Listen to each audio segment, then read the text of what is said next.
Yo, what's up, everybody on YouTube? Wanted to start a little early for the fight commentary. I've been watching the preliminary fights on the zone. The pay-per-view has been ordered. Everyone, welcome. Join in. Smash that like button on your way in for me. Thank you. And we're here for a long night, man. Got a lot of fights to go. Let's get it. Wait for a few more people to join up. We got a few topics to discuss before the fight actually begins, or at least before the main card begins. All right, so we'll just wait for a few more people to join up, and then we'll get this commentary going.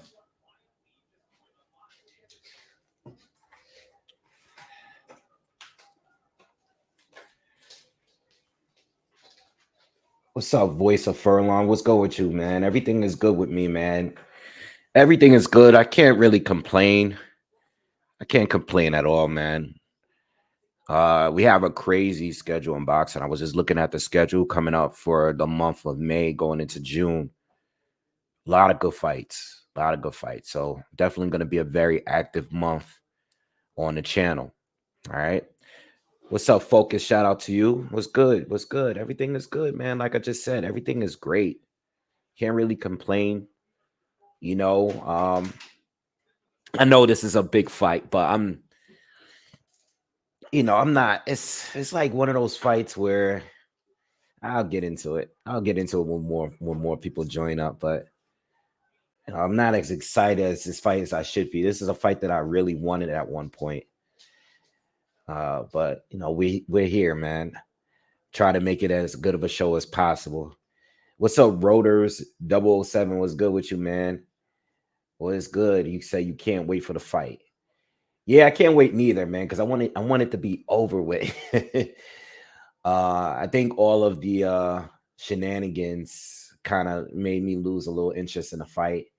I know for a long time I've been asking for this fight, it's a fight I wanted to see for a while. But we'll see. It might end up actually being a good fight or a better fight than expected. And let me tell you this. Let me say this. And I'll talk about it throughout the night. I think this fight will be more competitive than the Tank Davis Ryan Garcia fight. Let me say that. I do believe that. I meant to say that on the breakdown that I did. I do think, regardless of how it goes, even if Devin Haney is to win and even knock him out, if he stops Ryan, I still believe that this will be a more competitive fight than the Tank Davis fight was. You know what I mean? I just think, I think Ryan fighting above 140 will be a strength for him. I think it was a mistake from the very beginning when he fought Tank to agree to come down to 136. I said that back then. I think Ryan in these two fights need every advantage that he can get. He needs every single advantage. And him going into that fight with Tank, fighting at 136 when he hasn't been down there in so long, was a disadvantage. I thought he was going to lose anyway. So let me make that clear. I would have picked Tank anyway, but he had he was even weaker. So fighting against Devin Haney, who did everything he could to make weight tonight, and fighting a Ryan that didn't have to worry about those, cutting weight issues like the way Devin did, gives him some sort of advantage. It makes it a little bit even, because talent-wise, I believe Devin is on a level above him. But now it's more on an even playing field. And I still think Devin is going to win, but it's more of an even playing field now that Ryan is bigger and, he didn't have to cut down. So, I mean, we're over 3 pounds, and he looked like he was not cutting the weight early this week, and this is why I called it so early that he was going to be over the weight limit. And I called it very early. Like when I see him walking around without a shirt, And it even seemed like he was trying to cut weight at that point. You know, it looked like he was definitely over the 140 weight limit and not trying to cut down. I think 143. He's basically a welterweight that's cutting down to 140, but he's not even cutting down to 140 because he has it. He didn't even do it in the Oscar Duarte fight, you know. Pepino, what's up, man? Luther, what's good with you, man? What's good? Adak, what's happening, man? Damon, what's up? El Unico, what's good? Breakdown, film study, review. I'm sorry. He says he got Ryan tonight. Cool, cool. John Doe, what's up with you, man? Josh, what's happening? All right. Shout out to everyone that's in the chat. So we got a lot to talk about. We definitely going to talk about the fight. I'll let a few more people to come in. You know, I'm sure most of you saw my breakdown, but we're definitely going to talk about the fight some more. And we're going to talk about some other boxing news leading up to the fight. The preliminary fights is on YouTube right now. I'm watching it on the dazn app. I already paid for the pay-per-view. You know, at a different time, I probably would have gone to this fight, being that it's in Brooklyn. You know, I like to jump on opportunities. I haven't been to the Barclays to watch a fight in a while. It seems like it's been a while since I went to the Barclays. I don't think they've had many fights at the Barclays in recent years. You know, maybe the last couple of years is definitely slowed down. But you know, I kind of lost interest in the fight because of the, you know, I didn't like what I was seeing early from Ryan. You know, I think I'm talking about the early press conferences, him sort of pretending to have mental health issues. It kind of made me feel like the fight wasn't really going to happen. If you guys remember a couple months ago, a lot of people didn't think the fight was really going to happen. A lot of people thought that the fight was going to get canceled, and they was pushing this narrative that Ryan Garcia wasn't mentally stable because of the things he was saying, going on social media, basically talking and acting like a crazy person. You know what I mean? And I think that made me lose interest in the fight a little bit, you know, because I felt like if the fight went forward, which it is, Devin wasn't going to get any credit for beating him because everyone's going to say that, okay, Ryan's a crazy person. He only won because Ryan is mentally unstable. You know, and I think that there was a point where I didn't think the fight was actually going to happen. You know what I mean?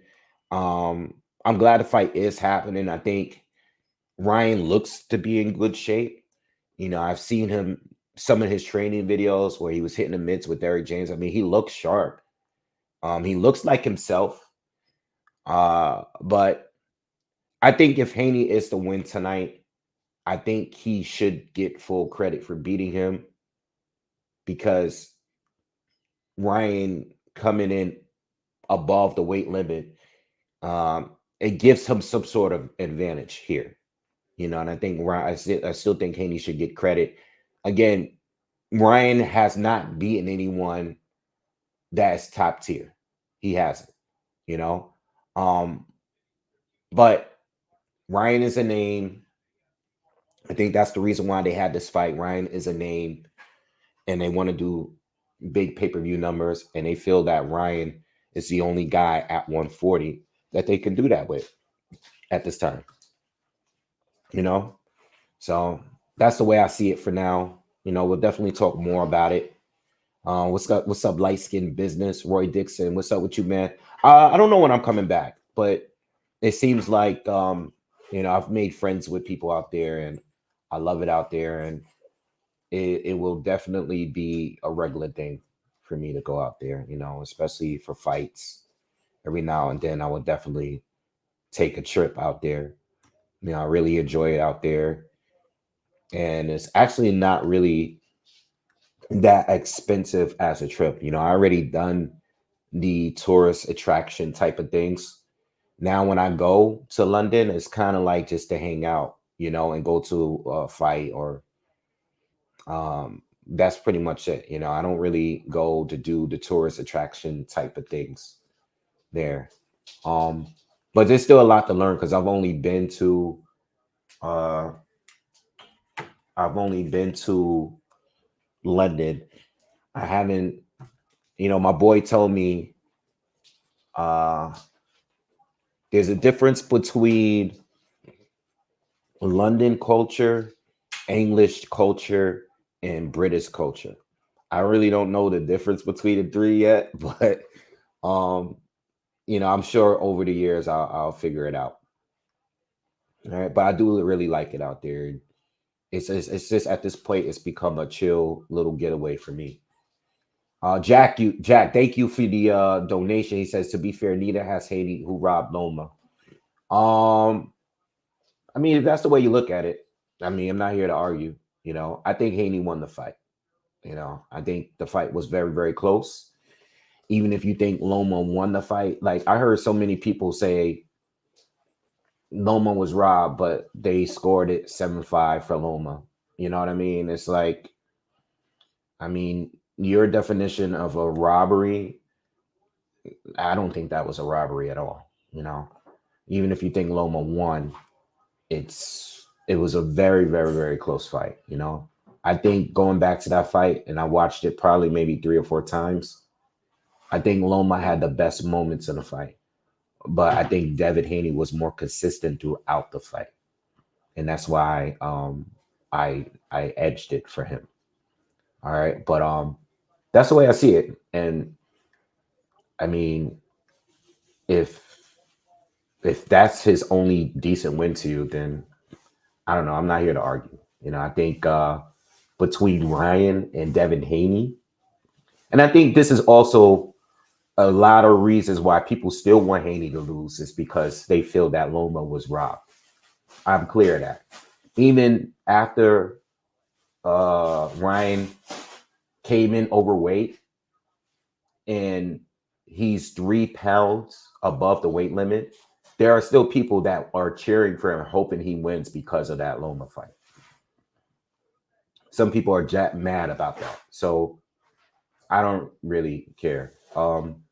But Haney, from fighting Jojo Diaz, Jorge Linares, uh, George Kambosos, Lomachenko, and Regis Prograis, that resume is far better than what Ryan has done. No debating. And like I said in previous videos, Ryan hasn't done much to prepare him for a fight like this on this level. Not against Tank, not against Devin Haney. You know, does he has a chance of winning the fight? Obviously, yeah. This is boxing. Anything can happen. Ryan has the power. You know, he's explosive. He's quick. So he can win the fight. But as far as resumes is concerned, whether you thought Loma won or lost a fight, you can't compare what Ryan has done to what Devin Haney has done. Even in that fight, you can't compare. You just can't. You know? So again, I'm not going to be arguing about Loma all day. Some of you got to let it go. You know, and Loma, he's part of the reason why the decision went that way, because you in your mind already been cheated twice. And I'm talking about Vasyl Lomachenko. Why are you giving away rounds when a fight is that close? You know, you already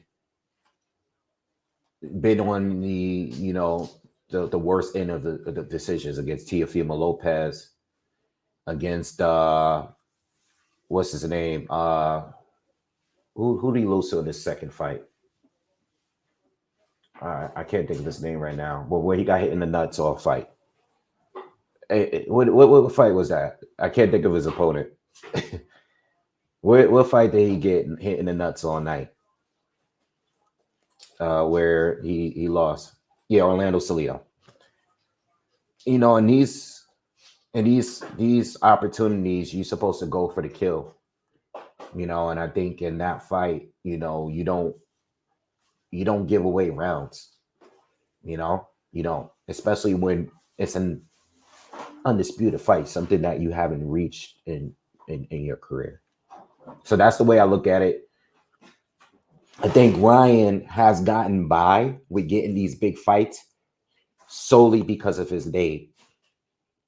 Where guys like Devin Haney and Teofimo Lopez has did it based on the quality of wins. T.O.B. and Lomachenko fairly, I think he still did it the cleanest out of everyone, and beating Josh Taylor. Those are legitimate wins. Those are the wins that prepare you for the big fights. Whereas Ryan has kind of skipped the line because of his name and his demand, I guess, pay-per-view demand and stuff. So that's the way I look at it, Thank you, Roy. Appreciate that, man. What's up, Nerd Jen? What's good with you, brother? It says, what up, Wave? Is Ryan Garcia Cesar Chavez Jr. 2 point? Yo, I swear I'm gonna stop you right there, bro. I swear to God. I swear to God, I thought about the same thing this morning. I was looking at, because I actually didn't watch the full weigh-in yesterday. I didn't watch it until this morning. I watched the full thing this morning. And I swear to God, I said, this guy reminds me of Julio Cesar Chavez Jr. I swear to God, I said that this morning. And if he loses tonight, like in a similar fashion, like he either quits on his stool or he just refuses to get up type of situation, I'm going to view him as that. You know what I mean? Or if he makes excuses, that's what I swear I was thinking that this morning. All right. But thank you for donating, man. He says Chavez at some point took the sport seriously and then went to be Garcia is just a big name with Chavez Jr. was at one point. Is it a fair comparison? Yeah. Absolutely. So guys, if you have access to the fight, Derevyanchenko is actually fighting right now. Okay, he's actually fighting right now against Vaughn Alexander, the brother of Devin Alexander. All right, who's a pretty solid journeyman. He's been around for a while. I've seen him in a bunch of fights. They're always putting him against contenders as a stay busy fight. Jason, thank you, bro. Appreciate you coming through, man. My brother Jason, my real friend off the YouTube thing. Thanks, bro. Appreciate you, man. I gotta hit you up too.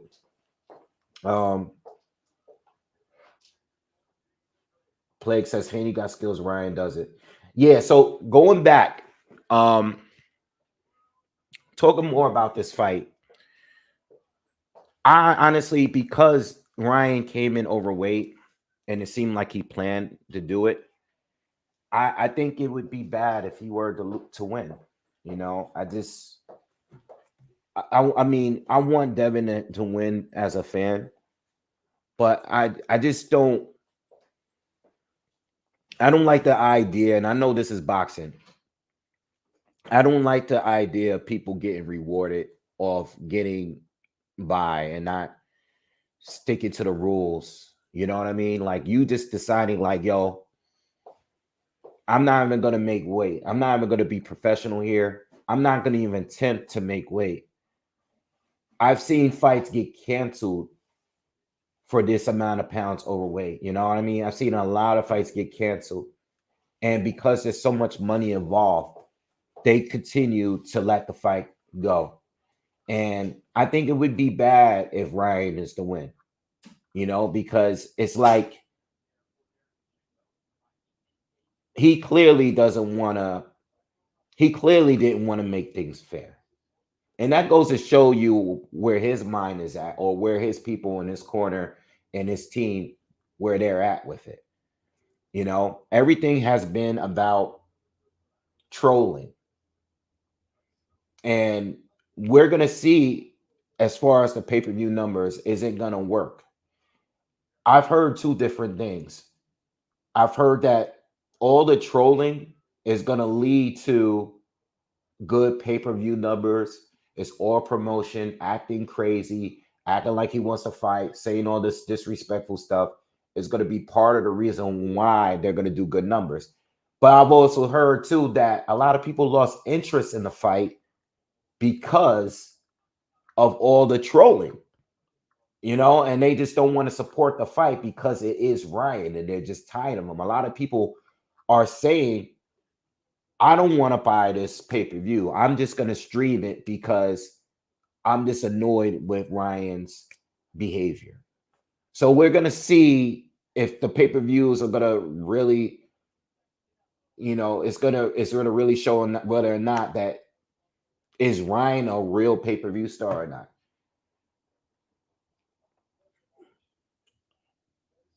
Because when Tank and Ryan fought and the pay-per-view numbers did well, a lot of people said the numbers did well because of Ryan Garcia. Because Tank has never done anywhere near that amount of pay-per-views. My answer to that was always they both made it a good pay-per-view selling fight. They both did it. I don't want to give all credit to Ryan, which many people did, and I don't want to give all credit to Tank. Tank has never did those numbers before. Ryan has never been in a part of a pay-per-view before. So when that 1.5 million, whatever they end up selling, came out, I was like, okay, Ryan is definitely a pay-per-view guy. But what I will say in this fight, I don't think the pay-per-view numbers are going to do nearly as well. I don't think they're going to do half the amount of pay-per-views. I'm more like in the area of 600K. All right. I think 600K would be a win. Some people, they thinking around 300K. We'll see. We'll see. We'll see. I mean, the promotion is there. The promotion is definitely there. So if they don't do well on the pay-per-views, it just goes to show that Tank was a big part of the reason why those numbers were as high as they were before. And it could show that maybe people have turned their backs on Ryan because of that loss to Tank or because of the way he's promoting this fight.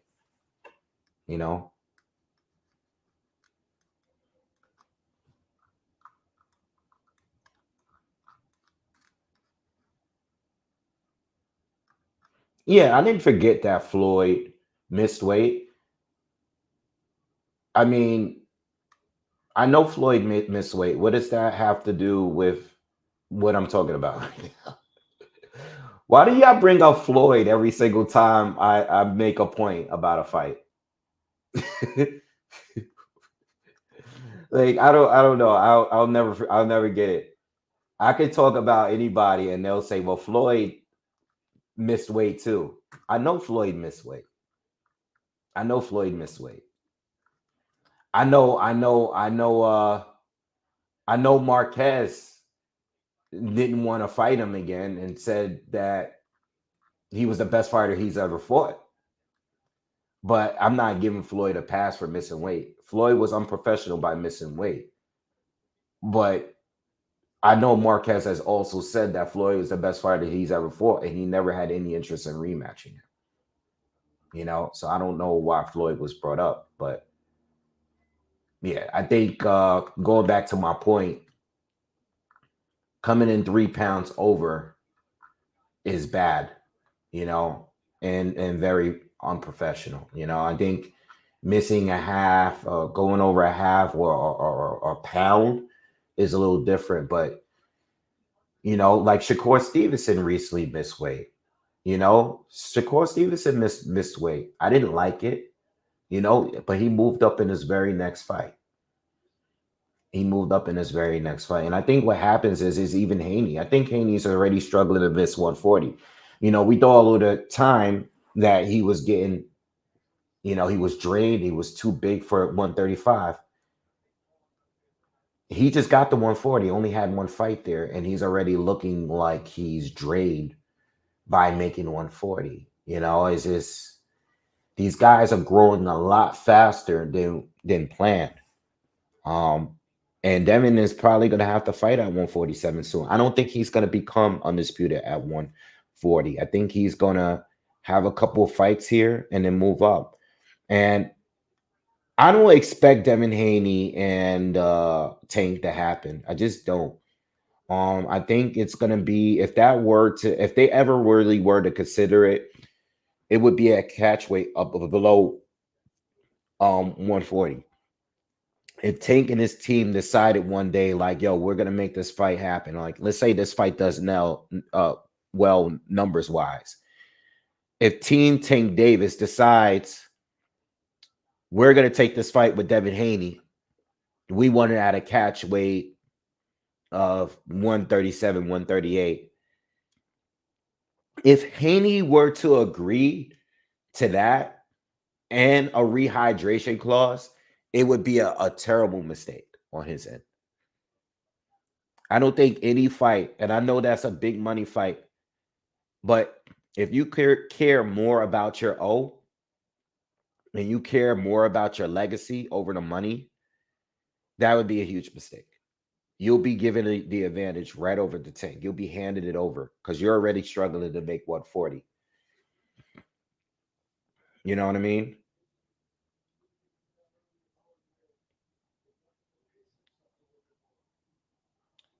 Malik says it's the same thing with AB and Escobedo years ago. Tell me how many black fighters you want to name that went overweight. Just tell me that, Malik. If that's what you're doing, that's what it looks like you're doing at this point, which is kind of normal here. Jack says Haiti is good skill-wise, but to the general public find him boring. He still hasn't broke 100K buys. I don't think this will break 200K buys. Damn, 200K is crazy.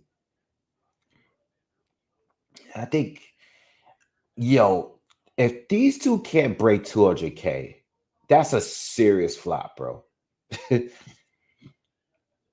That's a serious flop. That's bad. With the amount of money they put into this fight, that's a serious flop. That's bad. I think 200K is crazy. I think 300K is a flop, but I can't see it.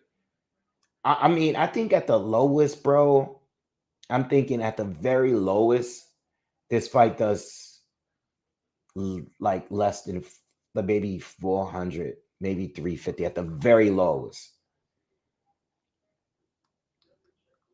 Yeah. Claymore says this breaks 500K. Let's go. I think so. I think 500K is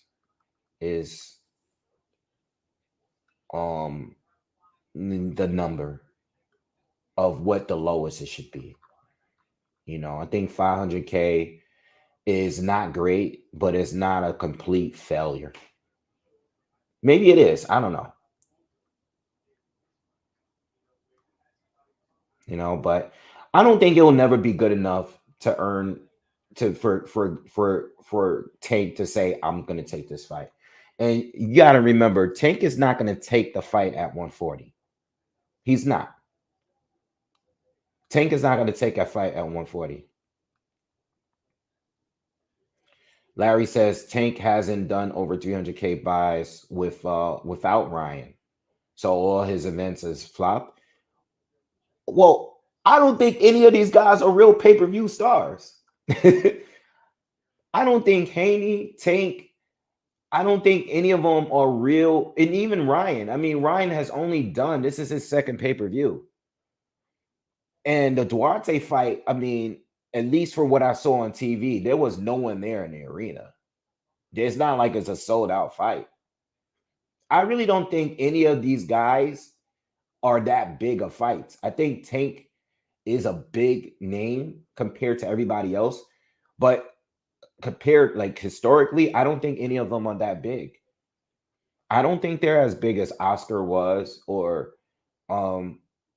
Oscar or Tito Trinidad or Shane Mosley. I don't think they're that big. I don't even have to go to Floyd or Manny. I'm gonna leave them out of it. I don't think that they are as big as stars from before.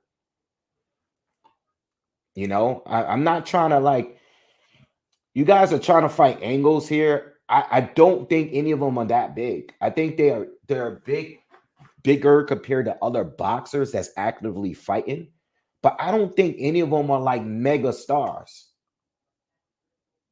I think there's Canelo. I think it's AJ. AJ's gonna always put numbers up, but I really don't like. None of these guys are really that big. Like when I say big, I mean like people that don't even watch the fights know who they are. Like there's a lot of people that don't know who I talk about this fight. Ryan Garcia's fighting this weekend. Who's that? You know what I mean? Like who's that? If you don't watch boxing, you may not know who Ryan Garcia is. Same with Tate. Like if you talk to certain people, there's still people that don't know who he is. I had brought up the fight with Tank and Ryan to someone the other day, and I was like, "Yo, there's a big fight this week. I got to cover." And it was like, between who? And I was like, Ryan Garcia and Devin Haney. And they were like, who?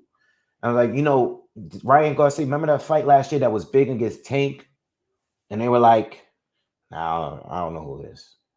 It is what it is. These guys are not that famous.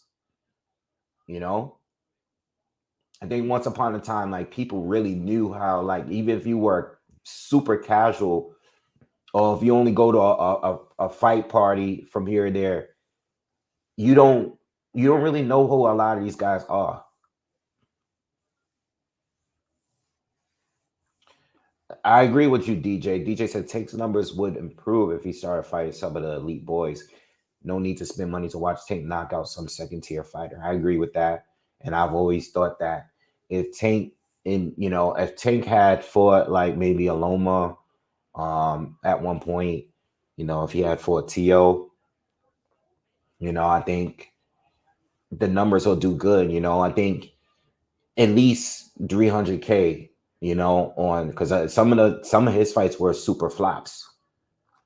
So if he had consistently fought like some better people, not consistently, you could still have those fights in between, like Leo Santa Cruz, like, but you got to give us those fights that people feel like against people that the fight fans are going to believe you can lose to. When you fight against people where everybody knows you're going to get the knockout, it takes away from the pay-per-view buys, because now only your hardcore support fans are now paying for the fight.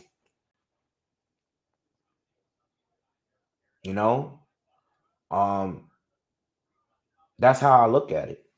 Only your hardcore fans are paying for the fight.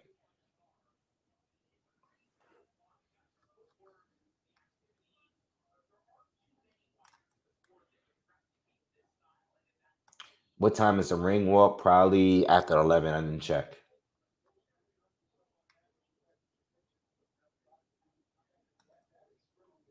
DJ says, I think Tank will get Loma if he beats Cambosos. It'll be big enough to get Tank interested in taking a fight. It's possible. I mean, it's not. I don't. The timing is still good if Tank is if Loma it beats Cambosos, but I don't think the fight is as good as it once was. I think the fight would have been much better at some point. You know what I mean? Yeah.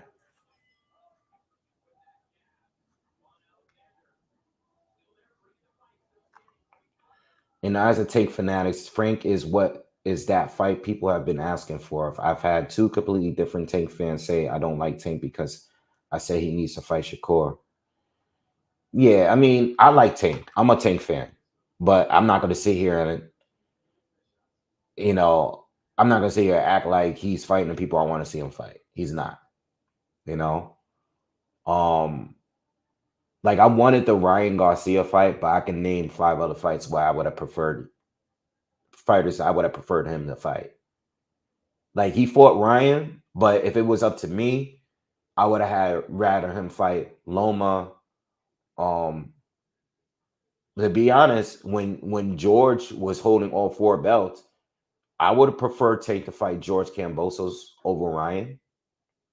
I know Devin Haney got it, but George could have got that. I mean, fight if Tate wanted it, he would have picked him or over Devin any day.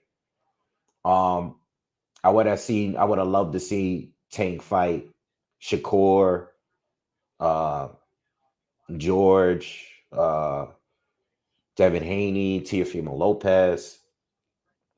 I would have loved that fight over that fight with Ryan.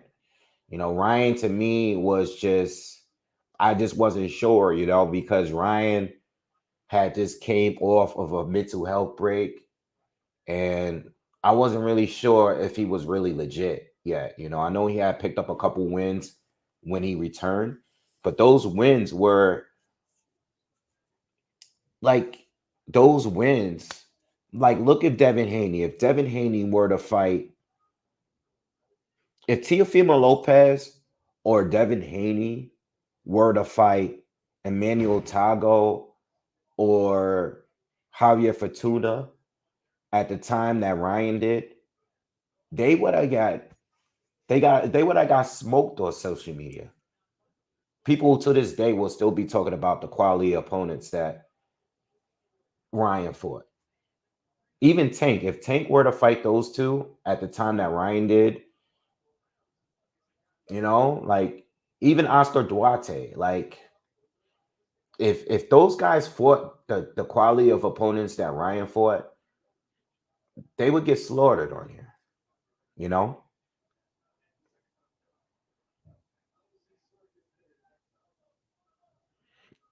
Yeah, there's not much action going on with the Von Alexander Derenchenko here. I mean, from what I'm seeing while talking to you guys, Derenchenko is just boxing his ears off, you know what I mean? And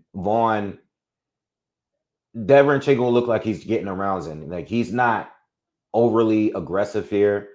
He's just winning the fight clear, backing Alexander up with combinations from time to time. We're in the fifth round, 40 seconds left, 40 seconds to go. Derenchenko's just outboxing him without looking like he's trying to stop him. You know what I mean? All right, so Junta says Subwave, good to be here. Worried about Garcia. Um, Worried about as far as what, him losing the fight?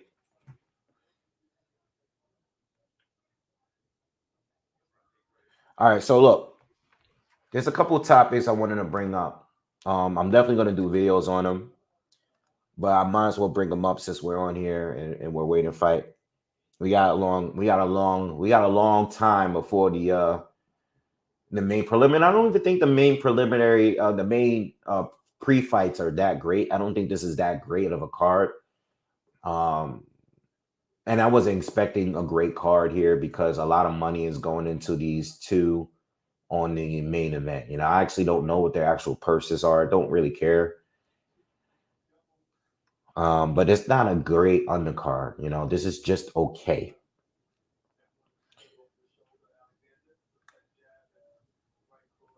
Dave Morell. Dave Morell is going to move up to 175. I haven't talked about this on the channel. It looks like he's going to 175. He's not going to wait at 168 and try to get a shot at Canelo. He's moving up and he's going to be fighting Kalajic. This is the guy that I believe beat Marcus Brown and also the guy that Arthur Beterbiev stopped. Okay. I don't think this is an easy fight, especially for your first fight at 175. I do think Kalajic is a better opponent than anybody else that Dave Morell has faced up to this point. So it's a good challenge. But this move to 175 while he was the WBA regular champion has elevated Edgar Berlanga and the WBA, and now makes him the mandatory for Canelo Alvarez. What do you guys think about that? I said back in 2022 that Edgar Berlanga is going to get his opportunity at Canelo. I know a lot of y'all thought that was funny. I actually thought that fight was going to be in 2023. It wasn't, but it looks like that is probably going to be Canelo's next fight. It's an easy fight to make. He's already with dazn. He's with Matchroom, I believe. Edgar Berlanga is probably going to fight Canelo next. You don't have Madrimov at the division anymore. You don't have Dave Morell at the division anymore. That is going to be Canelo's next opponent. The fact that the WBA can easily make someone a Mando after being McRory, that's basically who Berlanga just won against.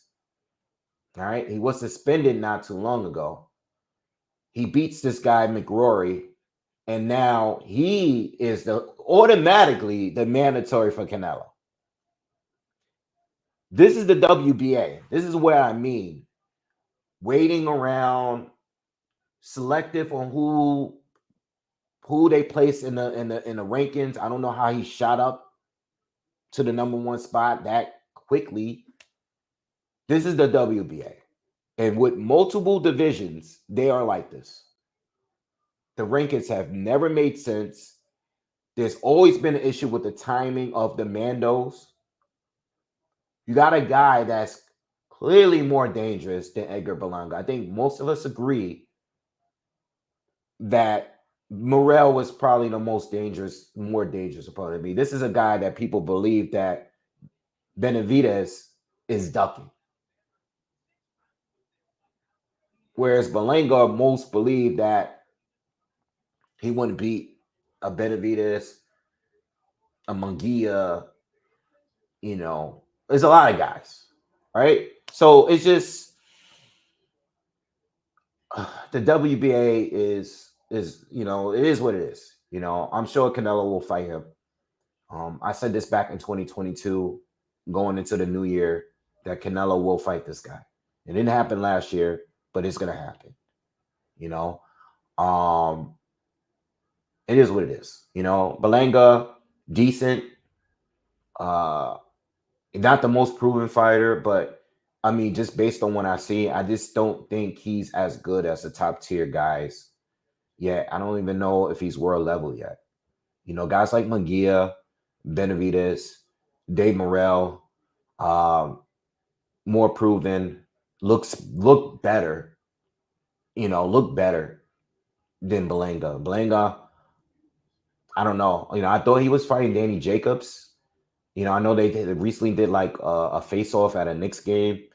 I know Danny Jacobs has been in the gym training.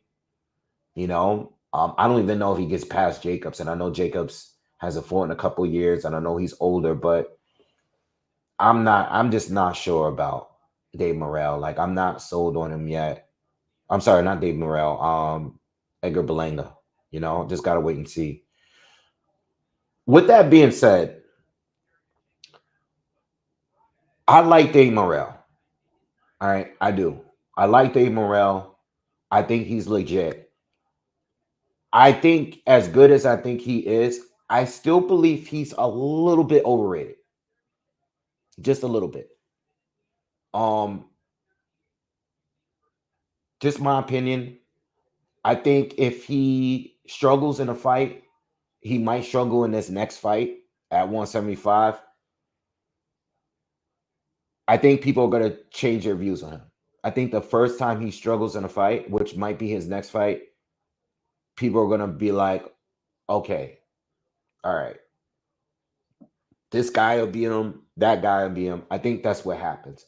I think he's dominated so many fights that people just think like he's unbeatable and stuff. I don't necessarily think that.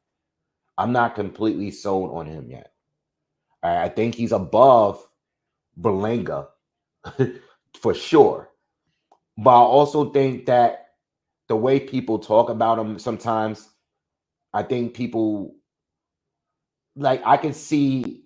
I think he's good, but when I watch him fight, I can see where he can struggle in certain areas. You know, so I'm not completely sold. Yes, I do think that he is in, or at least when he was at 168, I think that he was maybe a top 5 guy. But I also don't know if he beats all of the people that's at the very top yet, neither. You know what I mean? And I'm talking about Caleb Plant. I'm talking about David Benavidez, Canelo Alvarez, of course. Um, those are the top 3, the guys that I'm like, I don't know how he does against these guys.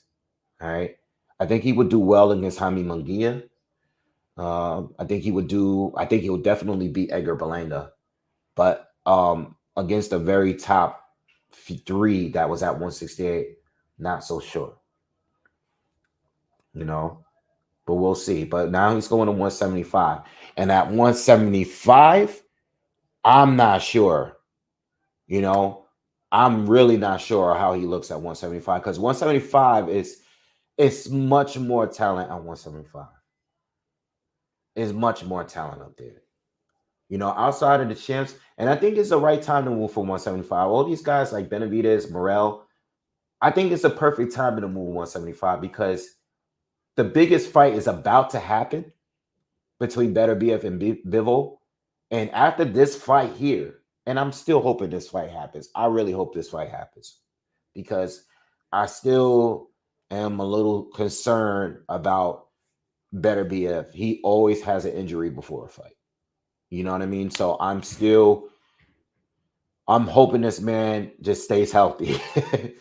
All right. Because history shows us that this guy always has to have a rescheduled fight, or each fight has to be rescheduled.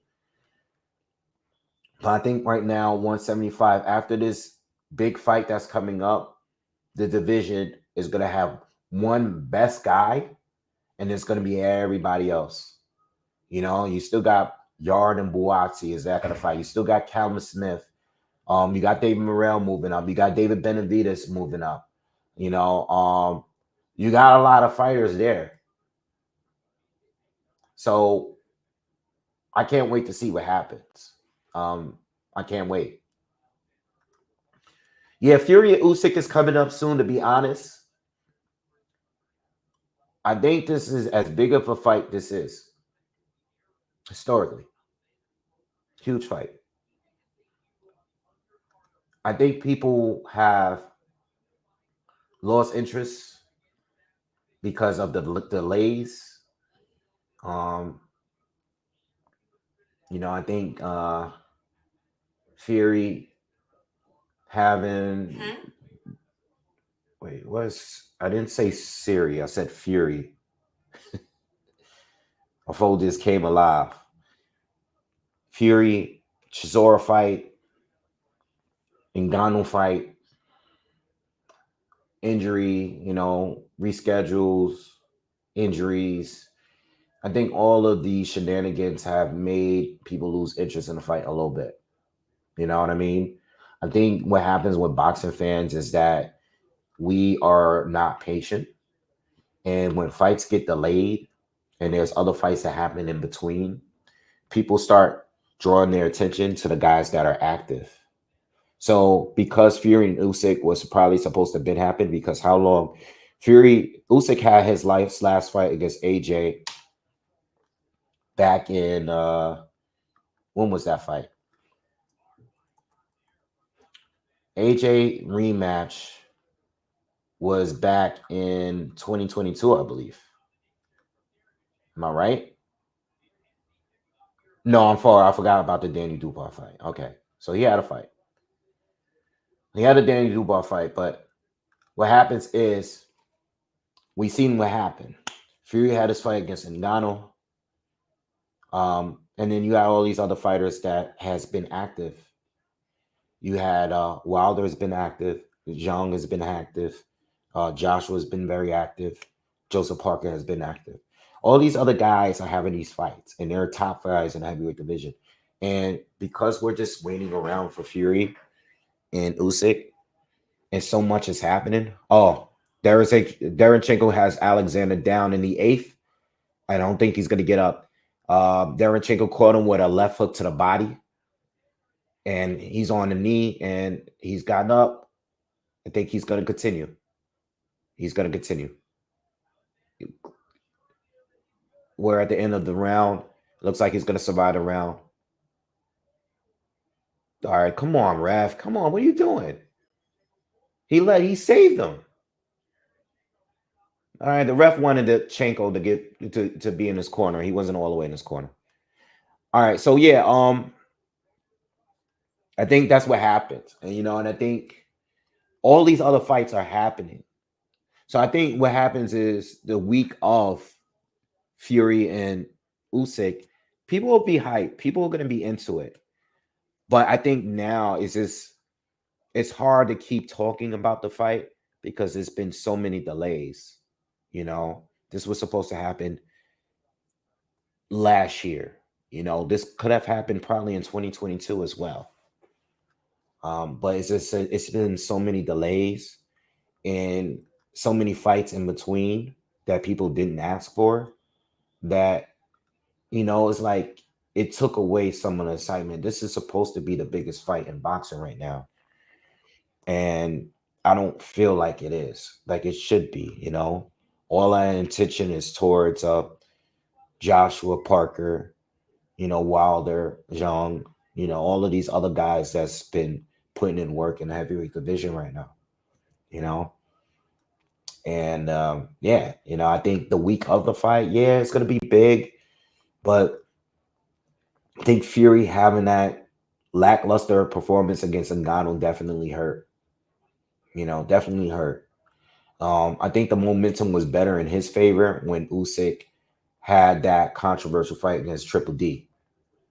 Because he was dropped and everybody was arguing whether or not the fight was clean. I mean, the punch was clean.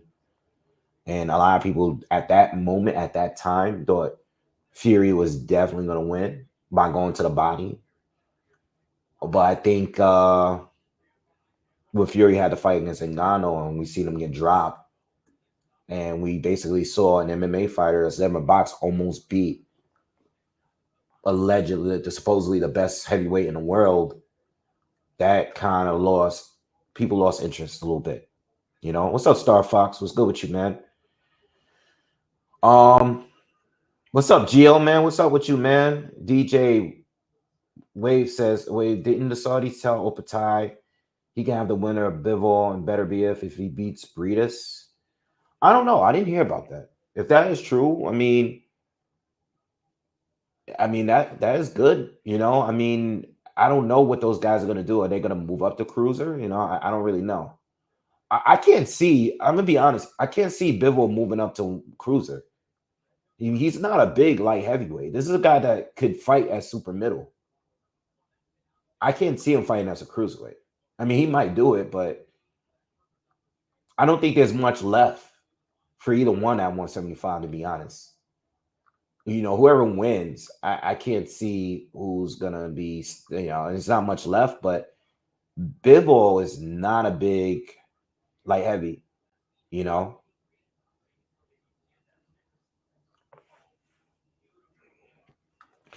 Starfire says, you seen Crawford about to get that Arab money like Buster Rhymes. Who do you think is going to fight? His Ekazine back at it again. Well, it looks like he's confirming that it's going to be Israel Madrimov. All right. So if you haven't heard, Turki Al-Sheikh posted a picture of Terrence Crawford. Okay. So the rumors are they might be doing some work. They might have some cards in the States. And I'm talking about Turki Al-Sheikh getting involved in fights in United States. All right.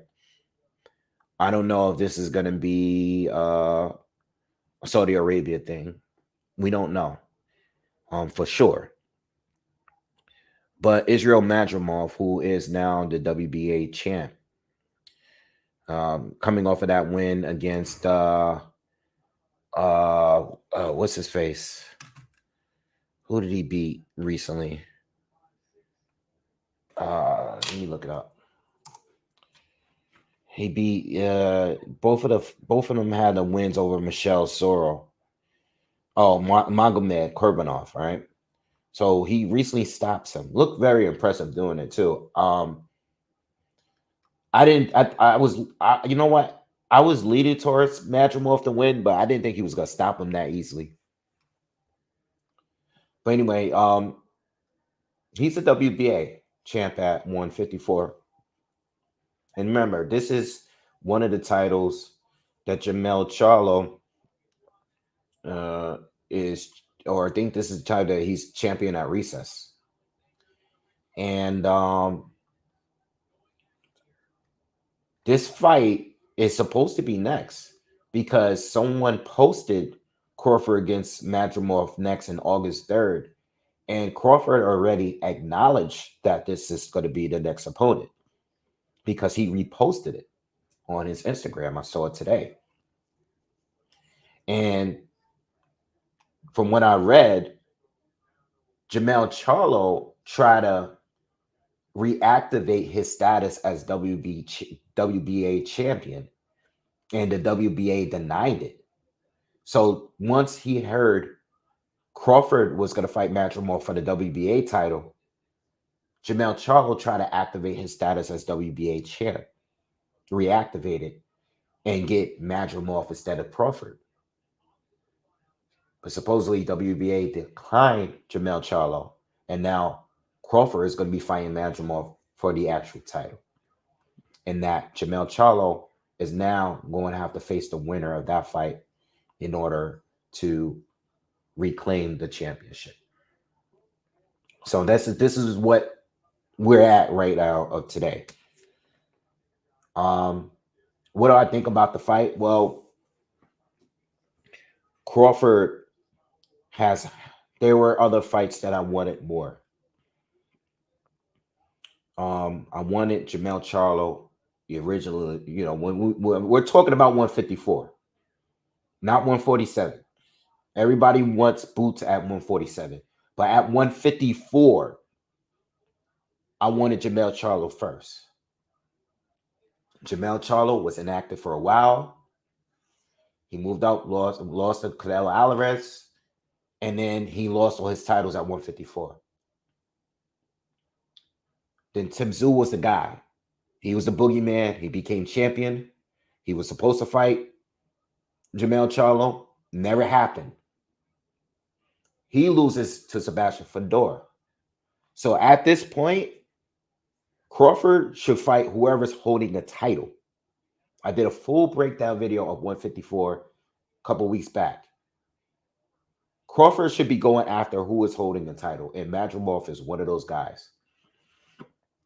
I know he's not popular. I know he doesn't look like one of the opponents that people want to see, everyone wants to see face. I know he's not that. Okay, I know he's not the name. I know he's just some European fighter that no one's going to know. Is he legit? Yes. The win against Kurbanov is a legit win. Also, a lot of people don't realize that Kurbanov Madrimov beat Vladimir Hernandez. Now, if you're not familiar with Vladimir, this is the guy that I believe stopped J-Rock. And he also gave Lorenzo Truck Simpson recently his first loss. So he's not no pushover. And Madrimov beat him in his first fight, his debut fight. Madrimov was able to beat Vladimir Hernandez. So he has wins over Kurbanov, Michelle Sorrell, and also Vladimir Hernandez. Legitimate wins. Crawford is fighting that guy on his first fight at 154. I'm not going to be mad at that. All right. Yes, there are bigger fights. Canelo bigger, Jamel Charlo bigger, Tim Tszyu bigger. You can even make an argument that Sebastian Fedor is a bigger fight. But he's going with who's available. Fedor, he wanted to fight, but Fedor and Tim Tszyu is suspended. Most likely, they're going to fight each other in a rematch later this year. That's what the PBC wants. They want to keep everything in-house. I think the PBC thing is going to always be a problem because unless Crawford signs a multi-fight deal with them, it's going to be hard for him to secure another fight over there, especially after him beating Errol Spence. All I could say from this at this point for Crawford, if this fight is really going to happen in August, it'll be another year without him fighting. Yes, he's getting older, and he's still very inactive. He's only fighting once a year. I don't like it. All right, I've never liked it. I've always complained about it, like most people. But it is what it is. Yeah, Derenchenko picked up the win. Crawford just doesn't fight enough. But I think he still has enough time to possibly, I don't know about becoming undisputed, but at least being unified at the division. All right. It's going to be tough because, again, 154, 147 is flooded with PBC guys. Bakhram Murtazaliev is now the IBF champion. This is another European fighter. He's from Russia that no one's going to care about. He just beat Jack Colque for a title. You got to remember, I did it in a video. Hold on. Give me a second. Hold on. Let me blow my nose. Give me 1 second. I'll be right back.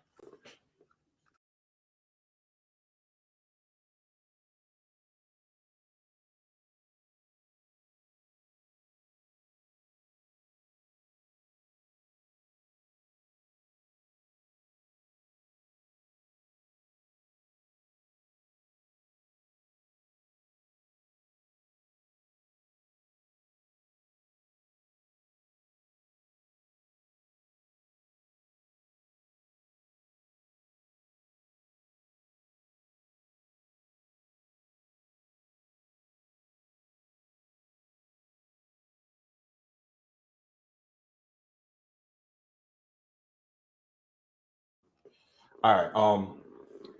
I did a breakdown a couple weeks ago on 154. I know people don't know who Kurbanev and even Bakhram Murtazaliev. They don't know these guys. All right. Even Bohachuk. Bohachuk is the WBC Mando. He just beat Brian Mendoza. These European fighters, people don't know who they are, but they're legit. This guy Bakhram Murtazaliev has been the #1 ranked IBF fighter for 5 years at 154. 5 years. I think since October 2019 or something crazy. 2019 or 2020. I know he's unknown, but he's legitimate. Like he should be, he should have got his title shot a long time ago. Okay. Is Jack okay a top elite fighter at this point in his career? He's not. But you got to remember, Bakhram was supposed to be Jamel's next opponent after the first Brian Castano fight. We wanted the rematch because most people thought Castano won the fight. So when we heard the news that Jamel was going to fight Bakhram, a lot of us was mad because we didn't get an undisputed winner. But I guess they paid him to step aside, and we got the fight in a rematch, and we got an undisputed champion, Jamel Charlo. So the guy is finally a champion now. Do I want to see Crawford fight this guy? Not really. There are bigger names. Bakhram. You got this guy, Madrimov. You got Bohachuk. Dude, these are fights that people are going to care about. They're not. Crawford could beat all three of those guys, and nobody's going to give him credit for it. At this point in your career, if you're aiming to if you're prioritizing undisputed again in another division, in the third division, then go for it. Especially if Turki Al-Sheikh is getting involved, go for it. But like I said in that video I did a couple weeks back, what did I tell you guys? 154, no one keeps their O there. No one keeps their O there. It's proven. This is the division that everyone, there's upsets left and right. Tim Tszyu, Sebastian Fundora, Arislane Lara, Jamel Charlo, Brian Castano, Julian J. Rock Williams, Jared Hurd. Everybody loses here. So to whoever comes to the division, including Terrence Bud Crawford, don't think it's just going to be smooth. We know Bud beat Spence. But 154 is not for play for no one. Everybody has lost here. No one keeps the titles here. So I hope Crawford don't go up there. Of course, he's ready for every fight. He stays ready. He stays in the gym. But upsets do happen at 154. And that's part of the reason why it's my favorite division. Everybody loses there. Everybody loses. You know, anything can happen any given night.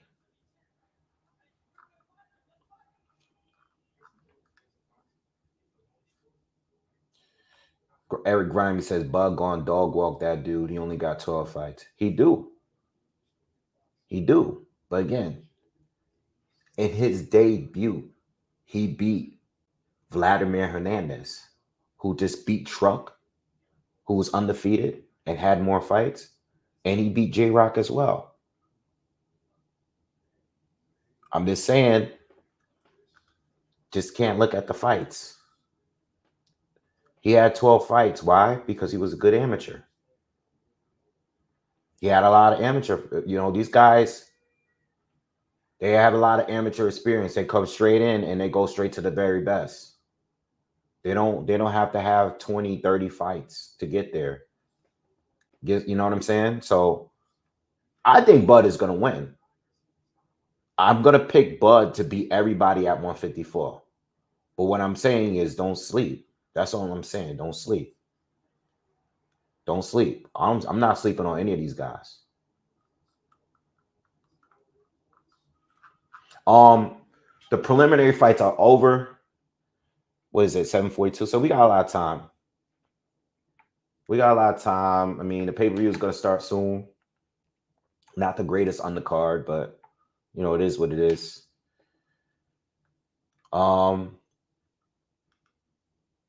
Yeah, we just gotta wait and see what happens with Bud Crawford. I think when it comes to, yes, Bud is getting older, bro. Yes, Bud is getting older. He is getting older. And even though he stays ready, you know, I think you going up into a different division, you know, it's the power going to continue to carry up. You know, the reflexes, is he's still going to be sharp with every fight. You know, you got to think about those kind of things. When it comes to Boots Ennis, what I think should happen now is that as long as he can comfortably make weight at 147, he should stay there. You know, because I think the division is wide open. Like anybody, if Crawford is about to vacate all those titles. So those titles are going to be available. Boots already being a champion helps him a lot, you know, and people are really starting, like he's buzzing. You know, I think the signing to Eddie was good. I think his name being linked to Crawford, you know, when people see Crawford beat Spence the way he did, that upgraded his popularity, you know, his name. He started doing interviews on Joe Rogan. You know what I mean? His name is out there now. It's bigger than what it's ever been. But now everybody's attaching him to Jerron Boots Ennis. Like, who's this guy? This is the guy that everybody is saying they want to see Crawford face. So he is definitely buzzing. I think it's right now is the time. He's probably going to be more active now. He's going to have at least 2 or 3 fights a year. That's good. What can Eddie do for him? Well, I think Eddie, wants to try to get him in there with a Stanionis, a Mario Barrios. Those are the names there. Obviously, he would love to put him in there with Terrence Crawford. I don't know if that could be done at this point because Crawford is on a path to 154, and Boots doesn't have a title at 154. So I think Boots. I think as far as name and popularity, the fight to go with is Conor Benn. Because I know Conor's been fighting at 154, but I don't know if he's sticking as a 154 guy.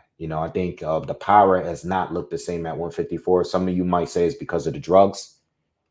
Whatever the name is Conor Benn. Another name as well is Keith Thurman. Not as big of a name as before, but Keith Thurman still fighting at 147. I think as far as good ops, Cody Crowley is his Mando. Mario Barrios is one of the guys up there. Good comp. And Imantas Stanionis, who's going to be on the Canelo card. He's going to be active again. That is one of the better quality opponents at 147. I think those 5 are the fights to secure for Jaron Ennis at 150. I mean, I'm sorry, 147. Conor Benn, Keith Thurman, Cody Crowley, obviously, that's going to be the next opponent. He's his Mando, Mario Barrios, and Imantas Stanionis. Those are the 5. Those are the big 5, in my opinion, at 147. Pocket, thank you, bro. Appreciate you for donating. He says, keep up the great work, Wave. Smash the like button. 140 and 154 are exciting divisions right now. Yeah, thank you. Thank you. I think 147 is falling off a little bit because it was, I think 140 and 154 are bigger right now because Conor Benn is technically fighting at 154. Virgil Ortiz is technically fighting at 154. You got all the people that's already there, like Jamel Charlo and Tim Tszyu and Sebastian Fundora, and now Crawford and Spence. So I think that half of the top names, and even Keith Thurman, because Keith Thurman was supposed to fight. He was just supposed to fight Tim Tszyu. So is he going back to 147? I don't know. So right now, officially at 147, you have Boots, you have Stanionis, you have Mario Barrios, you have Cody Crowley. It's not many people there. It's not many names there, because some of these guys moved up. Crawford, Spence, Conor Benn, Virgil Ortiz,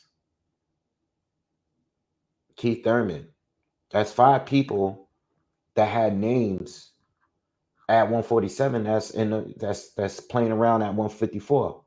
You know what I mean? So I really don't know. 147 is looking kind of You got Boots and you got all the guys at 140. If Devin decides to move up to 147, then we might see something, but you just gotta wait and see. So I really don't know. We just gotta wait and see. Yeah, but thank you for donating, man. Appreciate it. The Conor Benn situation is weird, right? Because his last couple of fights, he hasn't looked as good. That power that he had doesn't look that much powerful up at 154. And if he was juicing, right? If he was, it's showing that it's had an effect on him. Conor Benn wasn't big at 147, so I don't know why he's at 154. He's not big. He's not even a big welterweight. I think he needs to fight at welterweight. Just my opinion. If he felt drained at 147, then do what you got to do. but I can't remember. I'm not uh, a PED expert, but I don't know if the drugs he was taking was helping him cut the weight to make it to 147. I'm not sure because I can't remember that far back. I remember reading the stories and stuff back then. It's been a while. This has dragged out until like what? It's been like almost 2 years now. The kind of been stuff. Yeah. Yeah, I think some. I think he will, but I think he will. I think if some of the fights at 147, I think he will. I think at 147, I think Eddie is going to be able to secure those fights simply because there's no super names in that division that require protection. You know what I mean? Like, I think that Eddie is going to push to make these fights for Jerron because he sees that he has star potential. I think if more eyes start getting on Jerron Boots Ennis, I think if he's legit as he looks, I think that he can possibly be a pound for pound fighter.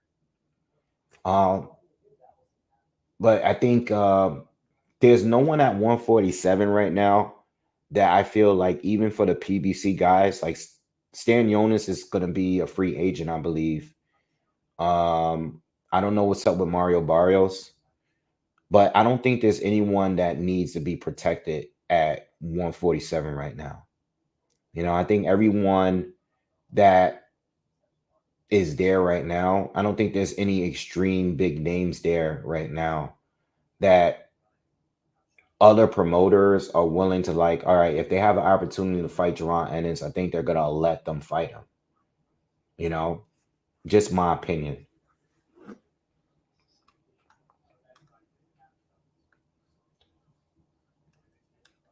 Plague, I'm not showing the fight. Please go away if that's what you're here for. Jamin says, "What up, Wave? I have Ryan by KO on the 8th and 10th just for fun. Not a bad pick, man. I mean, I think if you are picking Ryan, I mean, KO's the way to go. Um, but I don't know.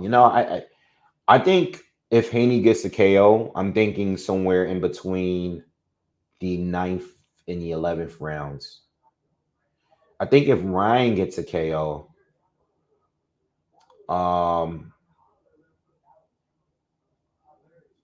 I'm thinking a little earlier on than that. I'm thinking maybe by the 8th.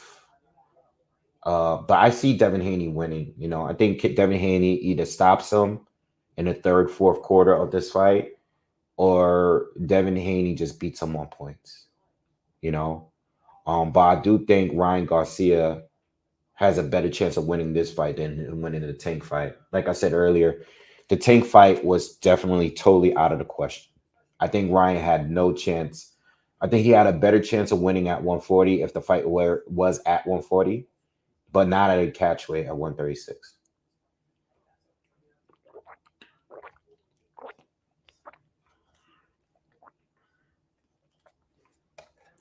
Struggle says Boots is a hype job, Wade. There's nothing on his resume that warrants the hype that he has. No, I think his resume is not that great. I think the people that think there's potential there is based on what they see and nothing more. He doesn't have it yet, but at some point, a lot of the champions and a lot of the the biggest prospects, like you got Abdullah Mason right now, right? He's clearly a prospect. Haven't had that many pro fights yet, but people are looking at him as if he's one of the future top fighters of the sport already, based on what they see. He doesn't have the wins on his resume, but as a young fighter coming up, people are impressed of where he's at already at this stage when he's 19 years old. That's how I think people view Jaron Ennis. I think it's gone a little bit too far because a lot of people thinks that he can beat Bud right now. But that's just what happens. I think that's what happens. I was saying this earlier about David Morell. I think David Morell is a top fighter or was a top fighter at 168, but he just didn't have the name to really prove it because no one wants to fight him. So all of these fighters need an opportunity to prove that they are one of the best, and they're going to either prove that they're one of the best or they're going to fail and get exposed. And sometimes, like, if you say let's say Boots fought Crawford next and he gets knocked out. It doesn't mean that Boots doesn't have a great career. It just means he lost a fight. I think that's what happens with boxer fans. Like, we go to the extremes. Let's just wait and see what happens. We can have our views and opinions. We can look and say, oh, based on the eye test, Boots can probably beat Spence or Bud. We can say that, but until they actually fight, we won't really know. It's like Tim Tszyu. Tim Tszyu just lost. So a lot of people ran and said that he was a hype job all this time because he lost that fight. And I don't look at it that way. It's like, he lost. Yes, it was an upset. An elbow helped, led that fight to a loss for him. But I'm not ready to write him off because he lost that fight. I wasn't ready to write off Sebastian Fundora because he lost a fight to this guy. What's his name? I just forgot his name. Brian Mendoza. So I think that's what happens with us, man. We got to remember that all of the greats have lost fights. Some of them lost in big upsets.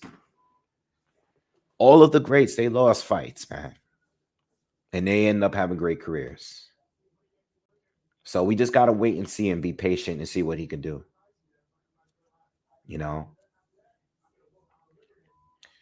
The fight is not going to start for hours. I don't know.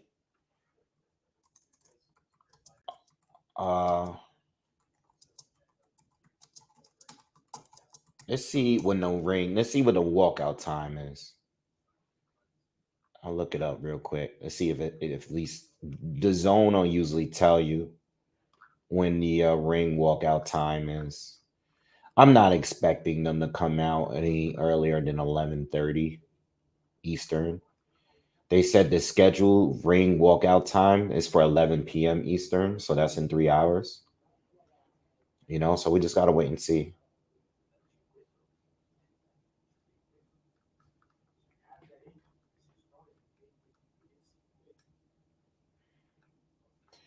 Yeah, I get what you're saying, but you're comparing him to one of the very best fighters in the sport in Devin Haney. And you got to remember, if George didn't fight Devin Haney, George didn't have to fight him. All right. George really didn't want to fight him. Haney had to agree to many things in order to make that fight. If George passed up on Devin Haney, Haney would be in the same position that Boots is in right now. So you got to understand, Haney getting that opportunity to fly out there and agreeing to a 2-fight deal, basically, and getting less money in both fights, even in the rematch where he won the first fight, that led to him being, George wanted that official undisputed. If George just went with what T.O. did, was saying undisputed, I'm undisputed, without being officially undisputed, Haney would have never got the opportunity. And then we would all be saying that Haney ain't fighting nobody. Because up to that point, all he fought was an older Linares and a Jojo Diaz. So you got to understand that a lot of these guys' careers and resumes is based on the opponent that they face. The bigger name, like they're gonna give them the opportunity. Not every fighter is gonna get the opportunity that Devin Haney got. Because if George passed up on him, maybe for Teofimo in a rematch, maybe if Tank wanted the opportunity, Tank might have taken it.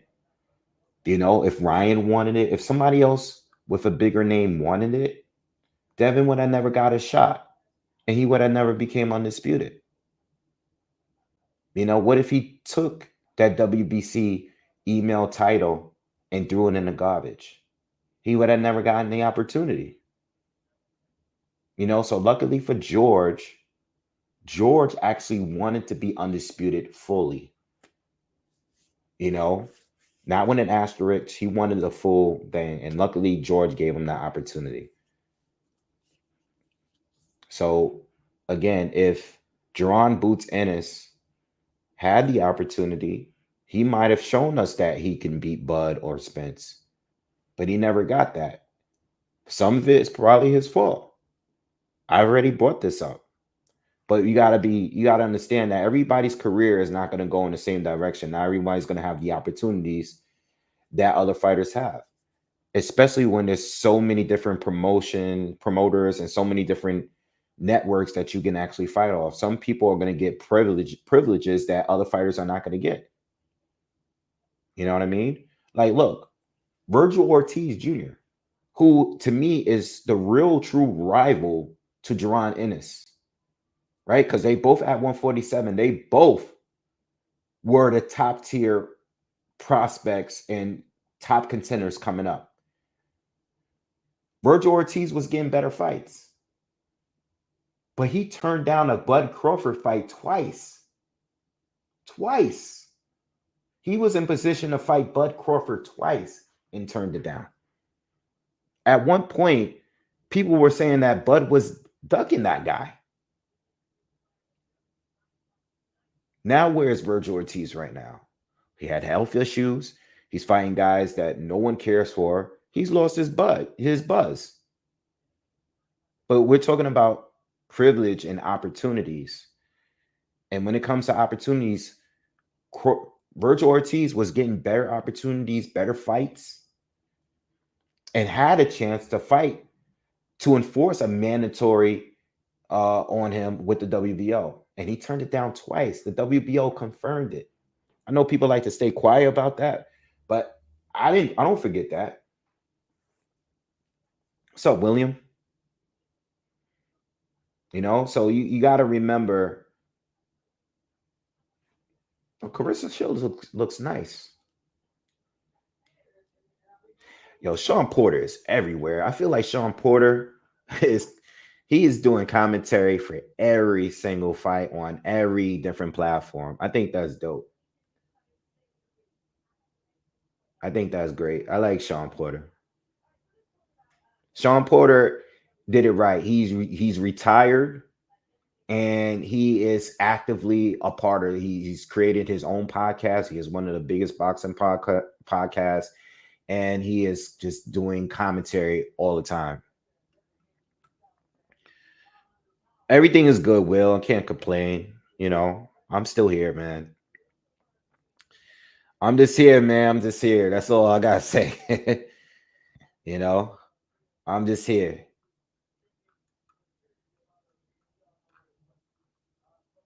I think Ryan Garcia was drinking water. Ryan Garcia wasn't drinking beer. I think that was water in that bottle. But he do look like a welterweight in that damn weigh-in, though.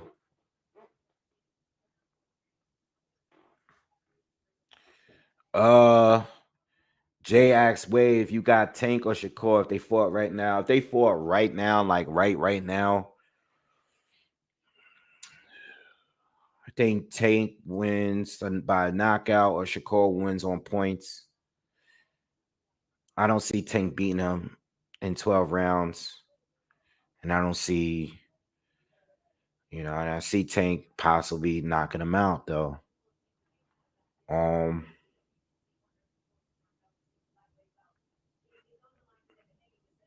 I don't know.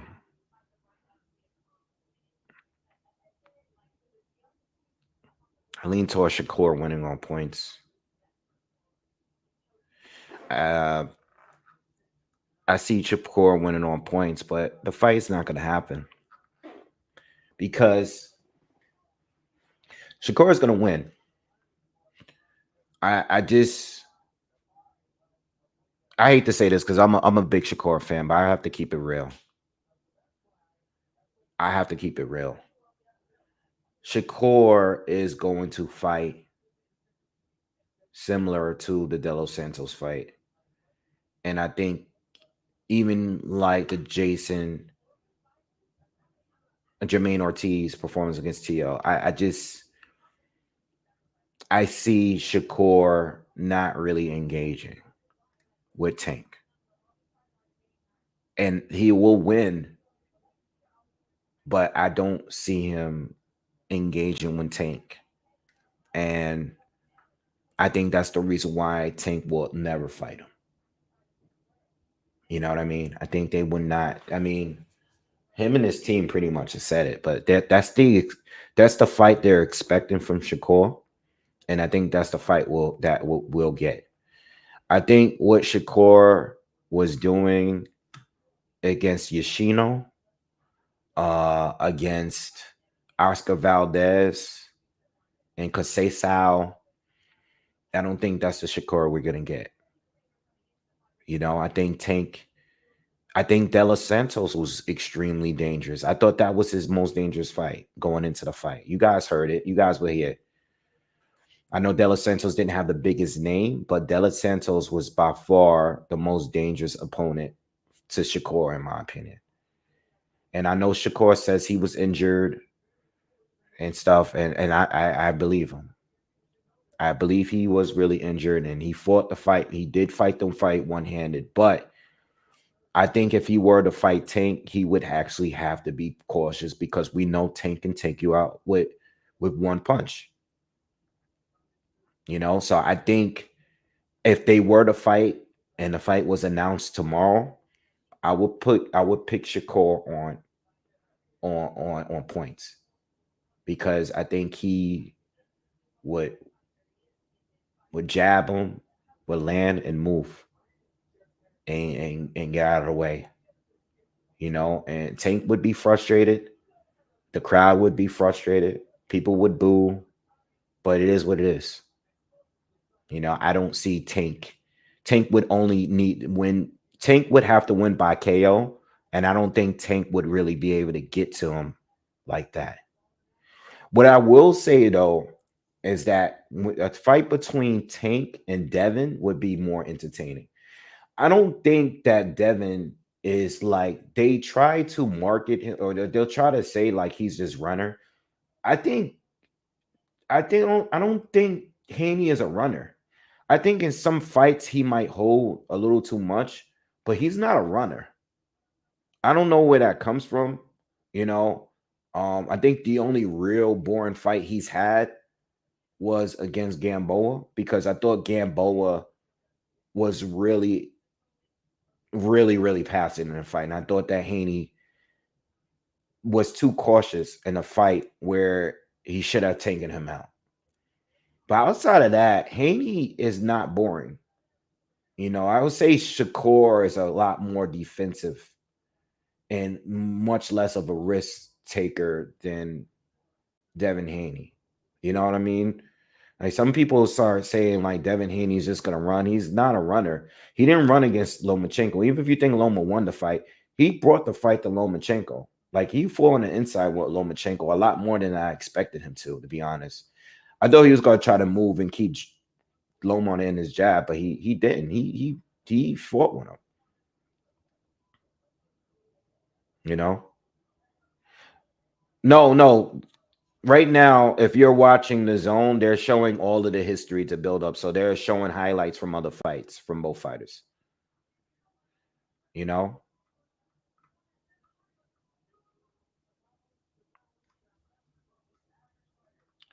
Yeah, so that's the way I look at it with Shakur and Tank. I would lean towards Shakur. You know, Yeah,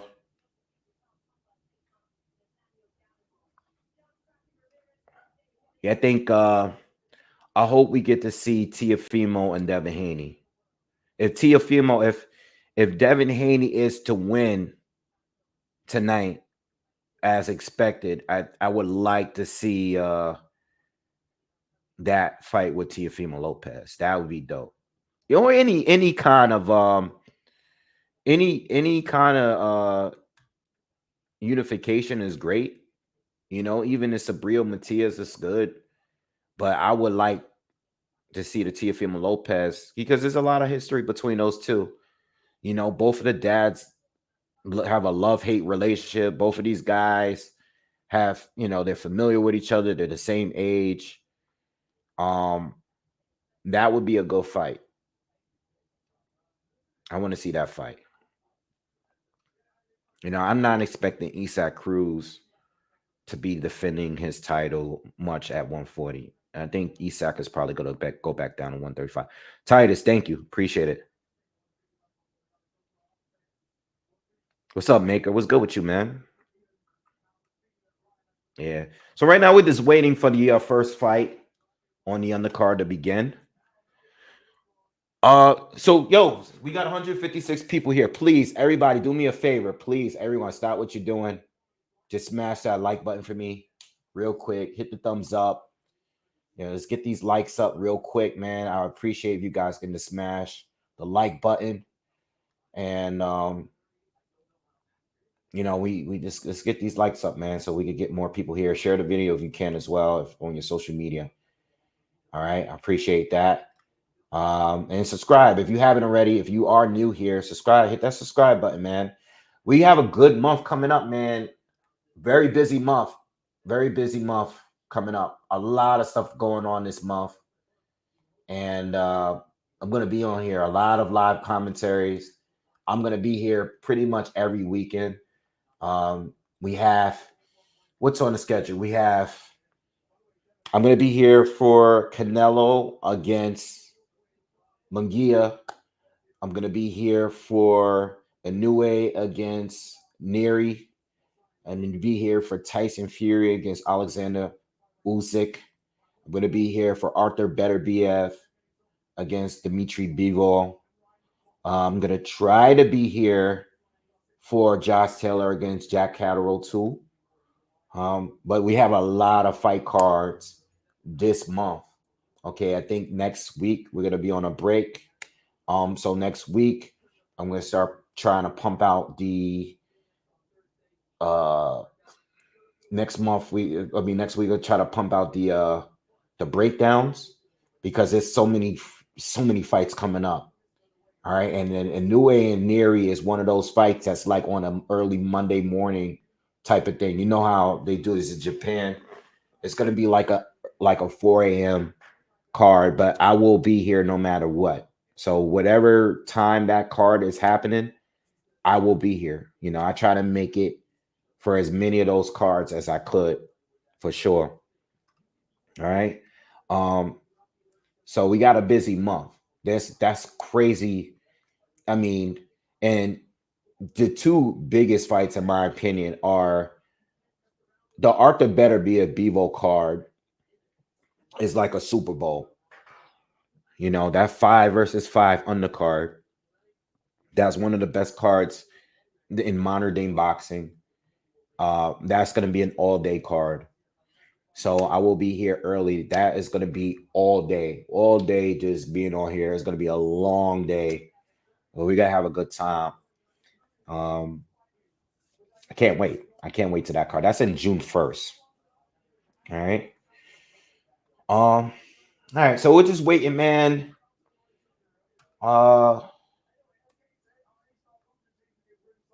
Virgil Ortiz. Virgil Ortiz is fighting next week. All right. He is going to fight next week. I'm not going to be able to cover the card, though. I can't do it next week. That's why I said I'm going to be on break, because I'm not going to be able to cover the card because I'm not going to be home. So next week, I'm going to miss it. So I'm going to miss last commentary, that commentary, but I will be here for the commentary for the following week for Canelo. All right. But I'm not going to be able to do Virgil Ortiz against Tomas Dolorme. Also, who's also fighting on that card? We're gonna be seeing I forgot who's on the undercard of that. It's another fight on that card. All right, but that fight I'm not gonna be able to cover. That's the only week that I'm not gonna be. Next Saturday is the only Saturday I'm not gonna be around. Jose Ramirez is gonna be fighting Rancis Barthélemy on the undercard of that fight. All right, so I'm still gonna give you a breakdown of both fights, but I'm not gonna be able to do live commentary for that one. So I won't be doing live coming to Canelo, but every week after that, every card I'll probably be on here. Yeah. Yeah. All right.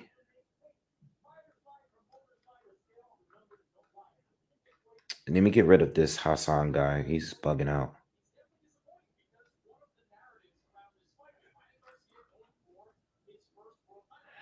I don't know, man. The Wilder fight. I think this is one of the hardest fights to call with Deontay Wilder and Zhilei Zhang. It's hard to call. You know, I mean, both fighters lost to Joseph Parker. Obviously, Zhilei Zhang did better because he scored 2 knockdowns in the fight. But I thought that Zhang lost every round outside of the rounds he scored knockdowns in. Even the rounds he scored knockdowns in, I thought he was losing up into the knockdown. So I really don't know. I'm still haven't decided yet. You know, I think the styles match up better for Wilder than Parker because Zhang is not as quick as Parker. He do have decent fast. He has quick hands, but he has slow feet. So I think Parker's speed and foot speed and being able to close a gap so quickly on Wilder definitely messed up Wilder in that fight. Wilder couldn't really deal with it in that fight. But Zhang at the same time, big man, very good straight left hand against Wilder's very good straight right hand. It really depends on who connects, man. You know, and I don't necessarily believe in that fight there. I don't necessarily believe that either fighter has to win by knockout. That's another thing. I don't believe. I think this is one of those Wilder fights. This might be the first Wilder fight that I can actually predict that he may win by points simply because Zhilei Zhang is so low volume. His punch output is so low that I think that even if you're touching him and throwing more, you can win on points. You don't necessarily have to be dominating him. The Zhilei Zhang is so low output. But like Wilder, Zhilei Zhang hurts. He has a big punch. He's very accurate. And if Wilder is not careful, I still don't know where Wilder is as far as punch resistance. I still don't know. And I'm talking about since the Fury fight, I don't know punch resistance wise how good he is at this point. He's getting older. He's not as explosive. You know, and just his most recent performances weren't all that. But I will say is that I think we're going to see a different Wilder in this fight than we saw in the last couple. Because even though he knocked out Jimenez in the first round, he was using a lot of lateral movement. And he was using a lot of it in the Joseph Parker fight too. And I don't think we're going to see that kind of Wilder, you know? And I don't think he needs to do it against Zhilei Zhang because Zhang is not, he's not a quick mover. All right, so the first fight on the card is going to begin in a minute. So we're going to start doing commentary. What's good, Monroe? What's good? Shout out to all the long-time supporters in the chat right now. See a lot of you guys on here. I think Wilder and Zhang is very hard. It's very, very hard to call. And I don't think it's just one of those. It's a pick 'em fight for me because I don't think doing film study and all that is gonna help my decision. I think it's one of those fights where you just got to pick who you think is gonna win, who you feel is gonna win. Because I think Zhang. I see how Zhang can win, and I can see how Wilder can win too. You know. All right, Nate Gallimore is coming to the ring. Season fired at 154. Um, he's gonna be fighting Charles Conwell.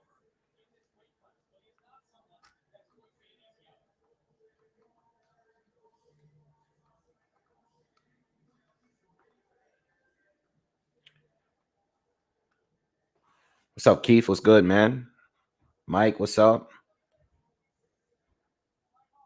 What's up, AO? All right, Nate Gallimore is in the ring.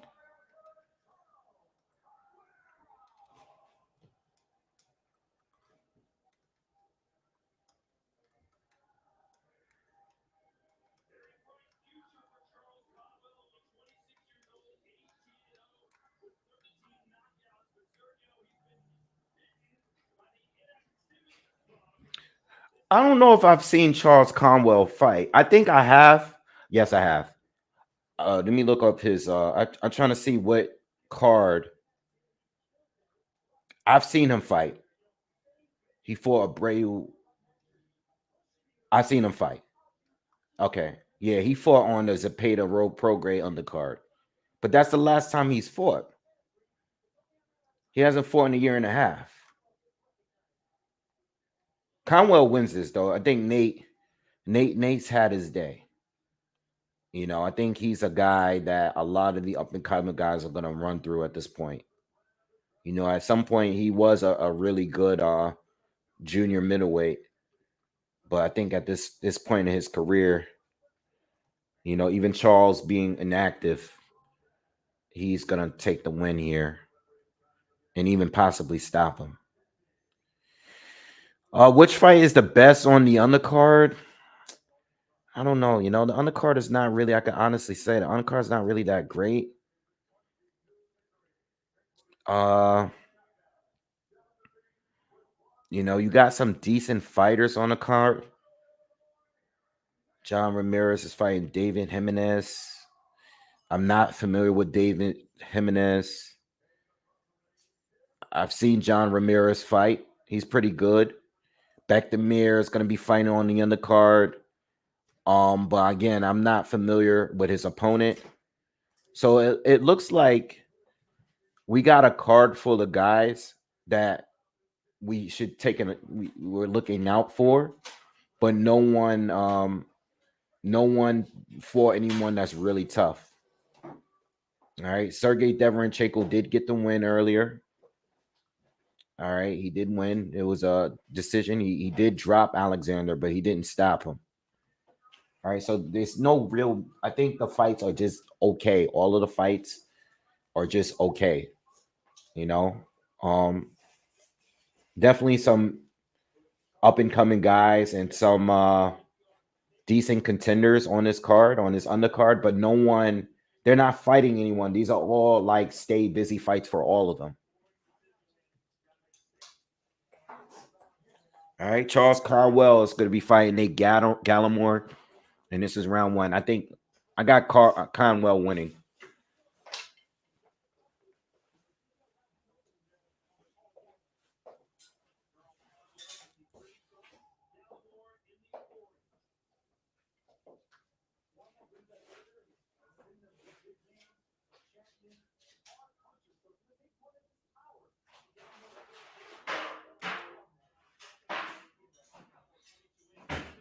All right. Filling each other out in the first round. Some good jabs from Nate so far.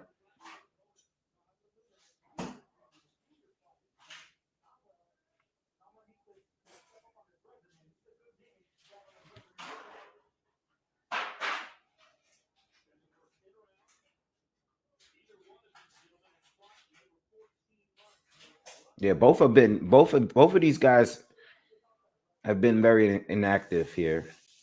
'Cause Nate haven't fought in a while neither.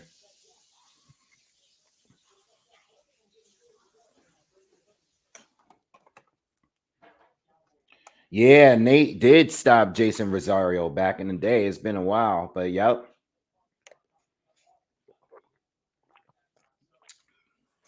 Nate fought a lot of people. I think he fought. I think Nate fought J Rock. I think he fought. Who else did Nate Gallimore fight? Um, fought Jason Rosario. He fought. Who else did he fight? So I can't remember now. Erickson Lubin. He fought. All right. Yeah, he fought Erickson Lubin, J Rock. He fought for Nora. Yeah, he's fought a lot of people.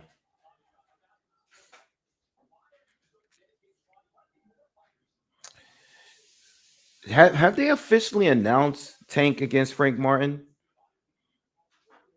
I don't know if they officially like announced it. I mean, I think we all believe it's gonna happen. Tank is already in great shape. Frank, of course, is stays in the gym. But I don't know if it's been official. I don't know. Said yes. He's gonna fight Cody Crowley. I know Benavidez and Conwell caught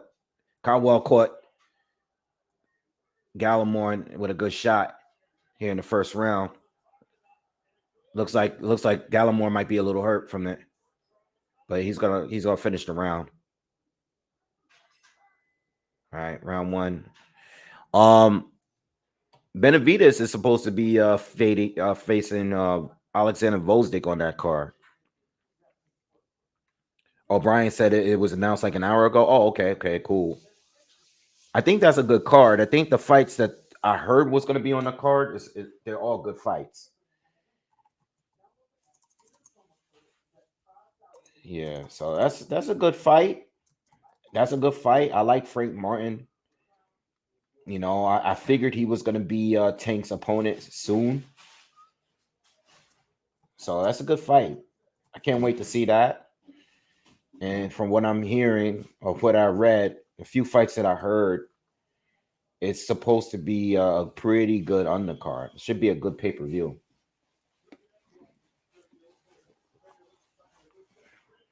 What's up, LMS? Everything is good. All right, round two.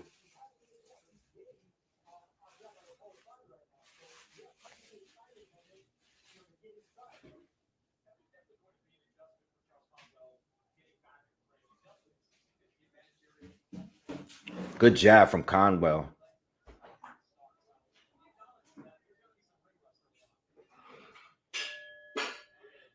Yeah, I think Gallimore doesn't really have the punch resistance like that. They think a lot of it seems like every time Conwell lands, even a jab, you could tell it really bothers Nate. You know, he's been stopped a good amount of times in his career.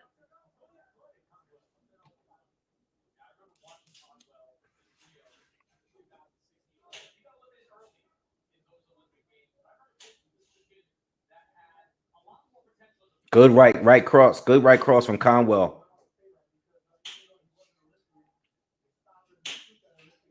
Good. Oh, good shot from Conwell. Caught him with a right and an uppercut.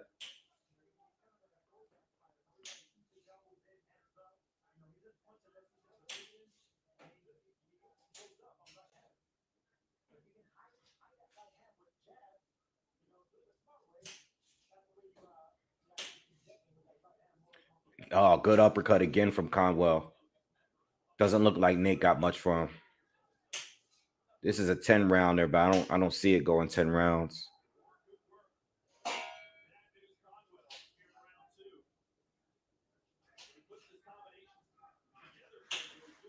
My favorite fighter is Mike Tyson. It's like my two favorite is Mike and Roy.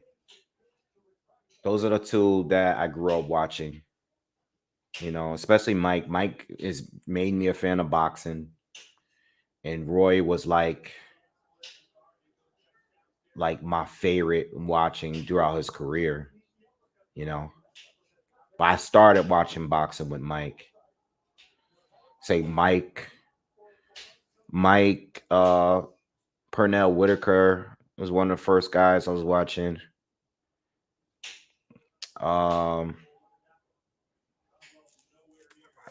Yeah, Hector Camacho too. Hector, those are from when I was like 4 or 5 years old. I think those are the earliest fighters I can remember watching. And then I think Roy was like one of the guys. James Toney too was one of my favorites too. Oh, cool. Nice uppercut again from Conwell. He's all over. Nate looks like he's saved by the bell again. Looks like Nate is been in trouble in the first 2 rounds already. At the end of the each round. Yeah, I think Roy is a guy that I watched from the beginning though. You know, I remember watching. You know, I was a little older by then, but Roy, you know, Roy is my guy, and Mike is what, you know, who made me a fan of the sport. Yeah, but Hector Camacho was a fan. I was a big fan of Hector, basically because I mean, even with all the nonsense he said, I was a big fan of him because you know he's from East Harlem, and he used to wear. I liked him because of the costumes he was wearing. So when I was a kid, I liked him because I was waiting to see what he was going to wear to a fight. You know, and Sweet Pea was one of the earliest fighters I saw fight too. So that's when I started watching boxing, like around that time. And then Roy was Conwell hurt him already in his 3rd round. Caught him up. Might get stopped here. Nate's in trouble. Nate got caught. Oh, he almost caught. Yeah, Conwell is all over him early in his 3rd round. The ref is watching closely. Nate is bleeding from his right eye. He's bleeding from the nose too. He's hurt bad. Ref is watching him closely. Yeah, he's getting hit with really heavy shots here. Oh, big left hook. Ref is watching closely. He's ready to step in. He's not throwing any punches back. Ref might have to jump in soon. Not yet, but he's a couple more big shots.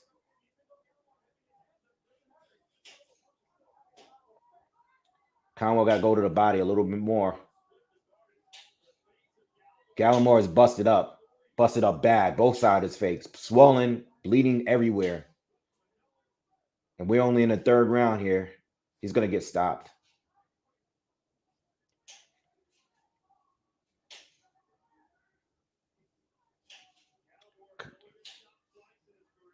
Oh, another uppercut lands. Some of these punches now.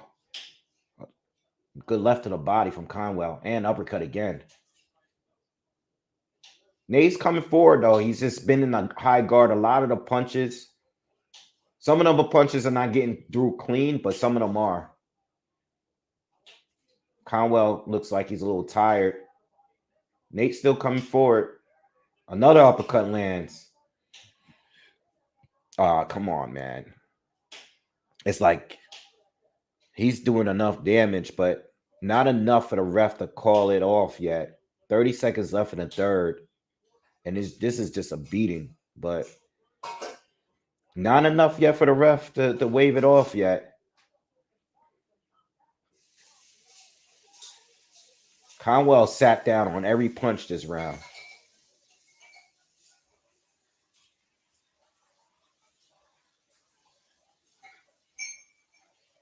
I like Frank Sanchez. I've been a fan of his on a while. I've been covering him a while on the channel. Um, again, like I said, I always say about Frank. I think Frank is good, is better when he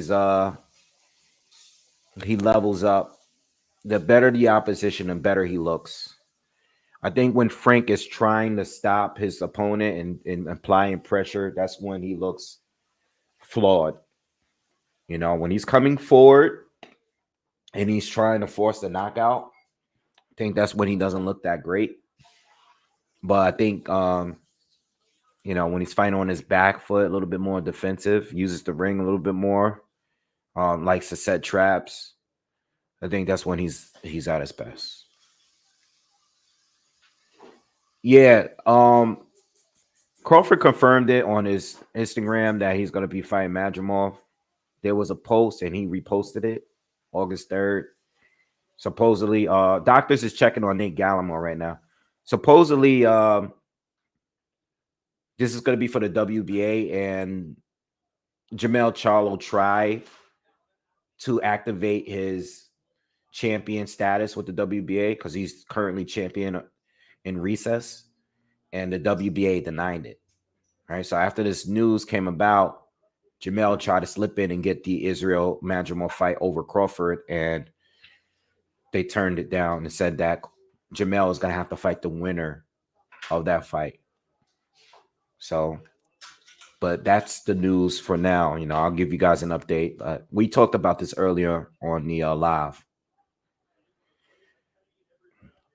All right, so we're in the fourth now. The doctors did take a look at Gallimore. They're letting the fight continue. Gallimore, who took a lot of punishment last round, is still fighting. He's still throwing punches. He's still in the fight. Took a lot of damage, but he's still in the fight. So, I don't. Another uppercut from Conwell. That's been his punch in this fight. But Gallimore is fighting back. He even has Conwell against the ropes right now. I mean, doesn't have him in any trouble, but he's trying to bully Conwell now and close the distance here and smother him a little bit. But he's still getting caught with uppercuts. Conwell's still hitting him with the cleaner shots. But Nate is showing a lot of heart here and still coming forward.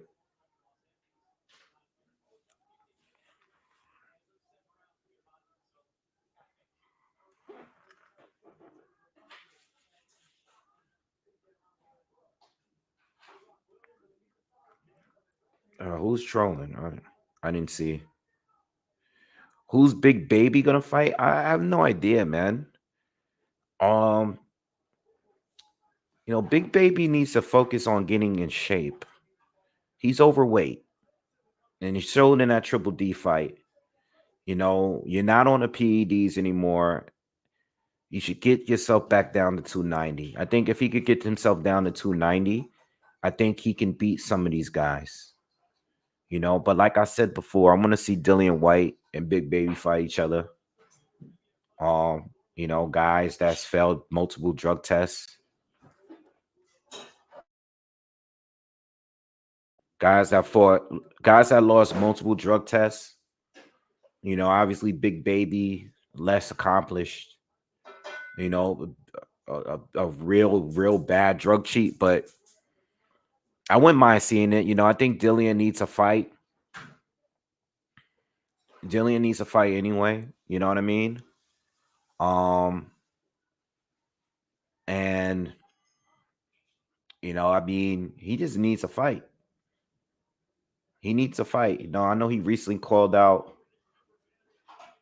I don't know. I forgot who Dillian White called out, but I don't know. He needs a fight, but he hasn't had a good win in a while.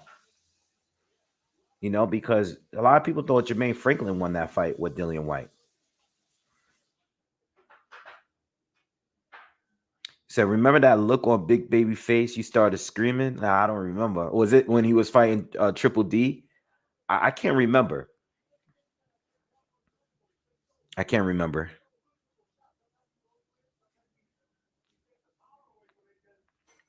Yeah, Monroe, I'm expecting Ryan to come straight at him too. And he's going to be swinging some heavy shots. I personally think Ryan should box a little better, but I think Ryan's going to come out charging at Devin. I think that's Ryan. I think Ryan doesn't have the patience to pace, have some sort of pacing. I think he's going to come out and he's going to have, he's going to be looking to try to knock out Devin as early as possible. I think if Ryan was smart, I think Ryan, I think if, well, as far as Devin, I think Devin is going to just be defensive early. I think he is expecting Ryan to charge at him.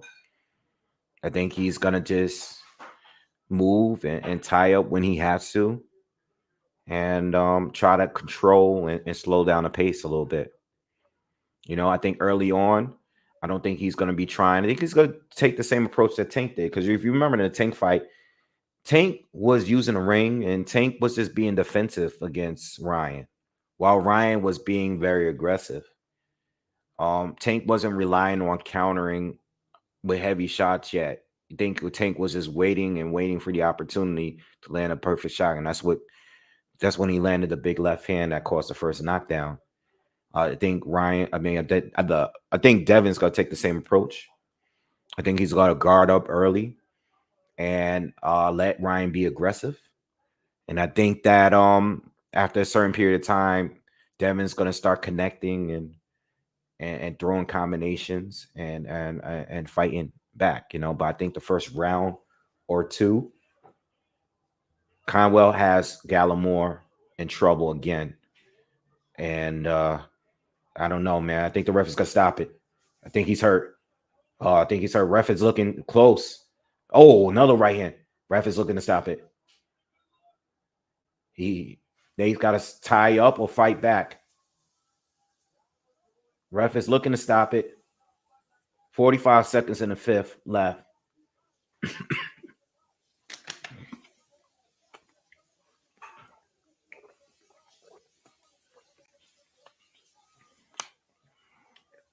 Ref separated him. A lot of bleeding from the nose from Nate. Again, you got that cut on his right eye too.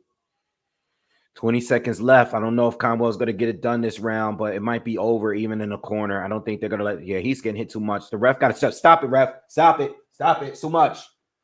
Ref, stop the fight, man. Ref, Conwell's looking at him like, yo, how many times I got to hit this dude? This is stoppable at this point. See, this is too much now. He's telling him he's stopping him. The ref is telling him. He's letting him go in his corner, but I think he's warning him he's going to stop it. But fight is not competitive, ref. Come on. All right. They're going to stop this fight. This guy is doing nothing but taking heavy punches. He's been knocked out a good amount of time in his career. I don't know why the ref didn't stop it. There was more than enough in this last round to stop the fight. More than enough. If you guys are watching this fight, do you think the fight should have been stopped? I thought the end of that fifth round was enough.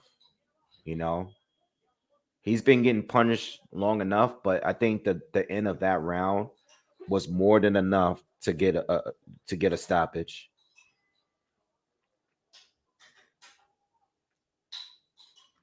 Do I think Ryan is mentally okay? Good enough to fight.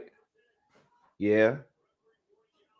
I think he has mental issues because he's obsessed with popularity and social media. And I think that's causing a lot of younger people to be as stressed as they are.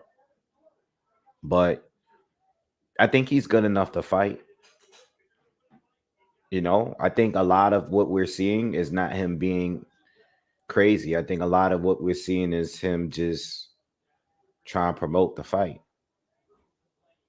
Yeah, but he's a little off. He's a little off. All right, ref stopped it. Thank God. Ref stopped it.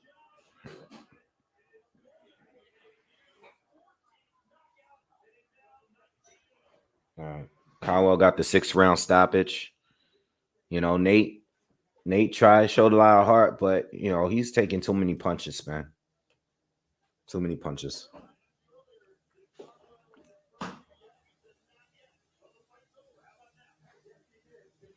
Who's live on Lazy Dreams? You talking about Ryan? He's live on a.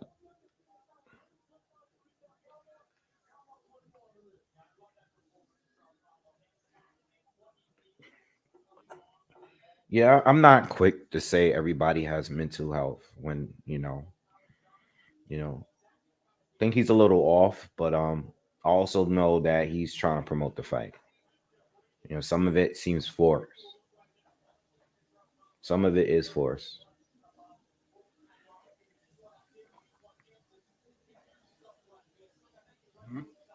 I think he's just obsessed with the fame, I think, to be honest, man, when you get a certain level of fame and when you make a certain level of money, it could make you a little crazy. I think that's for everybody. You start doing things that look at Diddy, look at Kanye, look at freaking, I don't know, all these celebrities are crazy to me. All of them, all of them. A lot of them go into depression. A lot of them they get on drugs. I mean, I think the fame is there's a lot of bad stuff that comes with the fame. Thank you, Soccer Training Club, for donating, man. Appreciate you. Long time subscriber right here.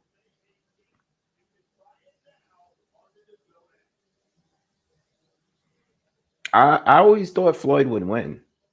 I've broken this fight down before between Floyd and Sugar Ray Leonard in their prime. I always thought Floyd Mayweather would win that fight. I think Floyd's defense would be the reason why he would win that fight in their primes. Um, yeah, I've always said this. You know, I think Floyd would probably have more issues with Roberto Duran if they had fought in at 135. Uh, I think there's other fights that would be a little bit more. I would have loved to see Roberto Duran against Shane Mosley at 135. I always say that. That is one of my dream fights. At 135, though, you know, that's one of my favorite like dream fights that I've always wanted to see. Yep.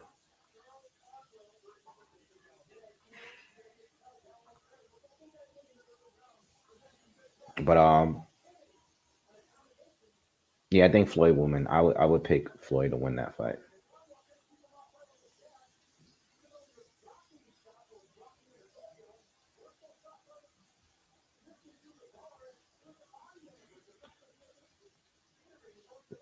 Rocket says, "Wait, Ryan's trolling. Did you see the video of him telling Jake Paul that was just sparkling water in a bottle?"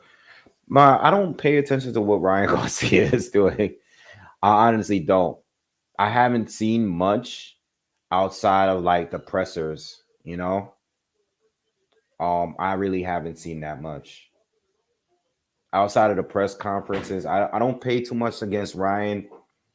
I've seen a few things, but it's more like on social media. Like if somebody reposts it, I might see it then and there, but I don't check the look to see what Ryan is doing. Like I know it's all a game to him. So I've lost interest in this fight because of his antics.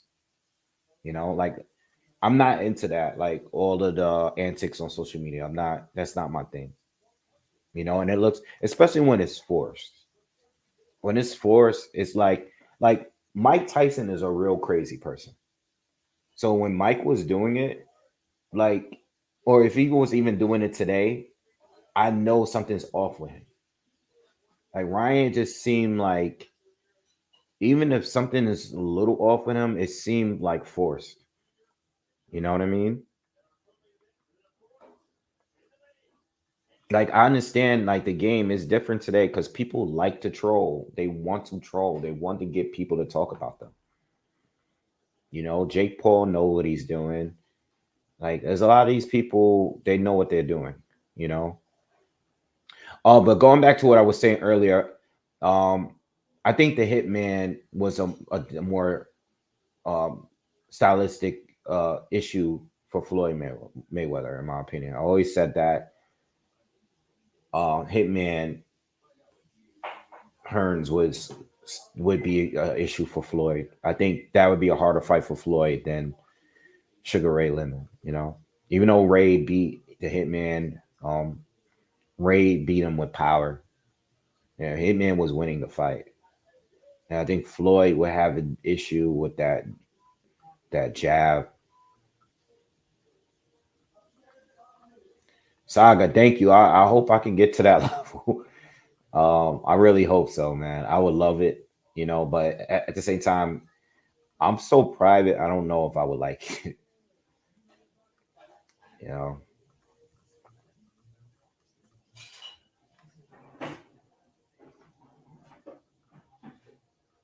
But I think Floyd's defense would be too much of an issue for Ray.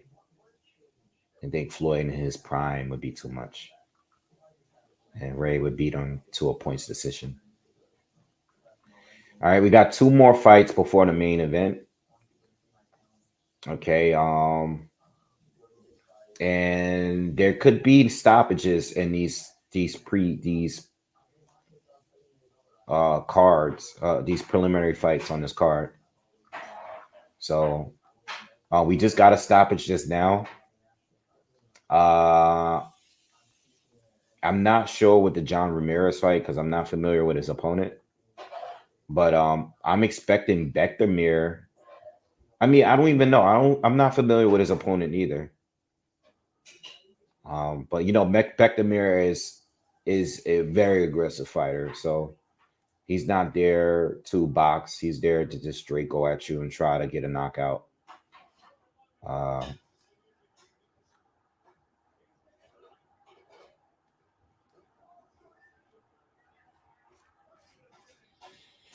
Rocket says a prime Mosley beats Shakur at 135.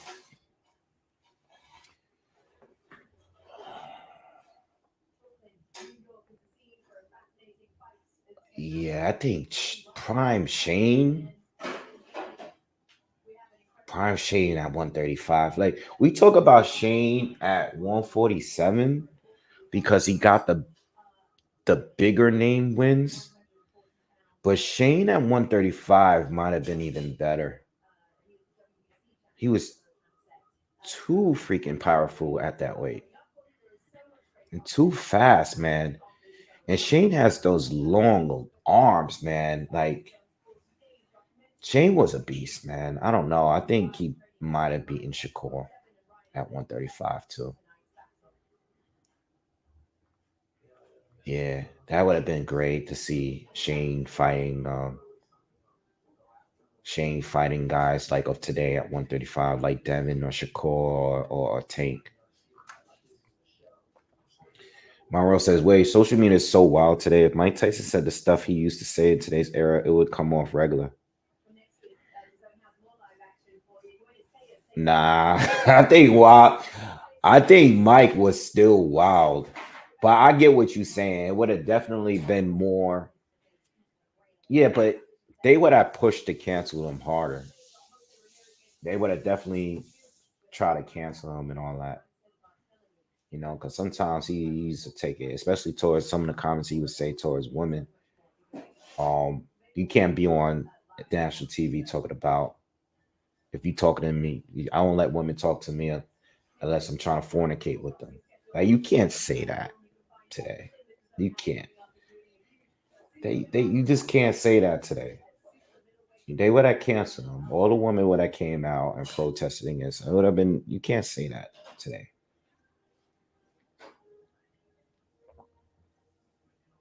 You know what I mean? So.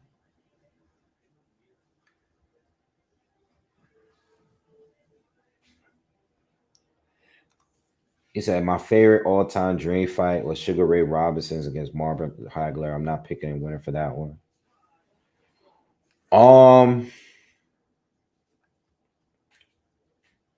At 160, I would have picked Hagler in his prime.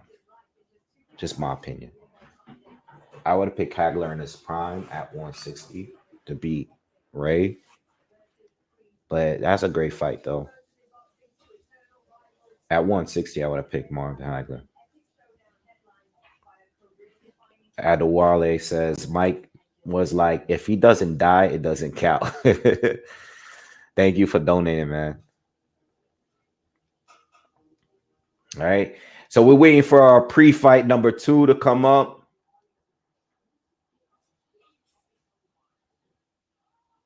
Waiting for the next fight. Let you guys know. So let's talk about the main event, man. Who do you guys got winning? What are your predictions? We're like 2 hours away from the main event, if that. How do you guys see the fight going? Devin Haney, Ryan Garcia, decision, knockout. What you got? What you got? What you got? What you guys got?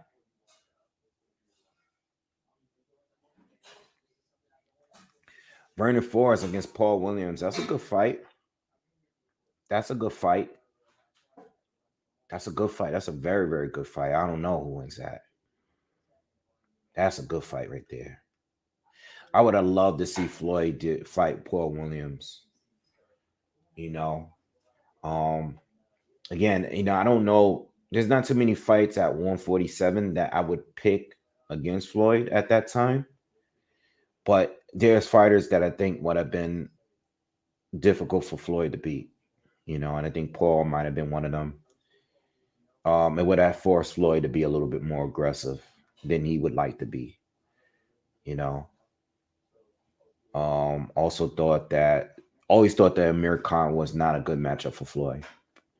I know Khan is glass jaw and all that, but offensively, I think Khan was legit. What's up, Stan? All right. So let's look at you guys' picks here. Haney by UD. Haney wins by Garcia disqualification. Wow. Okay. I can see that. Rocket says Devin by Derrick James stoppage. John Doe says Devin by TKO. Ryan's not all upstairs. Soccer says Haney should win, although a punch well placed in the temple can do it for Ryan. Trey says Garcia got a puncher's chance rounds 1 through 5. Haney steamrolls after 6. I agree. That's probably where I'm looking at it the most. Rosewood says Garcia will have a mental breakdown before the 4th round. Damn. Robin Hood says my prediction is Ryan quits on the stool or has a mental health breakdown crying like Oliver McCall. Damn. Now, if that really happens, then I would say this man is crazy. What's up, Edna? Morrow says Devin by decision, but Ryan's speed and power could be a problem for Devin Haney early rounds. All right.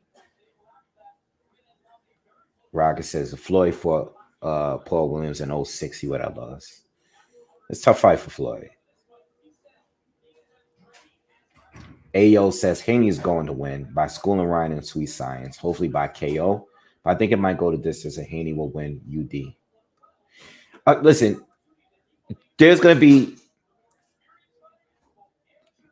if this fight goes as far to a decision win for either fighter, there's going to be some sort of controversy in the fight. I do feel like I don't think that this fight is just going to be a normal fight. They're going to be, it's not going to be boring. And something is going to happen. Either Haney gets clipped with a good shot or there's going to be some sort of just controversy with Ryan Garcia. It might be a messy fight. The ref might have to get involved. I think something is going to happen in this fight. Gio says Haney stoppage. Damon said Haney stopped the knife. So I'm surprised I'm not seeing Ryan Garcia. I've gotten some Ryan Garcia by win, knockout win in the comments in my videos. All right, but yeah. But I think something is gonna happen. And you can't completely rule out the disqualification or something is gonna happen where the ref might have to get really involved in the fight. Yeah.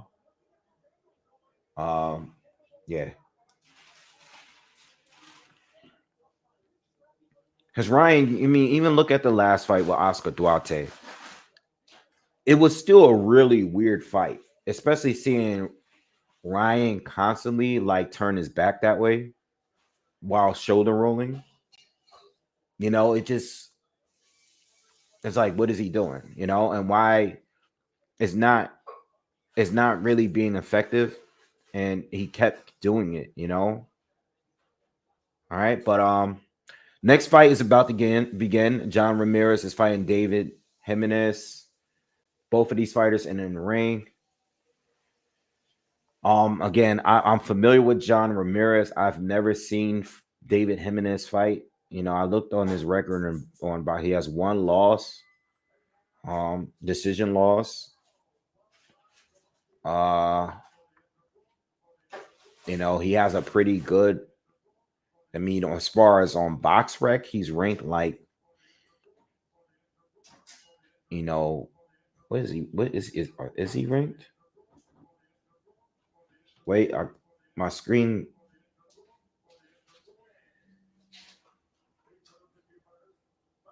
Okay, the zone broadcast just got frozen for a second. Did it happen to you guys?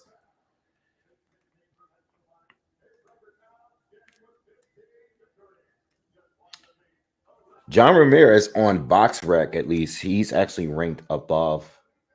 I'm sorry, yeah, David Jimenez is ranked above John Ramirez on BoxRec. That's not an official ranking, but it tells you where he's, gives you an idea of where he should be ranked. You know what I mean? Yeah, it kept repeating, skipping. Okay, it just wasn't me. I was about to reset this whole thing. LMS says I'm less interested in predict who will win due to the missing weight, unfortunately. Yeah, I think like that's how I feel about it.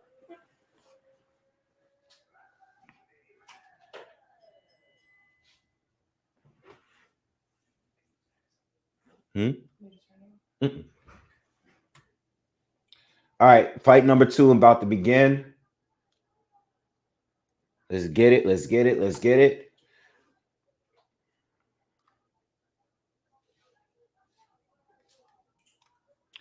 This is a super flyweight fight. All right, at 115.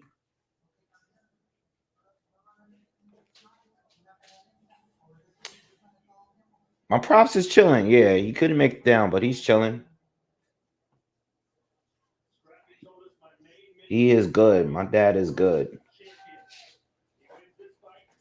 He is good. He's ready to go to the next fight. He hit me up asking he wanted to go. He's asking if the Saudi Arabia fight was possible. I don't know if I can do. Whoa. This fight just started off with Jimenez ramming into Ramirez and knocking him down without a punch throw. That was kind of weird. All right, I guess he's setting the tone for the fight. Yeah, but he asked me about the Saudi Arabia fight. Not gonna go to that fight. As much as I would love to be there because it's such an amazing card, it's just financially not part of the plans right now. So I will be covering it live here, which I would kind of rather do. Um, yeah, but yeah, first round. Again, I'm not. I've seen John Ramirez fight, but I don't know about his opponent. But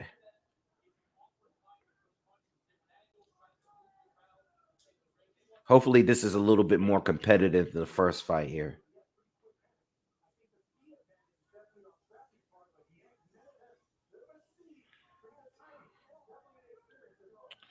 All right, the ref is getting involved a lot. A little bit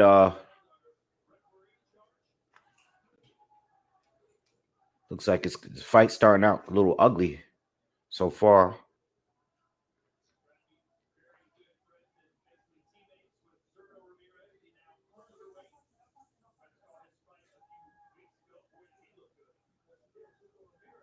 Ooh, Jimenez is real sneaky, man. Kind of like ambush type. Just out of nowhere, he's not doing much, and then out of nowhere, he'll just throw a super wide left hook or something.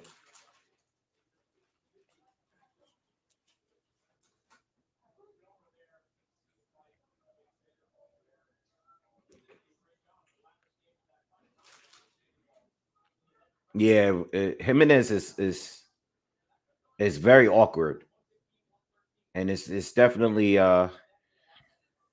John is having some issues here getting the timing down.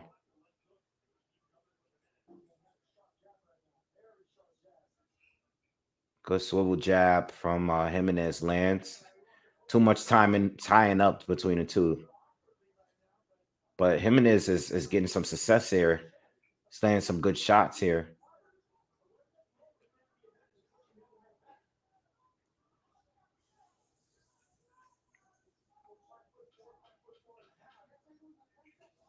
Oh, good hook from Jimenez. And straight right.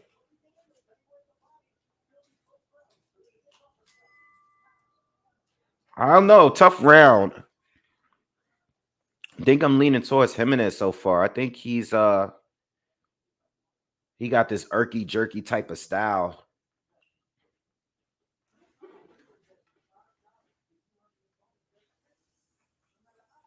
Titus says, yeah, that's why I like Wade, because it's realist. He's the realist. He cheap to go there in Dubai. Yeah, it's an expensive trip, you know. Um, I was in Dubai last year on vacation for my birthday, and it was expensive. But to go to a fight, it's not, you're not just paying for the trip, but you're paying for the tickets in the event. So as much as I love to be there, financially, it's just not in the plans right now. I just came back from vacation.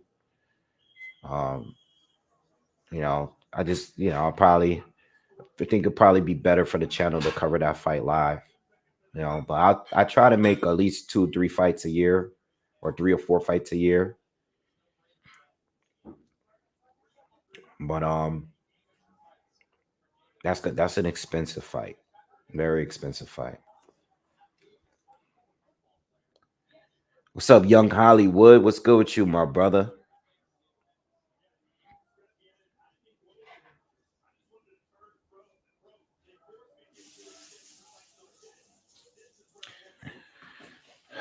I don't like the amount of tying up I'm seeing in this fight. It's kind of Jimenez. Jimenez is I see. I get annoyed when I see a fighter lunging in to hold, and at times he's coming in with his head, and it's annoying me. He's taking out the entertainment factor of the fight. And I understand what he's doing is to be awkward and throw off the timing of Ramirez, but it's not a good fight, you know. It's too much holding. They're getting some work done on the inside, but ref, tell this guy to stop leading with his head. He's gonna cut this guy. Jimenez is using his head. He's using his head, ref. Are you guys seeing this? This guy is using his head. Oh, yeah, the Knicks.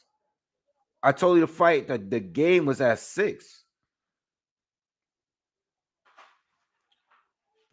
Yeah, I hope they get the Sixers out of here in as few games as possible. But yeah, are you guys watching this fight? This guy Jimenez is he's overly using his head, and the ref is not saying anything. Are you guys listening to commentary? Are the commentary at least saying something about his head?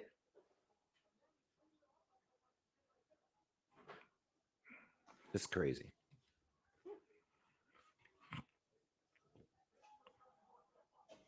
Mike, I see your comment. I feel you.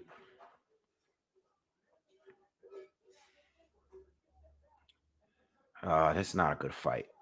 I'm not feeling this fight.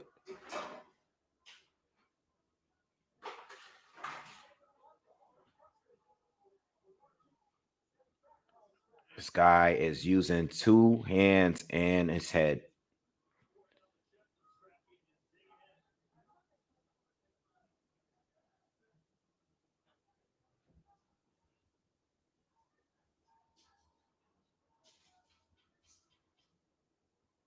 Kind of want Ramirez to win now because of the way this guy is fighting.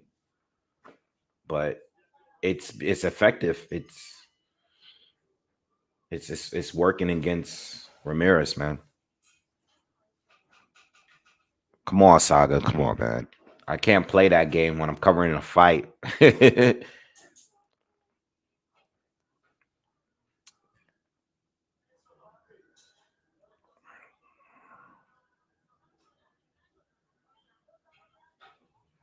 Yeah, fight is a little dirty, but the ref is not doing his job by saying something. You know what I mean? It's letting him do what he wants to do.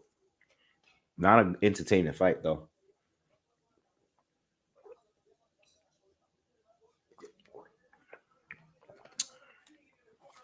I think we're gonna get cut soon. It's working for Jimenez though. He's not gonna stop if the ref doesn't say anything. All right, round 3. Really don't know how to score it because I feel like Jimenez is winning, but I don't like his tactics here. But I don't think like Ramirez is in control of the fight. I would have to say Jimenez is in control, even though I don't like the fact that he's using his head.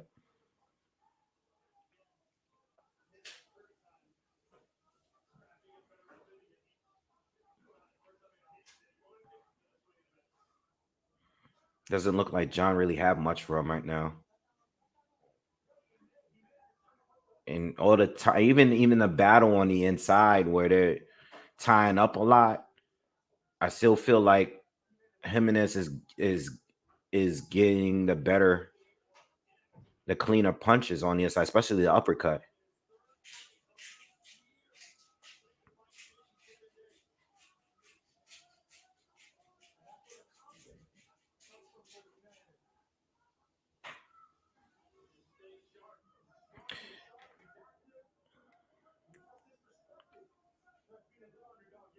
Has a weird style.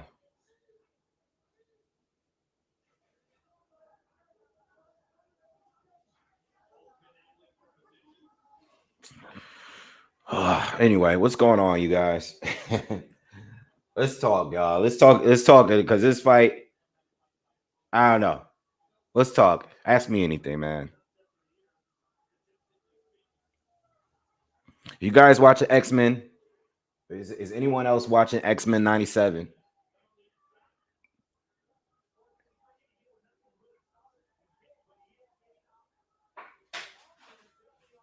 If you aren't watching it and you used to watch the old show, you need to watch this show. It's on Disney Plus. It's an incredible show so far. Check it out.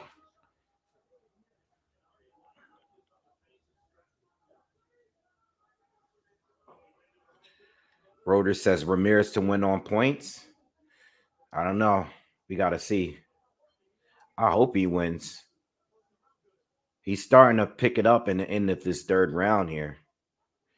You know what it is? He needs to create a little bit more space. You know, I know they're playing this wrestling game.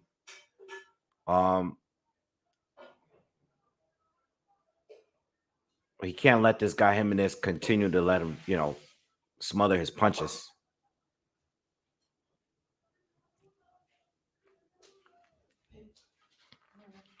Okay. Yard and Buatsi, who do I have? I'm leaning towards Yard. I think I'm leaning towards Yard to win a close decision. That's what I'm leaning towards. That's not my final pick, but that's where I'm at right now. They're showing King Ryan Garcia. He's entering the arena now with 2 supersized bodyguards. These dudes. He got a shirt that says "Murder on My Mind." And they show Devin Haney enter his locker room too. Looks like the fans are supporting him. They're all cheering to him. He looks like he filled up quickly, like good though. His face looks better than what he did yesterday, before the weigh-in and all that. He looks a lot more healthier than he did yesterday. When he's cutting the weight, he definitely looks drained before the fight, but he looks good in the locker room right now. I know a lot of people were talking about that yesterday or all week about Haney being drained. He did look a little drained yesterday, but he didn't look bad when he was on the actual scale. I think he looked worse when he was still, in a shirt and everything, and just throughout the week giving interviews, wearing the shades and all that.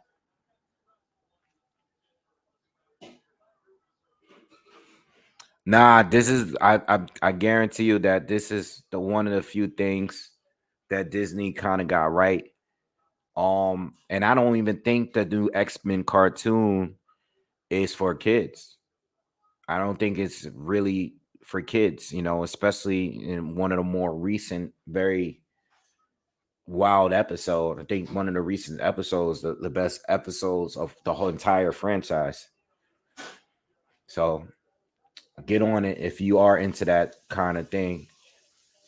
I was trying to wait until the season was over before resubscribing to Disney, but I couldn't take it no more. And I just resubscribed last week and it was worth it. So yeah, I feel you. I canceled my Disney subscription too a while ago, but this show is definitely worth it if you're a fan of the old show. All right. I don't know how to score this fight, y'all. I'm definitely I do think Ramirez has looked better in the third and even in fourth round here. I think Jimenez won the first 2, but it's tough. Jimenez is picking up activity now, the volume now, but it's definitely been that back and forth. But this has probably been the most back and forth round. Excuse me. So far, this is actually a better round from both. Ramirez is on the ropes, and Jimenez is just holding him there, and he's getting through with a lot of shots here. I think Ramirez want to get from he's been sitting on the ropes for at least almost a minute now, and Jimenez is outworking him here, and this is not where Ramirez needs to be because Jimenez is using his head still and smothering Ramirez with this, and he's landing uppercuts where he has opportunities to.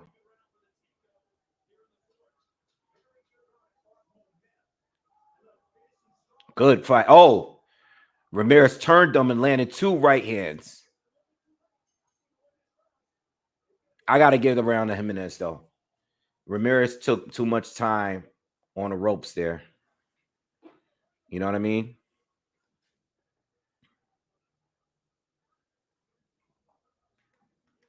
Damn, Jericho, I'm sorry to hear that. 11 years is a long time. But get through it, man. Just use the free time to yourself.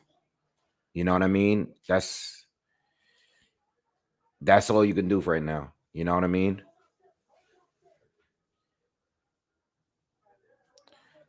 Just use the time to be on your own. You know what I mean? 11 years is a long time. But that's tough. But I'm glad I'm here for the entertainment, and hope you have a good night, man. Hopefully, I can make the show good. I know you guys like the reactions. And the thing with these fight reactions of mine, they're not like forced, because you guys know I'm very relaxed on my. I've even heard you guys say that the energy is not there. If I jump up and I get hyped, that's not planned. It's never planned. I think that's how I watch boxing when I'm by myself. Boxing is one of the few things that could get me that excited. When there's a big crazy knockout, that's like one of the few things that could get me jumping up like that. Because any other time I'm chill. All right. But this fight is just started to become a better fight. These last couple rounds, especially the fourth round, is starting to become a better fight. But it's still very, very hard to score. Jimenez is definitely busier, and Ramirez is more accurate. But I don't know how the ref is looking at this one. Jimenez his punch output is higher now. Before, he was moving around, circling around, and looked for opportunities to kind of just ambush Ramirez, but now he's just throwing a lot of punches. Ramirez is bleeding from his lip. He doesn't look badly hurt or anything like that. He looks fine. He's still fighting, but he looked frustrated. He does look a little frustrated because of him and his style. He's going from like throwing a lot of punches to lunging in with his head, and he's tying up a lot, and then he's fighting with the free hand, and he's doing a lot of stuff here that is he's definitely outworking Ramirez here again in this fifth round. But the fight is better now. But this is a 12-round fight, and the way it's looking, I see it going all to distance here. I don't really see a knockout happening here.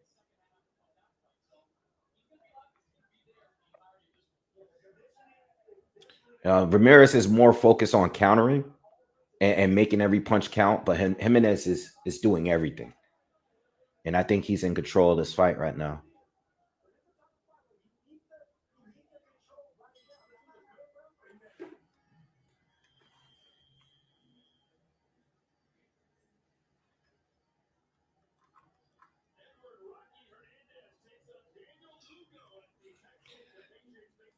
Yeah, Young. I don't.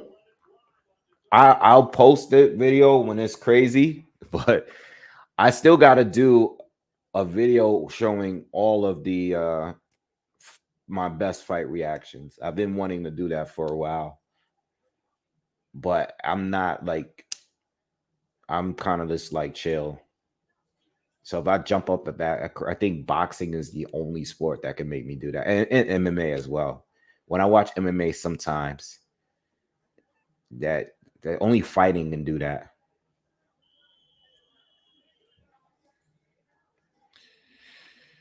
I think Jimenez is winning this fight, in my opinion. I just think he's winning. Ramirez has had his moments, but I don't like him in his style. But I think he's winning the fight, D style. What's up, Mike G? Yeah, Ngannou and Joshua is a good. I think the most shocking fight reaction was Wilder against Fury in the second fight. I don't think I got a crazier reaction than that, because I think Fury knocking out Wilder was the furthest thing I ever thought would happen. I think that video was the first time I made a reaction video, because that was just like, what? Like Fury knocking out Wilder was crazy to me. Oh my god. I think that got a lot of views too. I think that video, that commentary video, was one of my highest commentary videos ever. What's up, Marcus? Enjoy, man. Enjoy the content. Welcome. So we're in the sixth round. Again, we're still at what we've been the last couple rounds. You know, I just think Jimenez is just outworking Ramirez. And in order for Ramirez to make this fight competitive again, is he's gonna have to let his hands go. And I just don't think. Wait, something's happening. What's happening on the outside? Or maybe somebody just arrived. Somebody famous might have just arrived. Is that Mike? I see someone with a ball. Yeah, Mike. Okay, Mike Tyson just arrived near the front of the fight, and I think that's why everybody got up. Yeah. So yeah, I think Ramirez is gonna have to let his hands go a little bit more. And mind you, Jimenez is still using his head, you know, lunging in, and the ref has not said anything, you know. And Ramirez, you're starting to see the damage on his face. You know, I said last round, I don't think we're going to get a stoppage here, but Ramirez got some swelling on the left side of his face, and he's bleeding from his mouth. And you never know. I mean, we're on the sixth round. He's taking a lot of punches. And this guy, Jimenez, is just, his volume is crazy. He's throwing a lot of punches. I mean, I don't know what the count is, but he's throwing a lot of punches nonstop.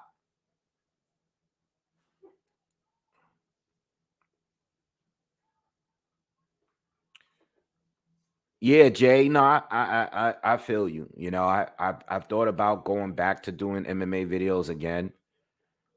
It's hard. I mean, just with me, it's hard to just cover boxing. You know, but I listen, man.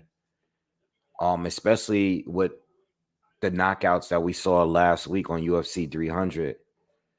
You know, sometimes I think about it, be like, damn, man, to see that live, that would have been crazy. You know what I mean? That would have been crazy to see that, and had been covering that live. You know?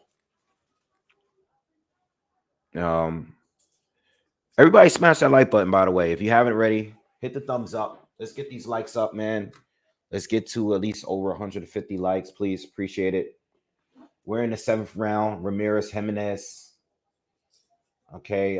Again, you know, I'm not technically scoring the fight, but I think Jimenez is clearly winning on my end. You know, I think Jimenez has been the more active fighter. He's more effective here. He's in control. You know, they're fighting his kind of fight. Oh, he just slipped. They're fighting his kind of fight. He's forcing Ramirez to fight his fight, which is this rough, rugged wrestling style. And it's working in his favor, in my opinion.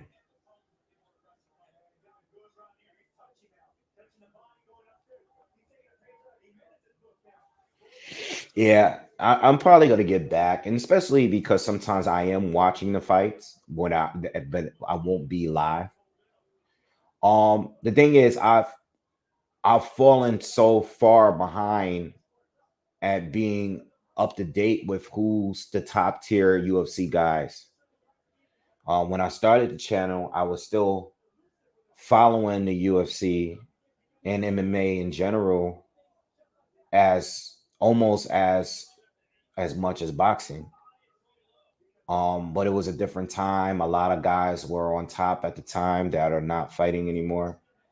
So I haven't been up to date on, I am not an MMA, as far as following guys' career. You know, I I was a fan in the very beginning and in the earlier 2000s and even the early 2010s. I was following it heavy. I think when I started the channel made me slow down with UFC because I started covering this hard. You know, like I found out the other day that Jim Miller is still fighting the UFC. Like he had a fight the other day on the UFC card. Jim Miller has been fighting since like '05, '06, when I was still like watching UFC heavy. I couldn't believe he was fighting the other day. And I've seen him lose so many times, but he's still fighting. Like I'm really behind on like who's popular right now.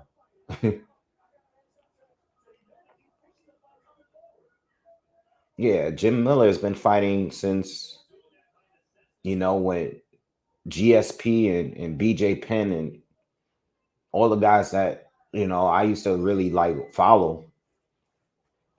So I thought about it. I thought about coming back and just watching it and covering certain cards, just like more of a casual these days, because I don't follow all of the guys' careers now. Just for fun, I might just start covering certain cards, especially if there's not a big boxing card that's on. I might come back to doing that for the major fights, because there are fights that I've watched the pay-per-views that just wasn't live. Um, you know, so we'll see. But a lot of guys that I know well, they're long gone, or they're past their prime. And a lot of the younger guys, I wouldn't know because I haven't followed their careers like that. But some of their pay-per-views are just fun. Some of them you don't even need to know. You could just be watching it and enjoy. I used to even go to UFC, UFC events. I went to the first UFC card here in New York. Um, and I used to go to other cards too. Like I went to Strike Force in Jersey. I saw the fight when I went to see. Yeah, I can't think right now. Which card did I go? Fedor. I saw Fedor when he lost to Silva, Bigfoot. I think that fight. Yeah, I went to that fight in Jersey. I think that fight was in Jersey. I wanted to see Fedor in a real fight because I was a big fan, watching him in Pride and stuff. But that was disappointing to see. To go see your fighter for the first time. It's like going to see AJ in New York, big fan, went to go see him live, and then he gets knocked out. It is what it is. LMS, thank you for donating, man. Appreciate you. He says, Inoue donated 2. Reaction was my favorite, and how I got to know your channel from Japan. By the way, got the lottery for Inoue and Neri. Can't wait to see the fight with over 50,000 people at Tokyo Dome. Yeah, I can't wait to go to Tokyo.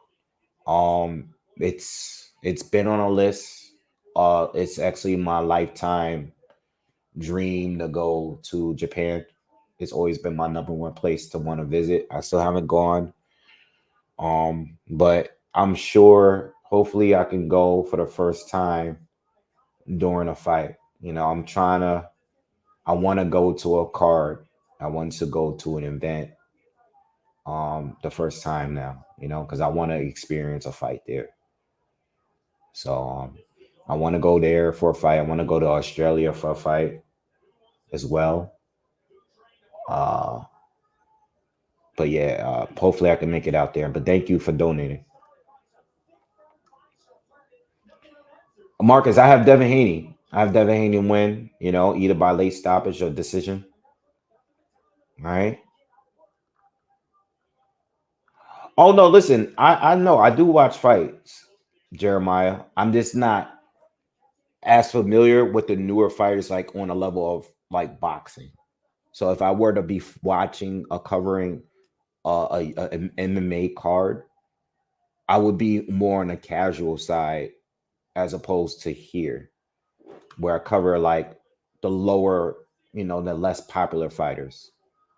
I'm gonna probably know the popular guys, some of the popular guys, but I don't know it where I can just sit here and go back and talk about the careers or the age and the order of who they fought. Not on a level of boxing. I can't do that.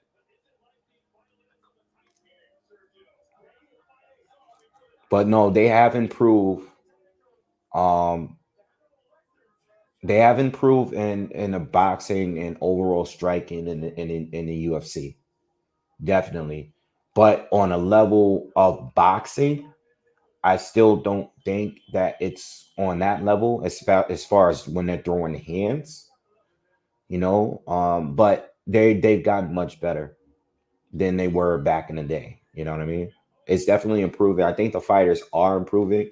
Still, and being in 2024, it's still a younger sport. I think, again, I've told you guys here on the channel, I watched the original UFC with my dad on one of those cable boxes, UFC, the first amount of them, I remember watching them live on TV. I remember them promoting it as a pay-per-view.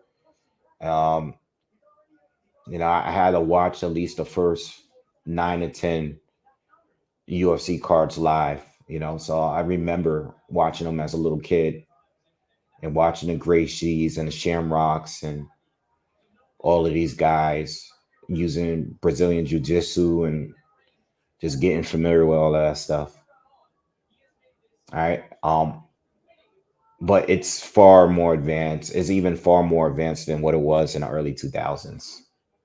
Like, these guys are good, like really, really good.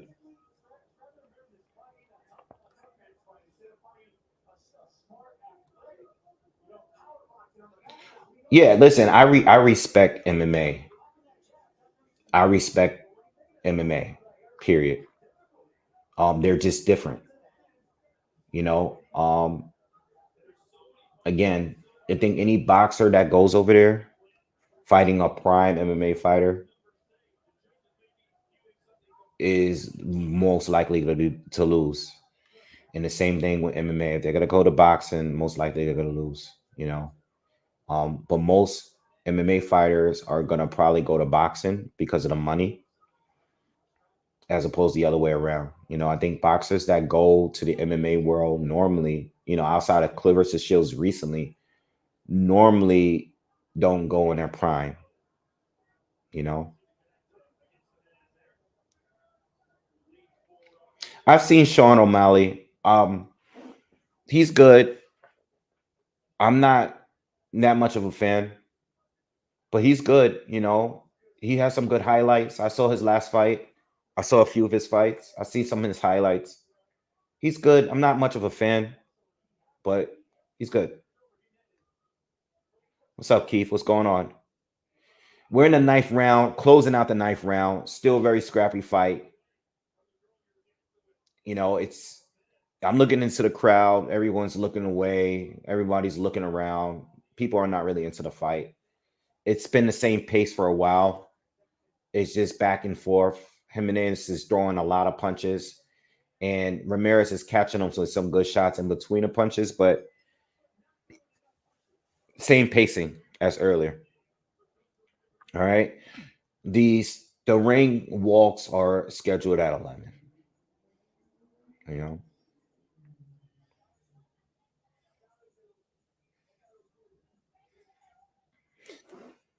You know, yeah. Yeah, I know those guys are long gone. I'm just saying that um I that's when I was really, really into it. Whereas now I watch a fight every now and then, depending who's fighting, you know? Like even the guys that came out after those times, they're even gone, you know? I think Jimenez is winning the fight. I can't. Jimenez is winning the fight. And he's coming out firing. This 10th round, he comes out firing this blazing shots at this guy. He's not showing any signs of tiring. And again, the swelling on Ramirez's face is getting a little worse. You know, it's not stoppage bad or anything like that, but it's there. His face is swollen on both sides.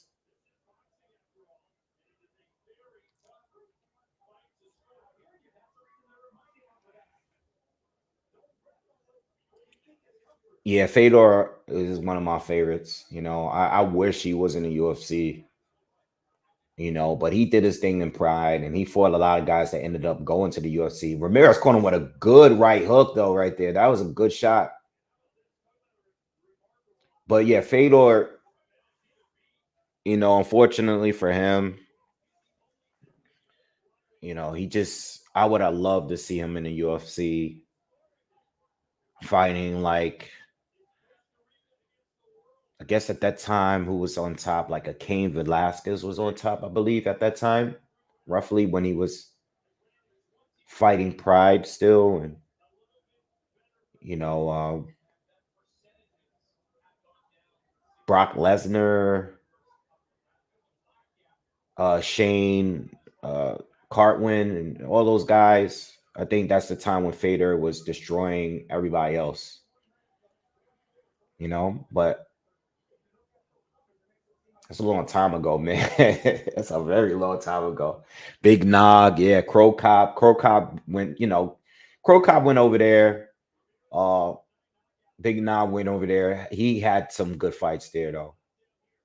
But you know, again, that was a long time ago, man. Those fights was freaking, you know.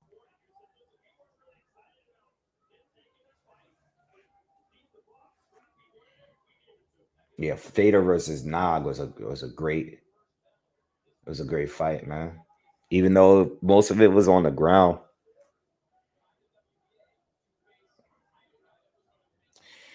Yeah, man. Anthony Rumble Johnson, man. It sucked that he just, you know, it's sad. Sad situation. I remember when he announced his retirement, it was just like out of nowhere. You remember when him and John Jones did that fake face off? That was crazy.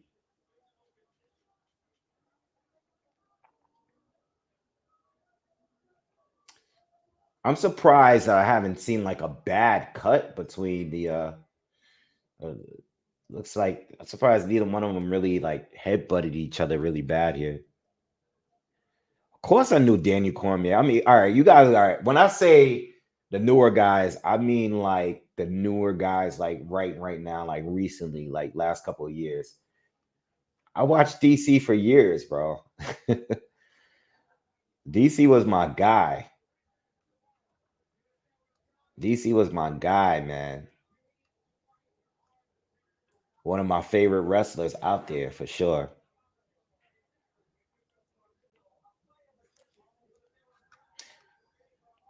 I'm surprised Randy Couture did as good as he did as a heavyweight. Believe it or not, you know. My favorite MMA knockout. Man, I don't know, man. I don't really know. I can't tell you off the top. I have to think about that. Yeah, the John Jones, because you know the failed drug test definitely messed things up. Um, you know, but DC was a beast. Jeremiah, thank you for donating. He says, you think Boots will ever fight Crawford after moving to 154 to fight Spencer Charlo? I doubt he'll comes back down if money not worth it. Nah, I don't think it happened unless like Turkey Al-Sheikh gets involved and offers Crawford a big amount of money to do it. Because the reason why I don't think it's gonna happen because is the way it could happen, but the way it looks right now, it looks like Crawford is on a path to collecting on the titles at 154. And it looks like Boots is on a path of collecting all the titles at 147. So I don't think the fight is really going to happen right now. I think Crawford is prioritizing becoming a 3 division champion, undisputed champion. And I think Boots is, and just based on what he's saying, based on what Hearn is saying, I know Hearn brings up Crawford, but Boots needs to put himself in position to have a title before Crawford wins all of the titles at 154. I think that's if Boots really wants a title or Boots really wants to fight with Crawford, he has to put himself in position to where Crawford has to fight him for a belt. I don't think it's going to really just happen off, like just one-off fight. I don't know. I don't think so. All right. We're still another hour out from the main event. We're still one more fight that's coming up. Based on Bektamir's style, it might be a knockout. I don't know who he's facing, but we just gotta see. Oh, I can't stand Bob Sapp. He's terrible. Bob Sapp was terrible. Yeah, but Jeremiah, thank you for donating. I don't think Boots is in Crawford is gonna happen. And if it does, it could happen, but it's just the way it's looking right now. It looks like Crawford is about to just go straight to the guys that's holding titles at 154, in my opinion.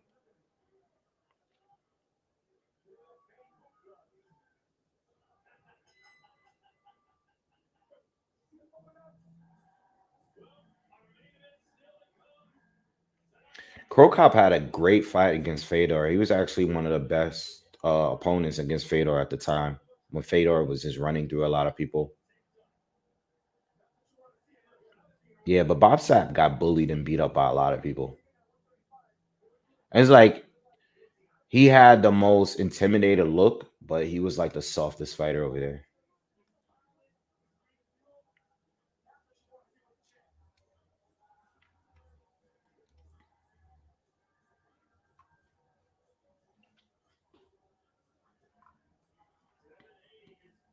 Henderson against Bisping, yeah, that's crazy.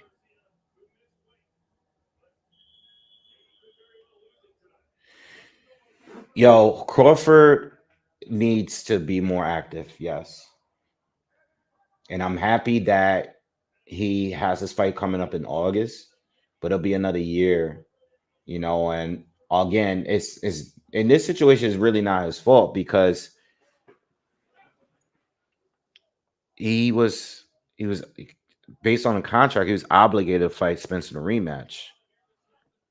Spence just recently, I think in like February or so, we found out that Spence wasn't going to activate the rematch. At first he was going to.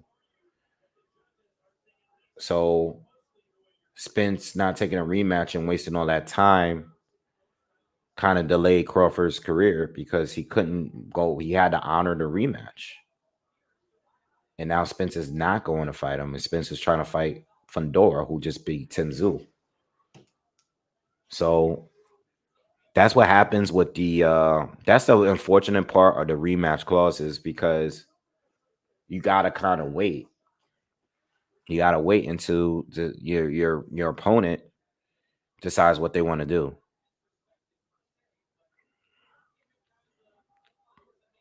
So I mean, that's done. So hopefully with this fight that he has in August, hopefully he can get into another fight. I say if he wins and beats Madrimov in August, he should still get another fight before the year is out. You know, hopefully he gets in there. Oh man, this is getting ugly now, man. Ramirez is bleeding from his right eye. And we're in the 12th round here. I think it's clear that Jimenez won this fight.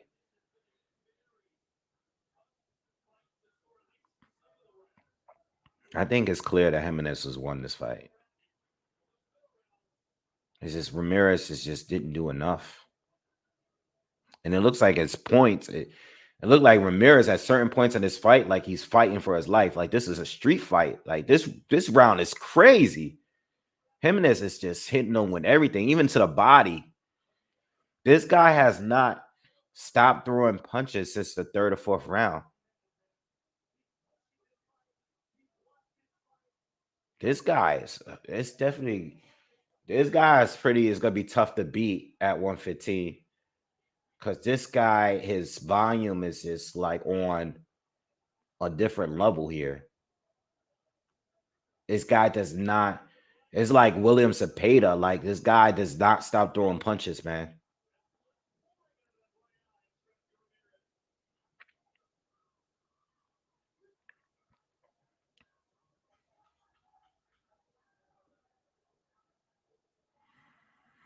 No, I don't know what their weigh-ins are for weights are from tonight, Robin. I don't know. Fight is done.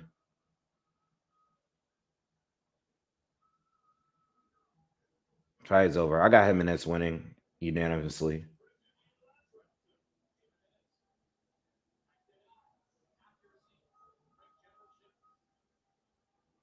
All right, so we're gonna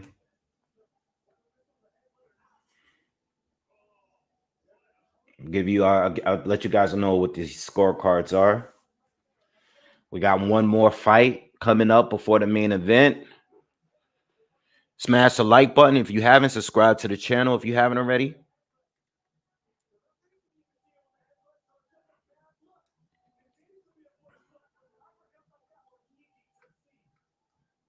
All right, let's try to get up to 200 likes, man.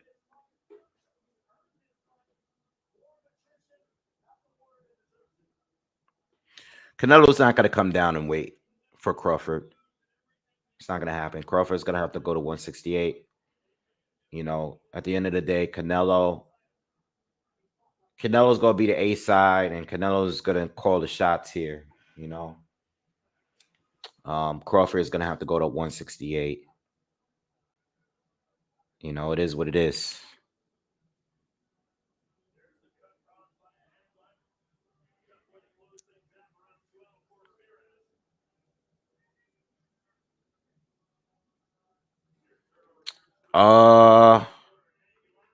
There's 2 fights. Let's see. What fights do we have yet?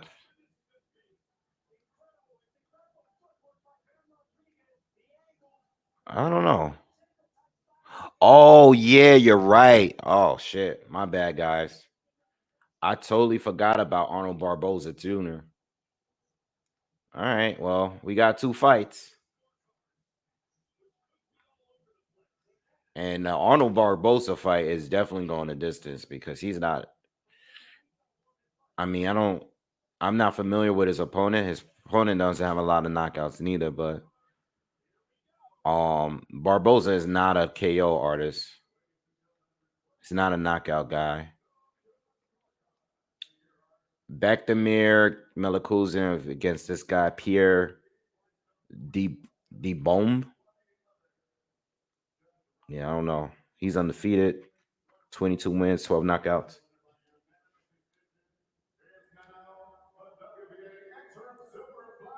Unanimous decision for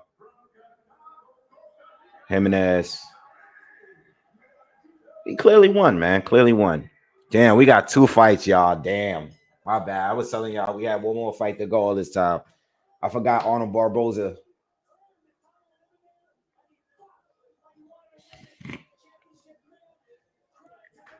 Who do I got between Drake and K Dot? Let me say this.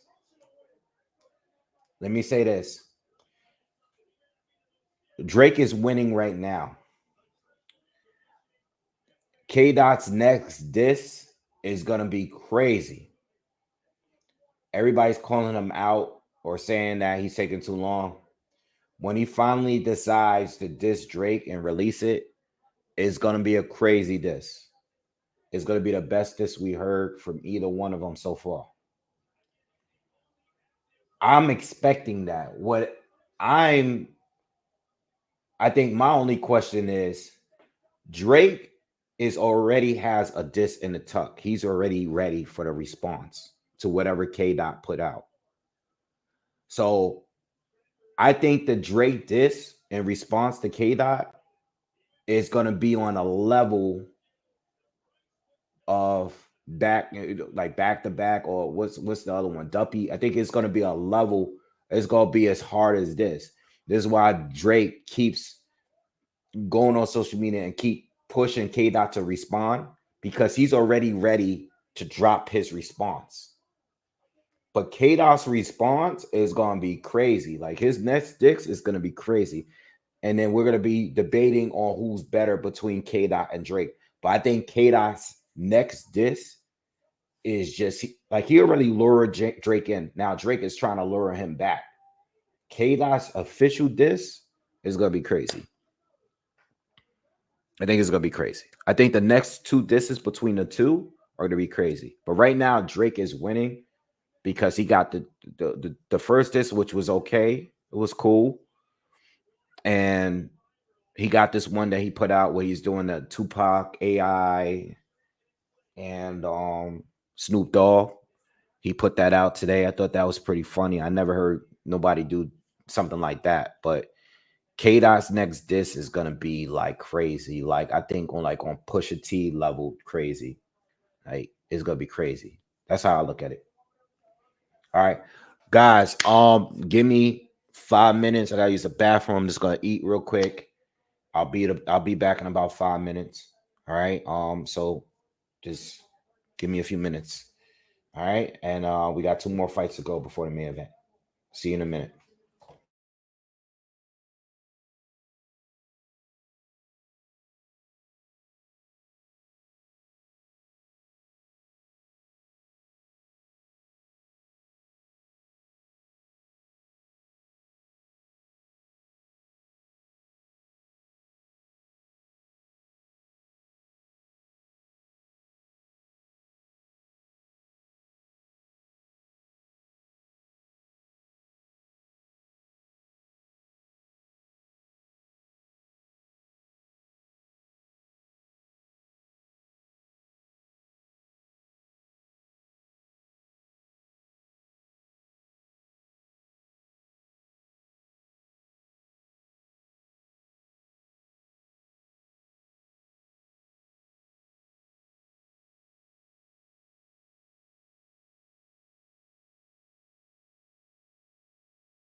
All right, guys, I'm back. Thank you for waiting.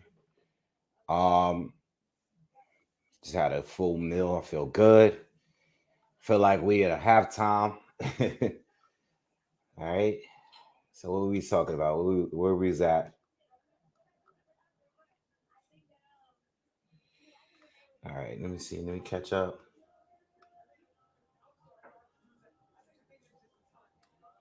Yeah, Ether is up there. Ether is one of the greatest discs, if not the best. It's at least top three.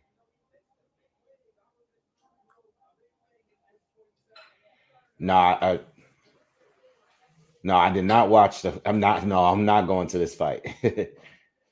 I've been getting asked all week if I was gonna go to this fight, and I've even been asked to go with other people. But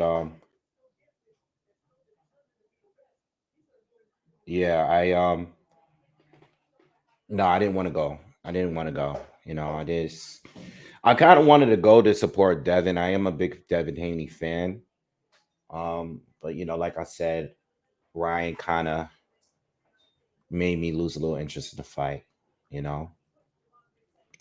And plus I wanted to cover it live. I just went to a flight in the UK, and I'll go to another fight soon, but it wasn't going to be this one. Teach, what up, man? Teach is at the fight. Okay, he's still on the found a way to stop by the show. Thank you. How's the crowd? It's good. You said it's a nice crowd, good energy, good. How the seats looking? Is it looking like it's filled up? I see that it was a lot. I did check and glance at some of the tickets throughout the week. Even though I was pretty sure I wasn't gonna go. There was still a lot of tickets available. But yeah, I haven't been to the Barclays in a while. It's been a minute. I was saying that earlier.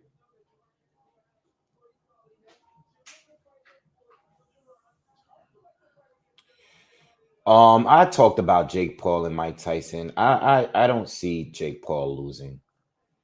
I don't think this fight was made for Jake Paul to lose. I think this fight was made to make Jake Paul look better, so another real boxer can actually fight him. Like someone, I think they're targeting someone like a Canelo. You know, I think they want to do monster pay-per-view numbers in hopes to securing like a Canelo fight. Something like that, where Canelo will fight Jake Paul at whatever weight he desires, type of thing. That's the way I'm looking at it. Mike is a beast, but Mike is still almost 60 years old. The legs are not great. These little clips that they always show is like 2-second burst clips. Not really like a full Mike Tyson sparring sessions. You know what I mean? And I just don't see it. I think Jake, all he has to do is just use his legs, move, throw a shot here and there and keep it moving. I don't think that it's I think it could be another draw or a controversial Jake Paul win. You know what I mean? So I think that's the goal. The goal is to beat a real boxer and get the high pay-per-view numbers. So people are gonna want to see him fight more.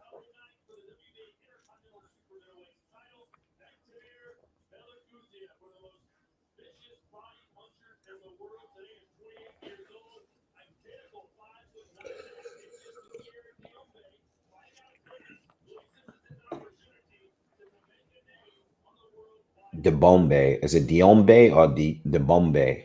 Pierre De Bombe. All right, next fight, Bektamir Melikuziev against Pierre De Bombe. That's how you say his name. De Bombe. Well, Beck is going to be fighting a shorter guy. Normally, he's fighting a taller, rangier fighter, but he's fighting a guy that's his actual height. They're both 5'9". Never seen him before, but short, stocky, just like Milikuziev. Let's see if he can land that big shot that Gabe Rosado landed a few years ago. Yeah, man, that was one of the most shocking knockouts of that year. I think that was knockout of the year, right? I mean, Bektamir was beating him up, and Bektamir, very aggressive, no defense, just charging in, wild, punish you to the body, and Gabe just caught him with the perfect. It reminds me of the Marquez Manny Pacquiao fight where Pacquiao just kind of charged in and ran right into that shot. That was a crazy, crazy KO and a huge, huge upset. And it actually landed Gabe Rosado a few more good fights after that, because after that, it put him right back on the map. Gabe has never been like a huge puncher. He was always one of the better journeymen. I mean, in the past decade, I would say Gabe Rosado and probably Derek Chisora are two best journeymen. Not no disrespect neither. I know Derek Chisora would probably hate to be called a journeyman, but two best journeymen in the sport. Always going to get fights against top contenders and champions, but most of the time they lose them. But yeah. So Bektamir is the Bombay is already in the ring, and Bektamir is now in the ring as well.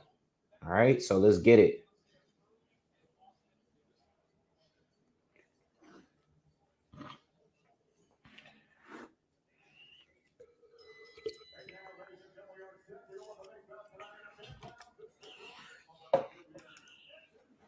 Hopefully get a knockout, man.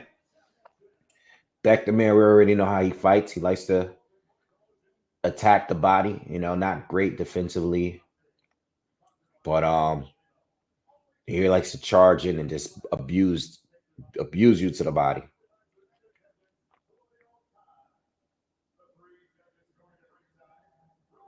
Yeah, Sean Porter is very short. I think Sean Porter is around 5'7", maybe. All right, we still got a few more. We have this fight and then one more fight and then the main event.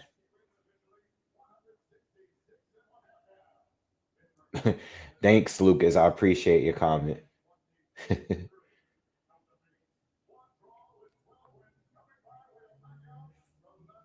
I can't. I'm taken.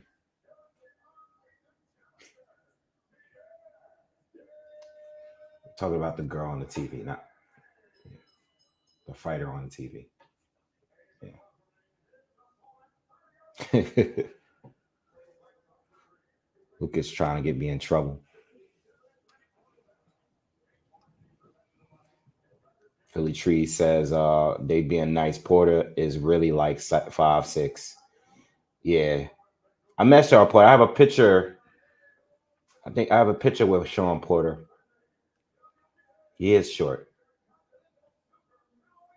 Sean Porter used to be really, really stocky though. I think he cut down and started making 147 easier, but I think before he was definitely like a bigger guy shrinking down with each fight. What's up, Lawrence? Was good. He said, "What's good, Wave? Looking forward to the commentary tonight." Yes, sir. All right, here we go. Round one. Milikuziev. Let's call him Beck. Keep it Beck and the Bombay. I'm going to just say Beck and Pierre. I like their first names.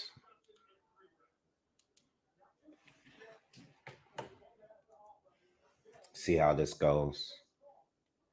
I want it to go quick. I want to get a knockout. Let's get a knockout, man. I want to see a knockout, especially after that last fight. Beck is a southpaw. I just remembered. Yep. The Bombay righty. Short and stocky, just like Beck. Seeing some good feints from Beck to start out this fight.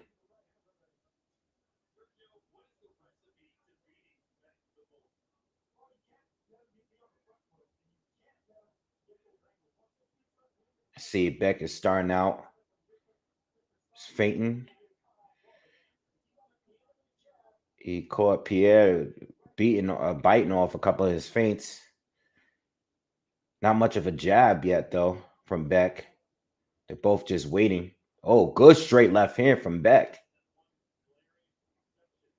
Popped Pierre's head back.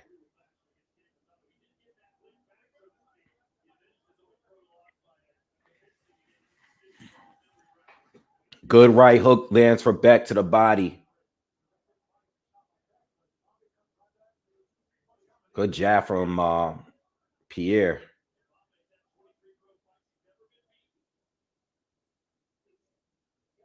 Another good straight left from Beck. I think Pierre needs to calm down. He seems real jittery so far, but he's landing a good couple of shots. But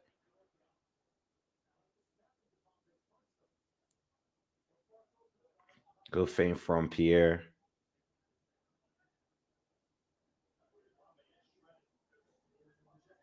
Good. Oh yeah. Good hook to the body from Pierre. You could tell Beck is he's trying to be patient here, but you can see that. Oh, good exchange for both. I think that left hand might have bothered Pierre, and Beck is pushing forward.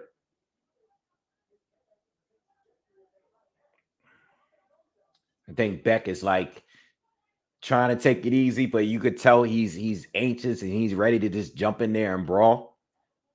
I say by the next round, the latest, he's gonna start just going on a pure attack. I think the Bombay might be bleeding already. I gotta see. Hold on. Is he bleeding already on his right eye? Yeah. I see the blood on his arm, but I can't see the cut because of the angle. Can't see the cut yet. Can't see where it's at. Beck lands a left to the body. Yes, he is cut. Yeah, he's cut. I think that's from a headbutt though. So we got a cut on the Bombay in the first round.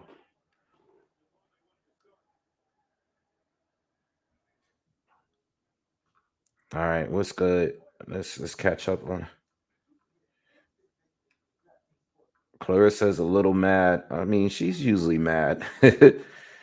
Black Cat, thank you. Says, thanks for doing these cards. As a hardcore boxing fan, it's great over the years having these lives in the background. Thank you. Quaya was good.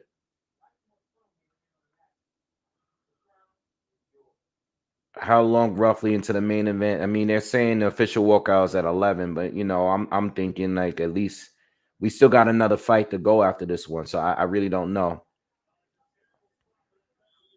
I really don't know. You know, Black Cat, thanks again for sending me that donation. All right, round two. Gave the first round to Beck.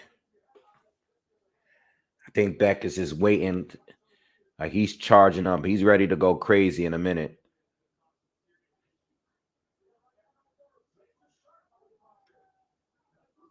I got Haney. Oh, good counter right hand from the Bombay lands. Clean.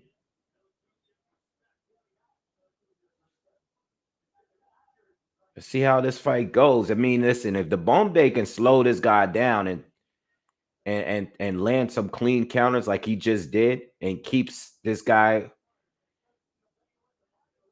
Oh, good left hand to the body lands for Melakuziev, but the Bombay had lost his balance, slipped from the shot, but good shot.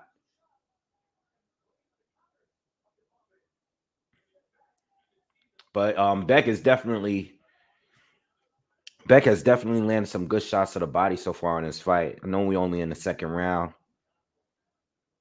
But this guy Pierre needs to find a way to slow down the pace and land those kind of shots like there. He's landing a good right cross right there. He needs to, land these shots because Beck is there to get hit. The Bombay just slipped again. I think that mat got to be wet from the sweat.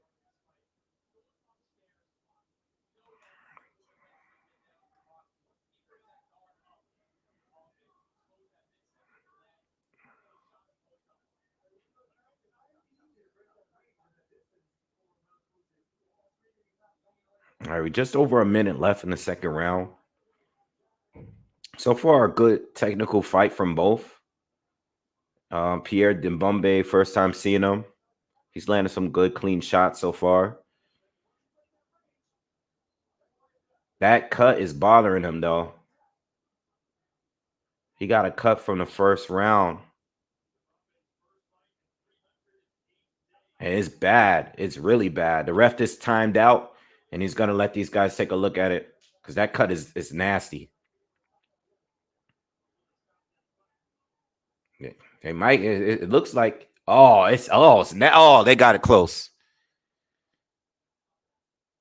It might be. It might get caught. It might get stopped, y'all. It might stop it. And it's from a headbutt too. So the Bombay came out charged up now. 30 seconds left in the second. Because they know that they might stop. Nice combination from the Bombay lands. Again, Bector was forced to tie up right there.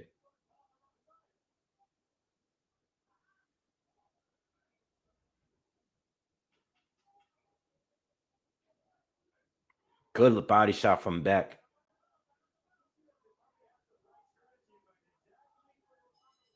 Good round. Good round. I mean, this guy is here to fight. He's fighting.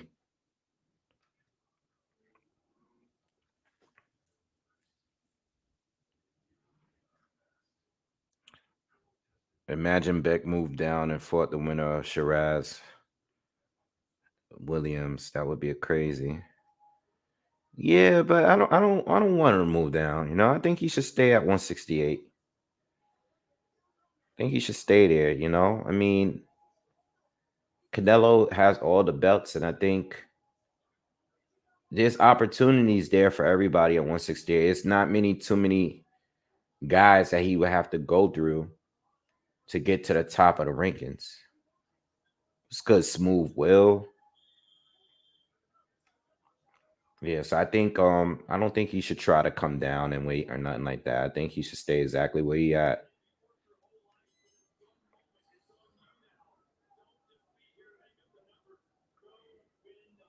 Yeah, so that's the way I look at it. All right, we're in round 3. I think the second round is close round. The second round was pretty close. I think anyone could have got that round. I said Beck is good. He's good, but he's there to get hit. And he's not high volume. He's pressuring you, but he's not throwing a lot. Got caught with a right hand again, lunging in with that left.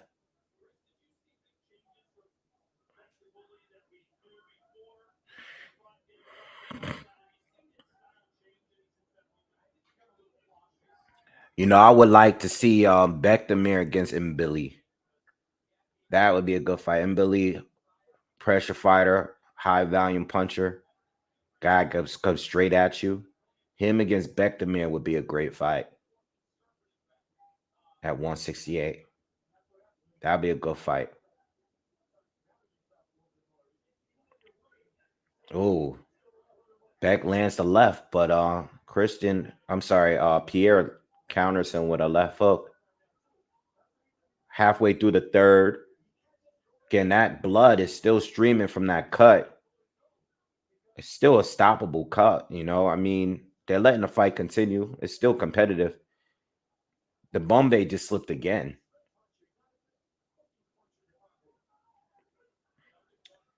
Uh, Bektamir is starting to take advantage here, though. He's starting to be the aggressive here in this fight.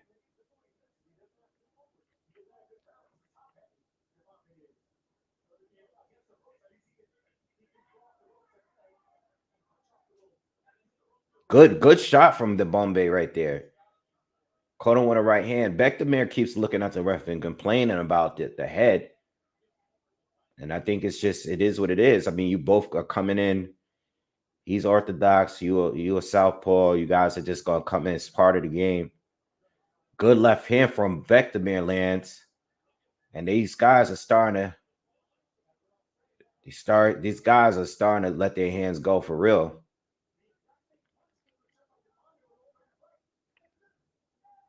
Beck land, nice right hook to the body from Beck and left hand up top.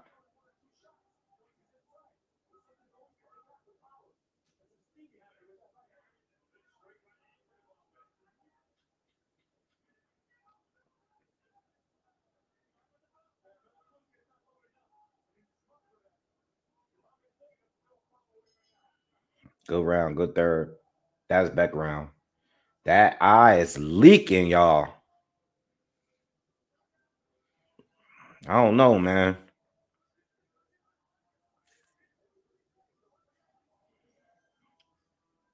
Steve Pace says, and Billy is big at 168, so I'll probably pick him.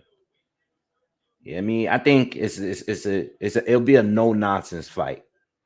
You know, both of them are gonna play into each other's style. And Billy is high volume, so he's just gonna be aggressive. And Beck, it's gonna turn into a brawl. You know, somebody's gonna get stopped. One fight is gonna be too much for the other. You know, that's the way I see that fight going.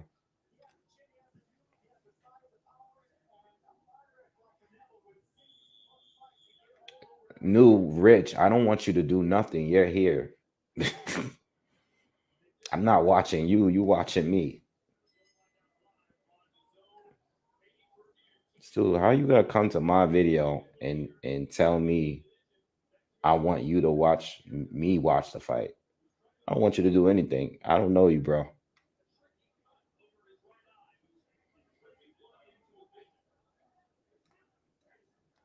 You block this clown.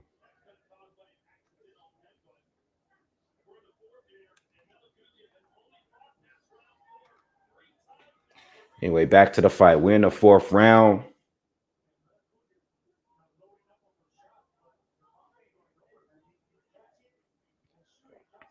I mean, to be honest, this fight is pretty competitive for the fact that the guys, the Bombay caught him with a big right hand. Beck is winning, though. He's landing harder shots right now, but Pierre is catching him with some big shots in between, too.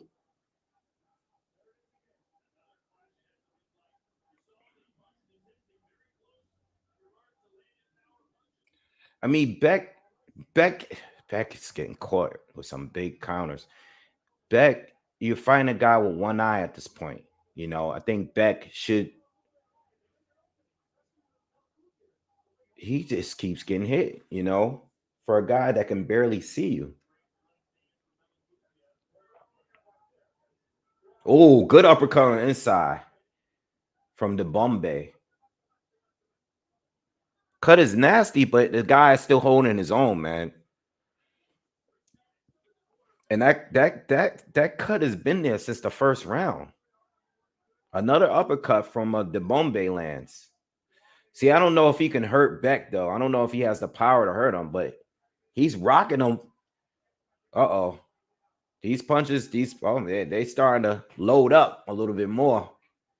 We might get a knockdown soon or something. Because Pierre is landing some bombs and Beck, you already know what he's doing.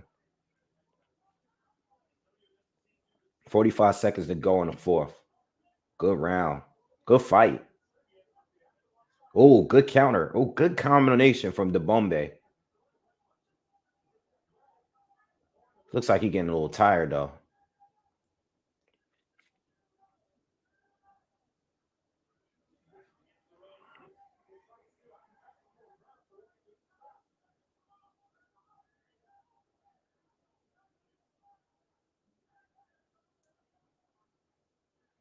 10 seconds left.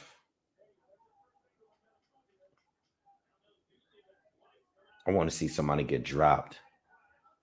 Melikuzinov is he's bleeding from his nose now. His nose might be broken.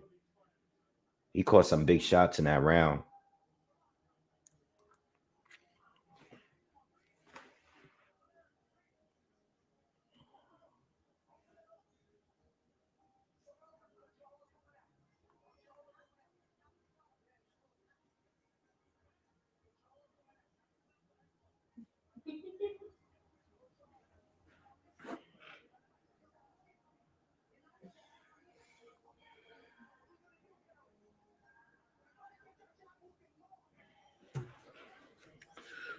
All right. They're showing the corner. They're trying to stop that cut. He has a little cut above his left eye as well, but that's a small cut. That cut over his right eye is pretty bad. But this guy is doing a good job, man. This is a competitive fight, man. I'm telling you, it's a 10-rounder, and a knockdown can change the direction of this fight here. Because Beck is definitely getting caught with some big shots, man. This guy Bombe might have his Gabe Rosado moment if Beck isn't careful.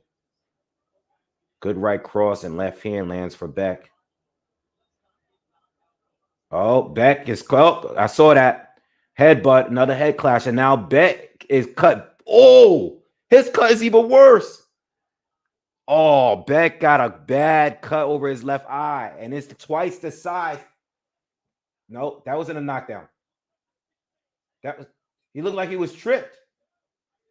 They're calling it a knockdown. The Bombay fell. It looked like he got tripped up though. Beck the man got mad because of the cut, and he just charged out at him. Yo, Beck's cut is crazy. He just scored a knockdown though officially. I don't know if that was an official knockdown. I mean, it was an official knockdown, but I have to see the replay. But Beck's cut is twice the size of the Bombay. So I don't know. No, they got a timeout. That cut is terrible. That looked like it's just hanging over his. Let's see. They're gonna show it now. Ugh. Oh.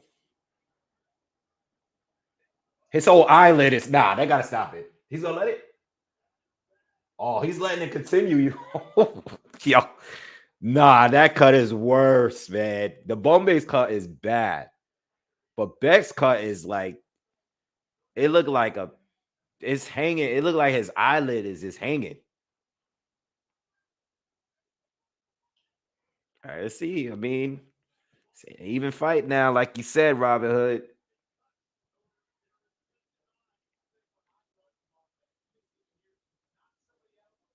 Damn. Both headbutts too.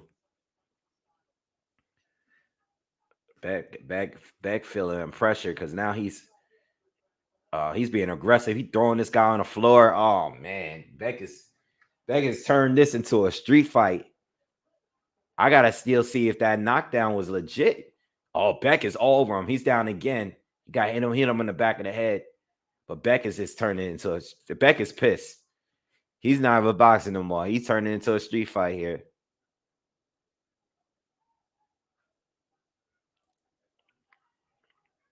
Oh, good big shot. Beck is, I don't know, that cut has turned him up.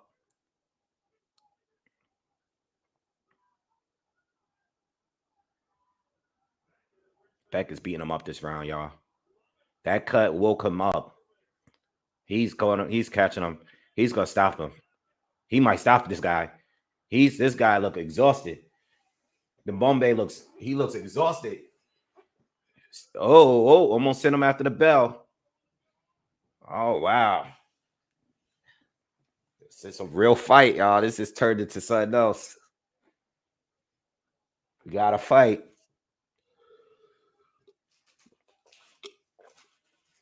We got to fight, y'all. All right. Show that replay, man. Let's see that knockdown, man, because that knockdown looked a little suspect to me. But let's see it in slow mo. Yeah, Beck's eyes all messed up. They showing it now. His cut is like twice the length. Beck's cut is this it's the full length of his eye, whereas the Bombay is like maybe like half of it. Nah, pocket. No way, Dev and Haney. You said Dev versus Haney. You got me saying Dev versus Haney.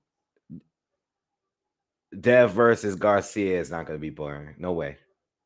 Garcia is too aggressive for it to be boring. It's going to be a fight. The doctor checked on it again. They're letting it go, but they have not showed a replay of that knockdown in the fifth. Beck won that last round clear. Actually, was his best round after getting the cut. Not only did he score the knockdown, but it looked like there was a moment where he was going to get a stoppage. All right, let's see how this round. Let's see if the Bombay is going to have to find a way to get back to his counters.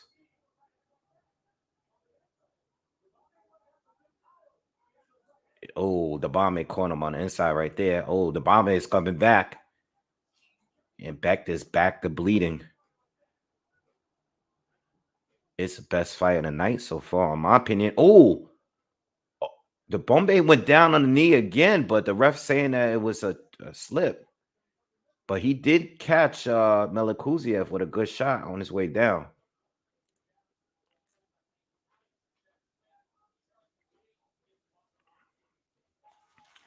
See, they both have landed some big shots, but it looked like Melikuziev hurts. He's been a little bit more effective with the big shot. The Bombay lands a good right hand to the body. Melikuziev is more powerful though. And a good fight. Best fight of the night so far.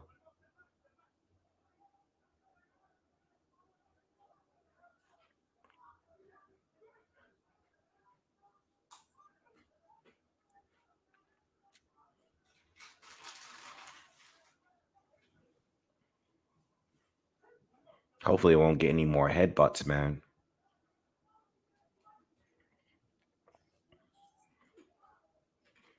Pierre de Bombay looks a little tired though. We got just under a minute left in the sixth round in a war so far.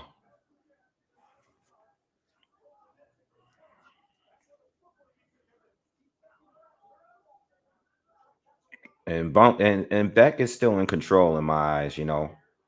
Pierre's landed some good shots here and there, but not enough to win the rounds to me.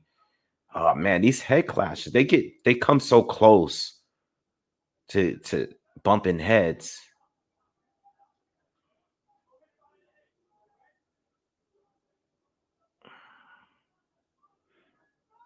Beck is also bleeding from his nose still too.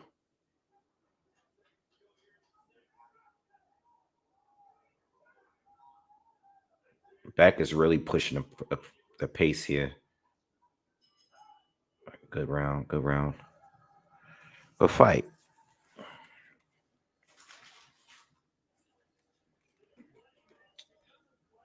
Shout out to everyone that's here. Make sure you subscribe. Hit that subscribe button if you haven't already. You know, hit the thumbs up. Thanks for being here. There's a lot of channels on. Shout out to all the other channels that's on. See K9 Boxing is on. My boy Boxing Gyms is on. Ring IQ is on. Counter Punch Boxing News is on. Stamina for Sale. Showbiz the Adult. Shout out to those channels. Glad y'all here though. Don't go over there. Just stay here.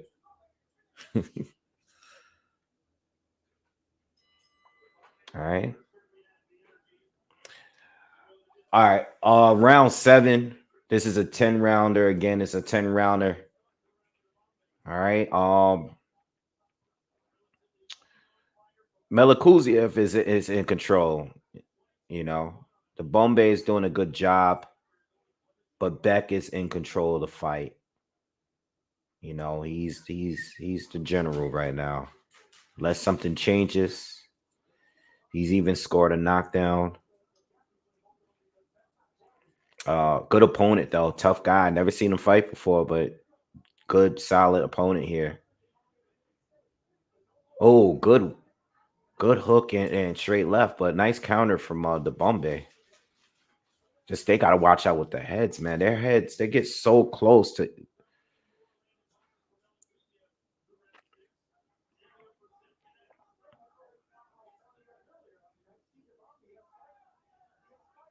You know, watching Beck, and I've been watching him at least since his third or fourth fight, maybe.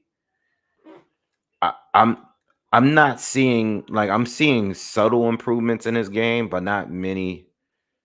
He's 14. This is his 15th fight, and he's been on these cards on the zone since the beginning, and subtle improvements, but nothing major. You know, Pierre de Bombe hit him with a nice combo just now. Oh, that hurt him. Beckman caught him with a right hook. That hurt. That hurt. He's hurt. He needs to go at him. I don't think he realized how hurt he is. There he goes. Go to the body, man. Go to the body. Beck didn't go into a body enough in this fight. Nice uppercut, though. Yeah, I've seen subtle improvements, but I don't know how he's going to look when he step up. Like, really step up, you know? But he's getting to that time where he should be fighting a top super middleweight. Nice combo from the Bombay lands. 30 seconds left in the 7th round.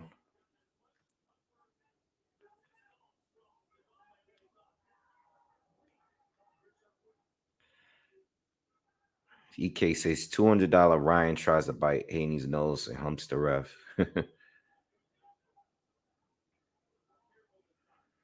Yeah, Beck, I don't know how he's going to look when he steps up. You know, he's lucky guys like Dave Morell and even David Benavidez moved up in weight because those would be, you know, some really, really dangerous fights right there. You know, but as far as the division, you know, I said Christian Mbili would be a good fight. Sergey Deverenchenko for early on this card. And I guess he's campaigning at 168, like he's staying there. I would not be surprised if this is his next opponent. You know, I'm expecting Sergey to either be Edgar Belanga's next opponent or maybe even Bektamir next opponent. You know, I think Sergey is getting. They're setting him up to lose to so one of these guys. You know, I wouldn't even be surprised if they put Diego Pacheco against him. You know, Diego Pacheco just had a fight, so I'm assuming that Deverenchenko is is going to be the opponent on one of these guys on the come up. Bektamir is getting checked again by the doctors. They're checking his eye again. Stop. They're stopping it now. They're stopping it now, y'all. Now it's going to the scorecards though. So again, this is not going to be no contest. They're going to scorecards because it's been a certain amount of rounds. All right, so I think they're in 8th round now. They were just about the beginning of 8th. So they're gonna go with, you know, whoever's up on the scorecards who's gonna win.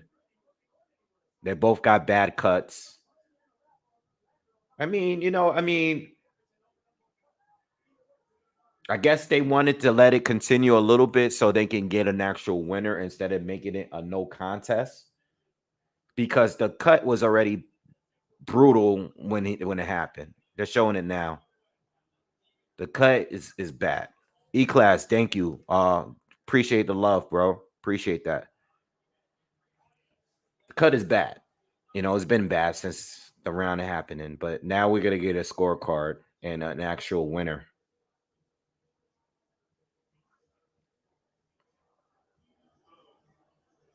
And we already know Beck is gonna get it because he's the name. He's got the knockdown, and in my opinion, I think he edged out the fight. It was competitive though.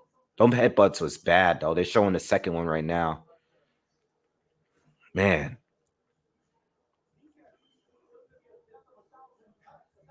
All right, so we waiting on the scorecards. I'll let you know as soon as it come up.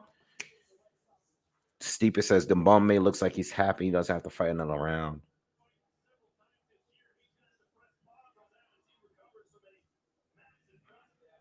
No, it counts as this as a decision because they're going to the scorecards.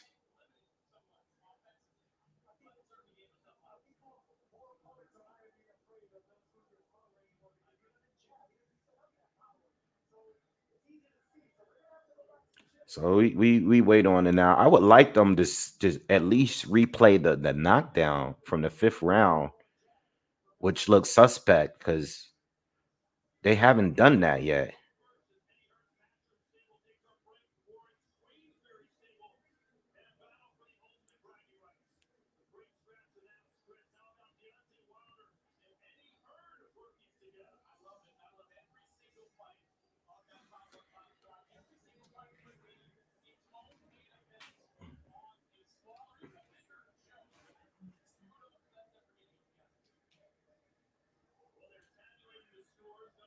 All right, so we just waiting on the scorecards to this brutal fight here. We still, if you're just joining us, we still have one more undercard matchup before the main event.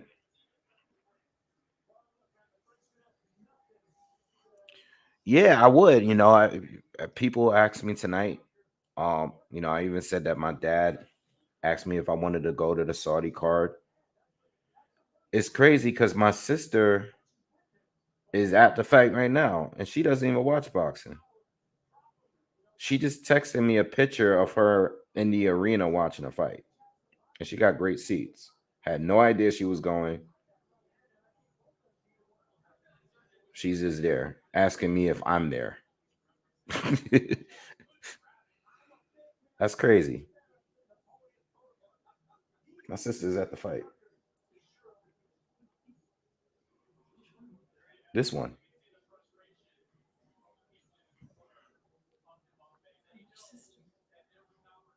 Selena. Crazy. How you gonna text me a picture of you in the arena asking me if I'm there?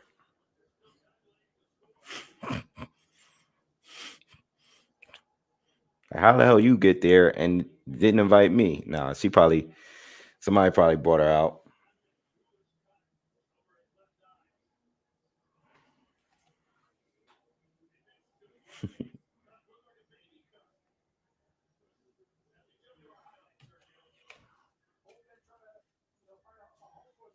That's what she just did. She just sent me a picture from within the arena asking me if I'm there.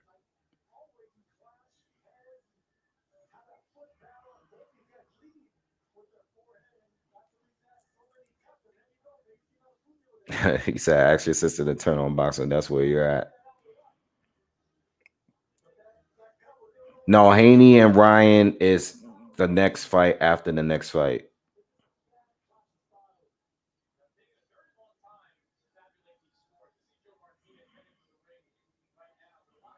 Yeah, Robin Hood. I was telling people that the other day. Um, that trailer was crazy. It's like a mini film and it's like rated R. All right.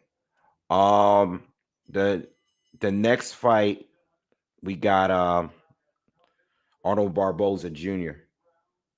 Hold on.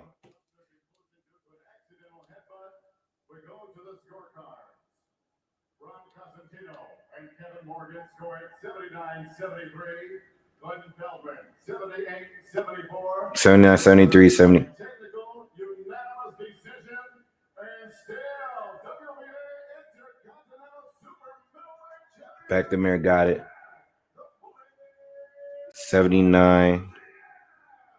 So 79, 73, 78. They pretty much gave him almost just about every round. One or two, thank God. But good fight though. Good opponent. Good opponent. Good fight. Best fight in the night. I'll tell you that much. Wasn't getting much before this, but best night of the fight so far. All right, we got one more fight to go. A fight that I'm expecting to go to a decision, but one more fight to go. Be right back. Let me get something to drink. I'll be right back, guys. Give me 2 seconds.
All right, y'all. We back. All right, yeah. So we got Barbosa next, and then Haney and Ryan after. All right. Stipe asks a valid question. What is my favorite fight on the 5 versus 5 card?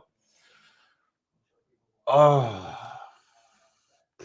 mean, all right. On the 5v5, we're obviously the best fight is Arthur Beterbiev against Dmitry Bivol. But as far as the undercard, let me see. Let me just pull all 5 fights up too, just to make sure. I don't want to forget a fight. So I would say it's between Wilder and Zhang and Raymond Ford against Nick Ball. I think those are my 2 favorite. Yeah, I think those are my 2 favorite fights on that card. That's what I think. I'm gonna go with that.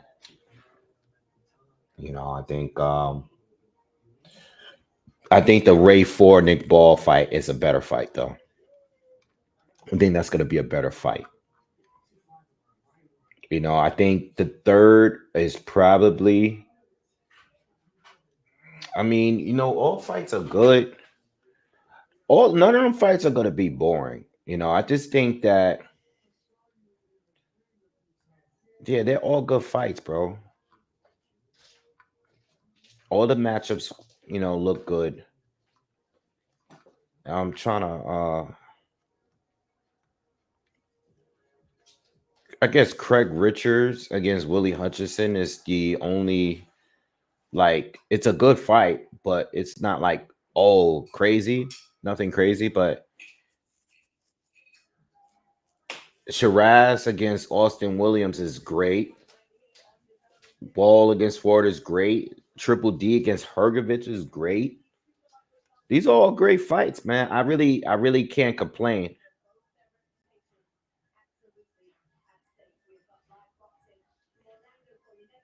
Yeah, so I don't know Barbosa's opponent neither, but I do know that Barbosa is not a big puncher too. And I've seen Barbosa like make fights that shouldn't be competitive look competitive. You know what I mean?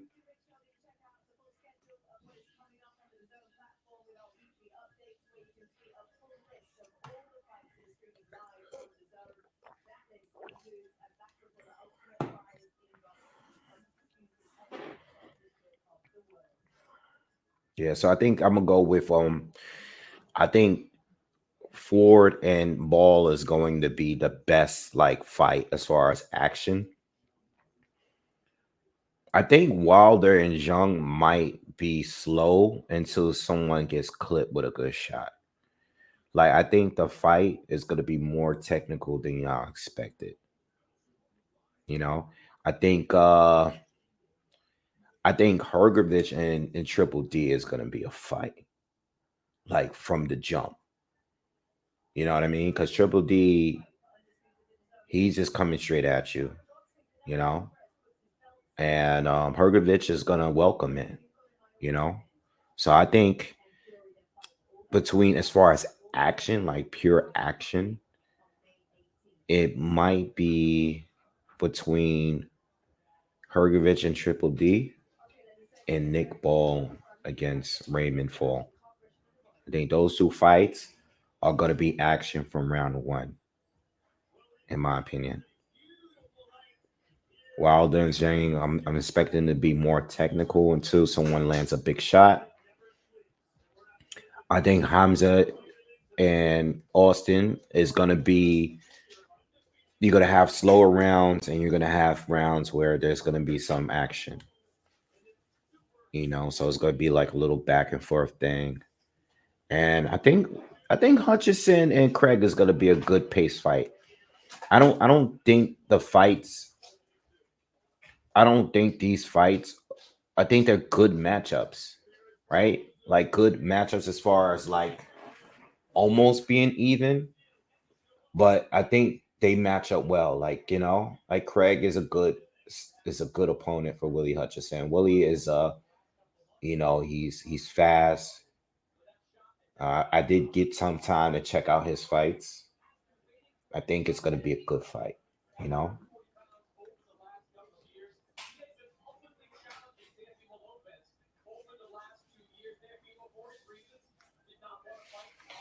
Yeah, I hear you. But he did fight Gilles Jung already, so he didn't just fight Mark Demori. Mark Demori was just had no business.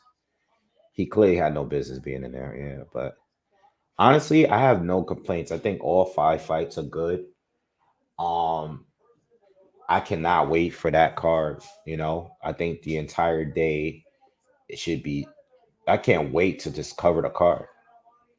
The whole day is gonna. It feels like a Super Bowl of boxing. I can't wait. We'll be on there. It's not every fight you're gonna be looking forward to. You're not gonna want to miss any fight. So I can't wait to that day.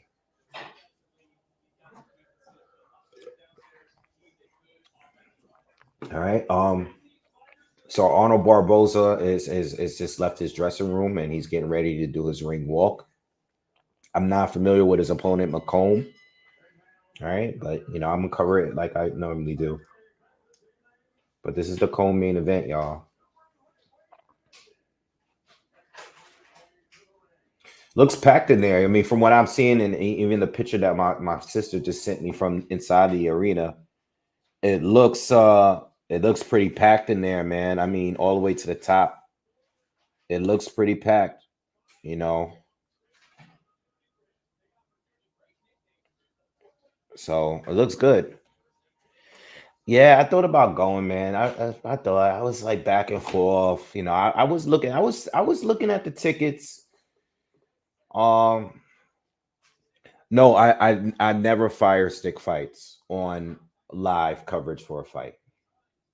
If I'm on live like I am now, I'm not gonna fire stick it and still be live on the same time. No matter how much I don't want to support a fight, if I'm covering it live, I'm gonna pay for the fight. You know, yeah. So I would never do that. If I'm live, I'm paying. You know, because I'm also making money here. I'm getting donations. Um, yeah, I wouldn't do that.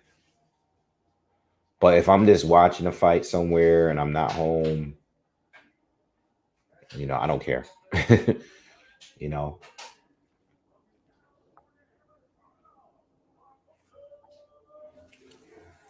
Hey dad, what's up? On live. Yeah, I'm watching a fight. Well, the main event's coming up soon.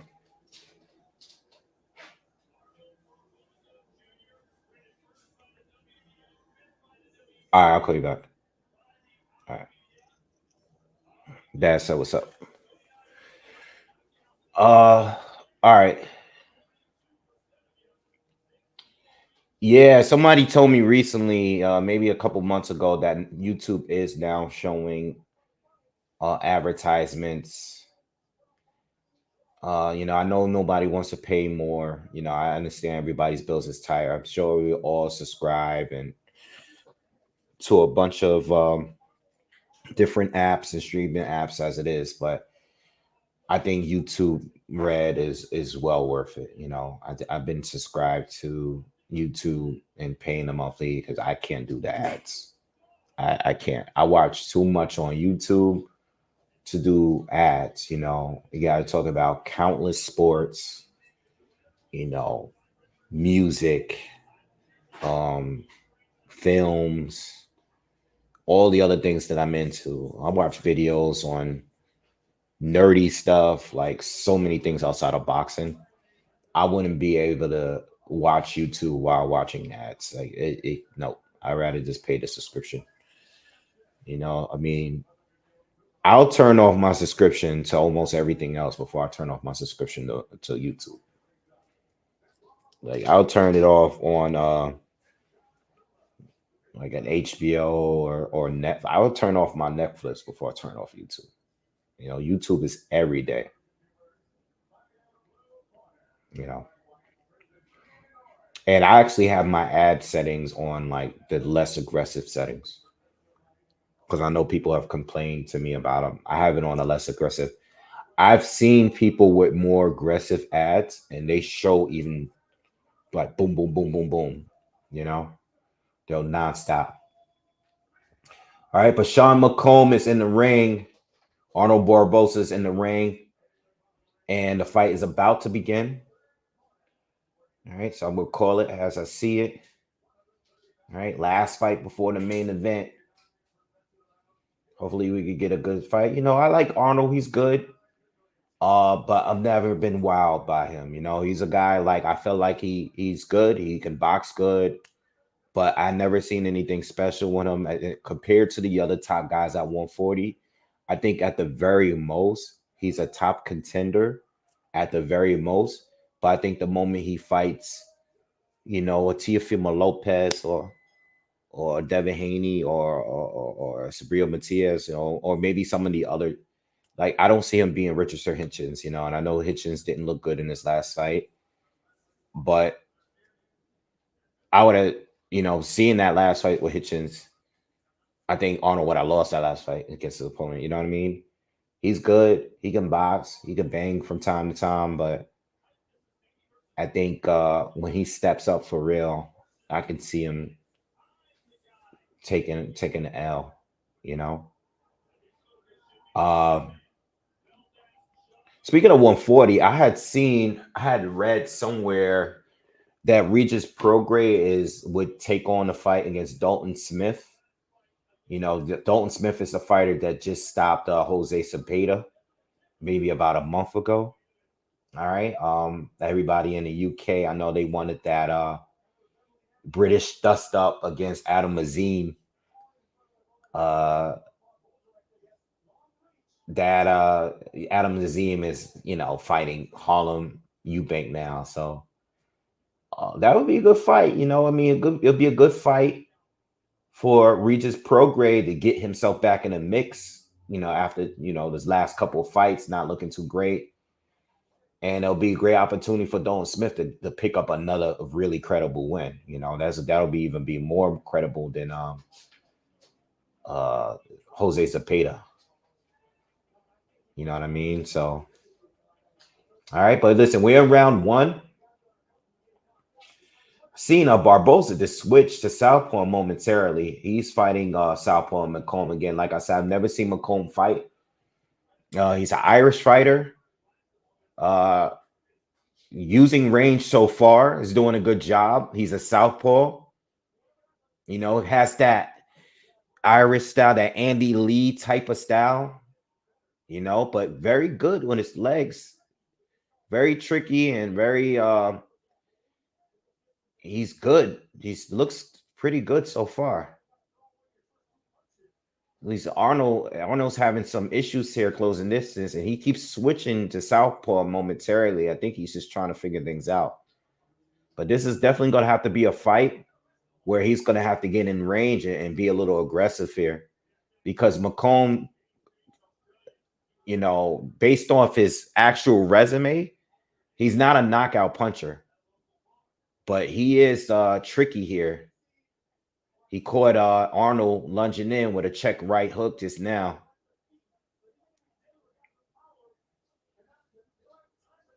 So let's see how this goes. Let's see how durable this guy is. Arnold landed a good right cross just there. Right, Arnold's definitely gonna have to be aggressive here. But he's starting to connect now. Seems like he's starting to find a range a little better. 30 seconds to go. Nice check right hook lands from McCombe. Good body combos from McCombe. Good fight so far. Good round.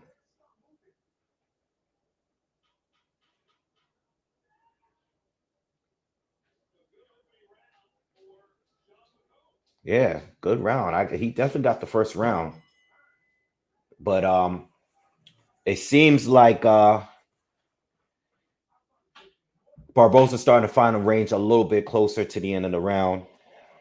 Jamin, yeah, I was just talking about Barbosa. I do think he's a little overrated. I mean, I don't know how he's rated. I don't know how other people view him.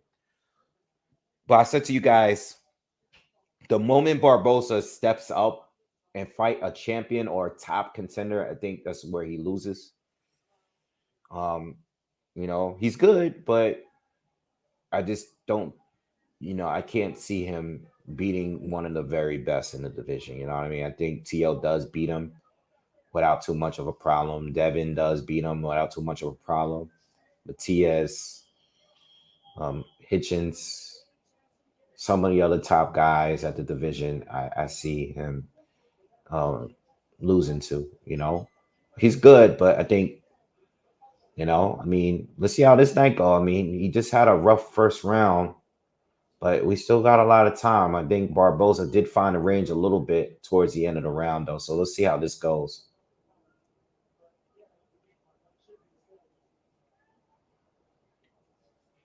Good hook again from McCombe. Nice right hook to the body from McCombe.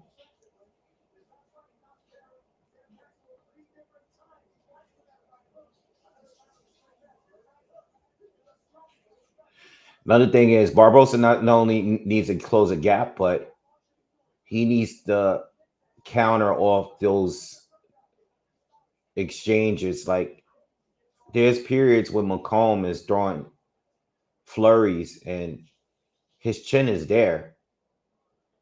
He just got to time it right and catch him in between punches. But Arnold got to get in range, because McCombe so far is turning him and is resetting himself and going right back to that jab and that long, rangy left hand. and he's feeling comfortable and confident in there, and he's also going to the body. He's giving him good angles. His punch selection is always, he's changing it up, and even just now, he has a lot of angles, man, and he's giving Barbosa some issues here, even in this second round. Again, his footwork is great. This is not the kind of fight that I think Barbosa really wants. He's switching southpaw, and this he's created, like, he landed a good combo to the body just now after switching, but he hasn't figured out exactly what to do here, and plus he's getting out worked at the same time.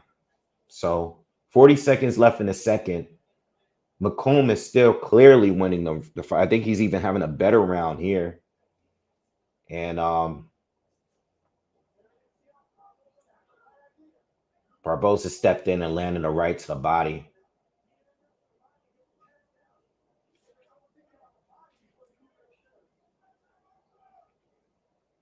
Arnold's going to have to be aggressive and close the gap here.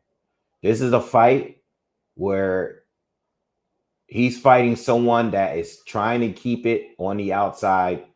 You have to close the gap and turn it into a fight, which he's doing right now to close out this round. But he has to do that for a round. You get what I'm saying?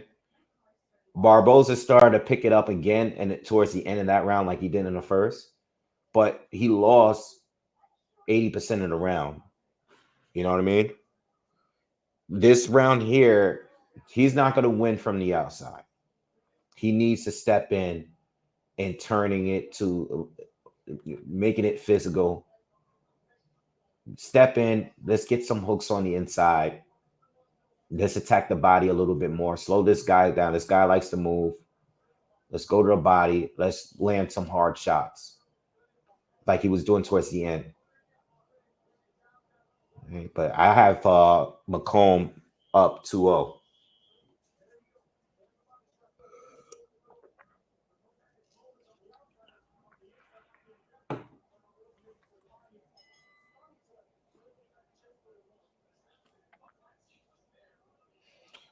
No, I didn't hook up with anyone because I've been home. I didn't go to Brooklyn tonight to the fight. So, if I were to go out, I probably would have linked up, but I'm home. I'm here with you guys. So I didn't hook up with anybody. I am here with you guys. But yeah, there's a lot of, I see the Black Fight Fan and the LDBC all got together, and they're in New York. I seen them with a photo with all the top LDBC channels like 78 and Blue Blood and BFTB. I seen they're all at the fight together to support Haney.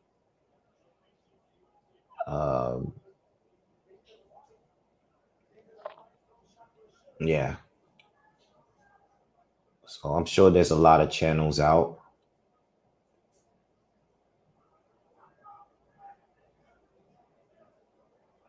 But yeah, I've never I feel like everybody I've ran into, I kind of just ran into. I never like planned to link up with anybody from YouTube, you know.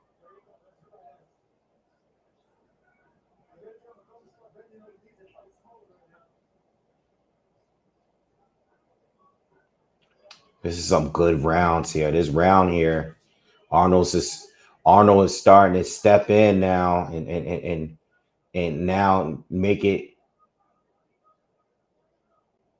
a scrappy fight, which is what he needs.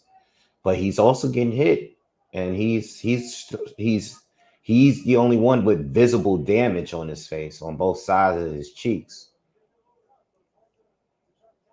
He's got some bruising there.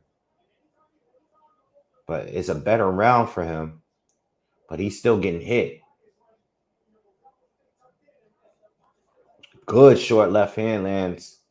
So now McCombe is fighting out of a Philly shell, and he's countering with some good short left hands. But Barbosa is, I don't know if Barbosa is this guy just made an adjustment here it's working.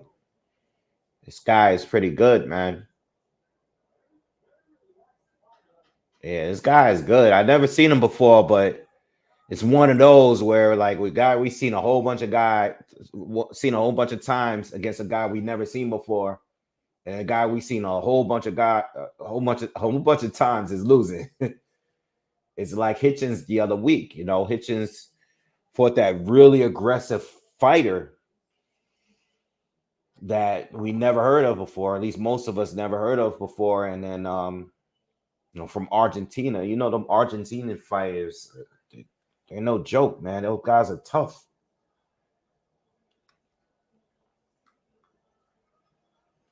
But yeah, this guy's good, man.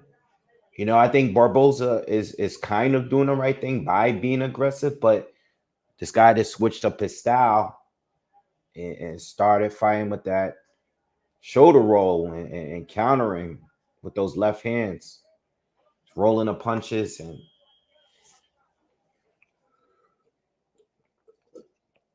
Barbosa hasn't clearly secured a round to me yet. He's had his moments in each round, but I don't know what his corner is telling him. But this guy's right now he's being out skilled.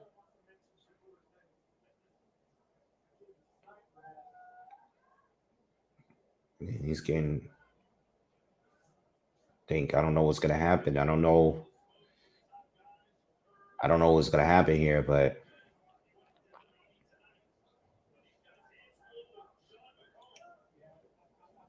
anybody check the odds for this fight? Like, was Barbosa a heavy favorite for this fight?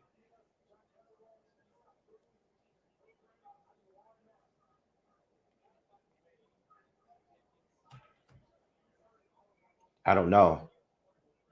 I didn't even look at it. You know, I didn't even look at any of the fights outside of Haney and Ryan because I wasn't familiar with any of the opponents on the undercard.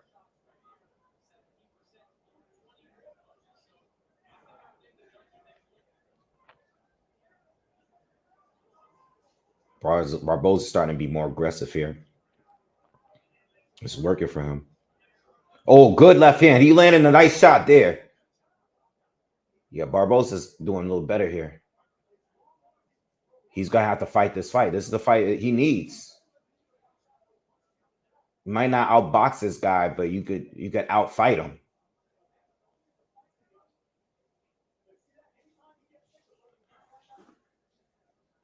Minus 1100. Wow. All right, yeah, man. He might have to stick to what he's doing here, but he has to keep the volume going because this guy is not this guy is letting his hands go still.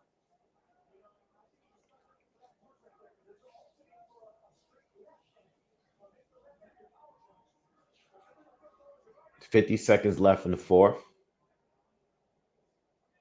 Arnold got to keep working though, man. He looked like he got tired a little bit from that little exchange. Good body shot from McCombe.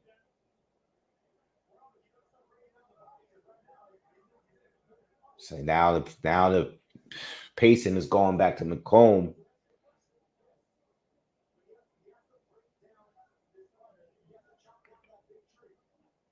I don't think Barbosa is I don't think he's capable of fighting that kind of fight for a long time.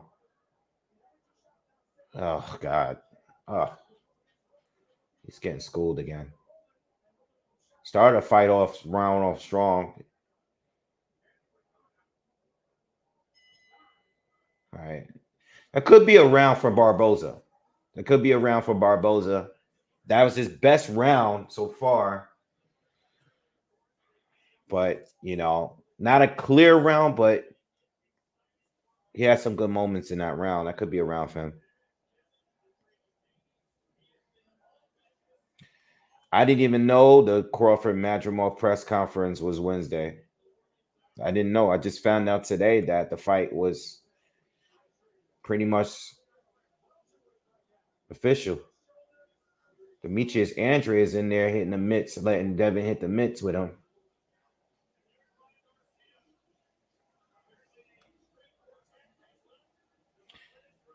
Verb versus Swamp, who I got. I don't know, man. It depends on what kind of Verb. Best version of Verb beats the best version of Swamp to me. But it depends on what version of Verb we getting, you know. That's the way I look at it. Depends on Verb. Verb, some nights he's either trash or he's, you know, he's really on top of his game. Really depends. But we're in the 5th round. I'm gonna give Barbosa that 4th. Started to see a difference there, but still think he needs to do a little bit more. This is a 10-round fight. I gave McCombe the first 3 rounds. All right.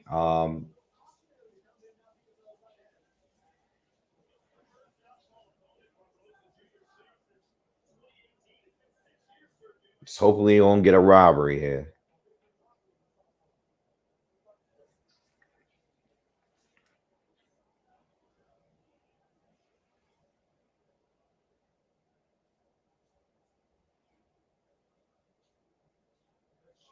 Good shot to the body from McCombe. From deep, too. See, McCombe is back comfortable because they're fighting. He's fighting at distance. And this is where he wants to be. And Barbosa is again back to boxing with him from long range. And this is not where he wants to be. McCombe is just back, feinting constantly, using that jab, landing that left hand.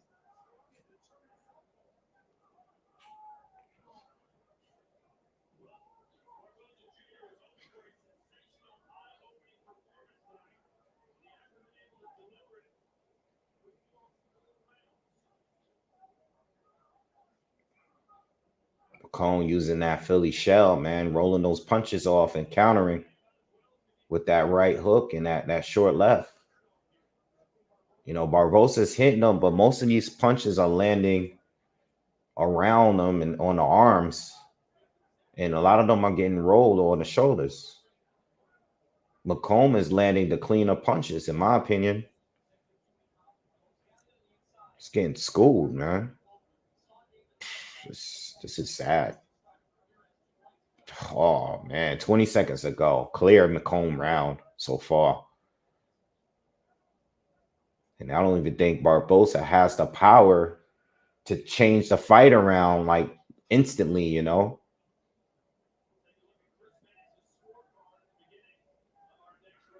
I don't know, man.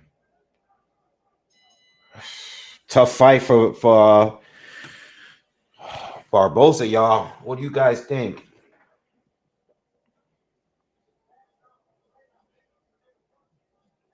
I don't know.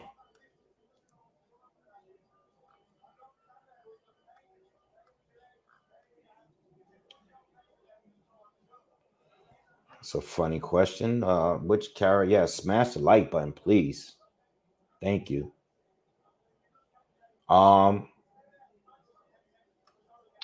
Which character would Crawford be in Dragon Ball Z?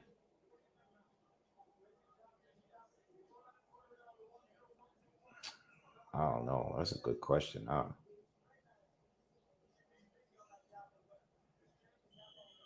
don't know. He might not even be a good guy. Shit. He might be Cell or some shit. I don't know. Majin Buu. I don't know, man. So Chris Mannix unofficially has it scored exactly how I scored. Out of the first 5 rounds, he's only given Barbosa 1 round. and that's the 4th round. So that's the way I got it. Yeah. Yeah, he might be perfect cell or something. You know, you perfect cell. You might think you beating him, and then he did something crazy. Remember Vegeta did the final flash on him?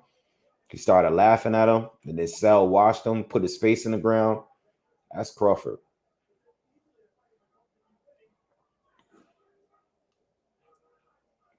Nah, he can't beat Piccolo. Piccolo lose too much. All right, but yeah, it's back to this fight. I don't know what Barbosa is gonna do because like the moments that he's had in this fight, he wasn't able to keep it going. You know what I mean? Even when he started attacking the body and excuse me, he's not. He has to hurt this guy. He's doing all right this round, but whatever was working he hasn't been able to keep it going. His punch output is just not high enough, and he hasn't been that accurate in this fight either. You know, he's mostly missing from long range. You know, even on the inside now, this guy's rolling punches on the shoulder, and now McCombe is coming forward, which is even worse.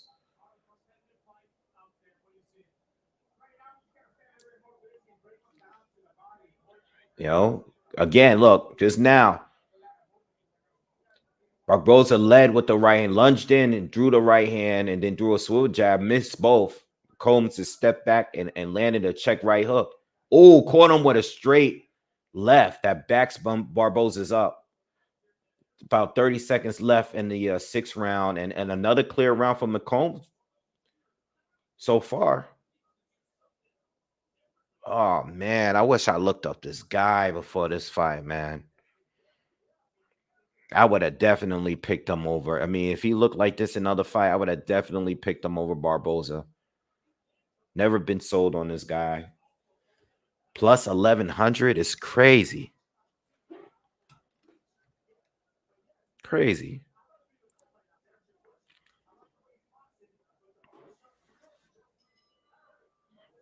Is Ryan still pay-per-view worthy if he loses tonight? Well, let's say this.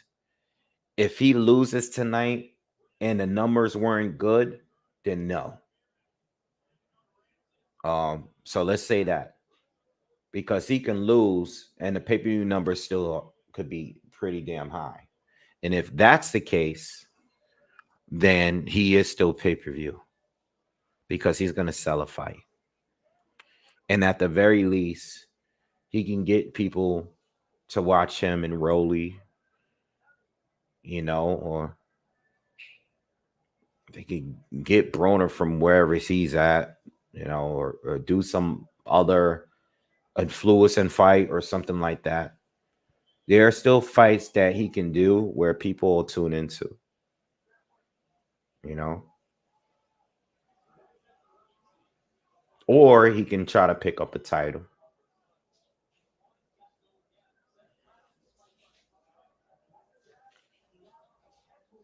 By the way, I think Isaac Cruz is, and I'm saying this before Ryan fights Devin. I don't even know what the outcome of that fight yet because it didn't happen. But I think Isaac Cruz's style is a nightmare for Ryan Garcia.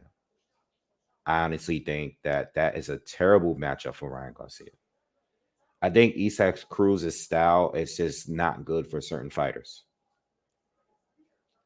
I don't see how Ryan can really connect because Isaac is going to get so close to you up on your chest, and he's going to get underneath your shots, and he's going to just start wailing, and Ryan's going to be trying to do that bullshit shoulder roll that he do, and he's going to get caught.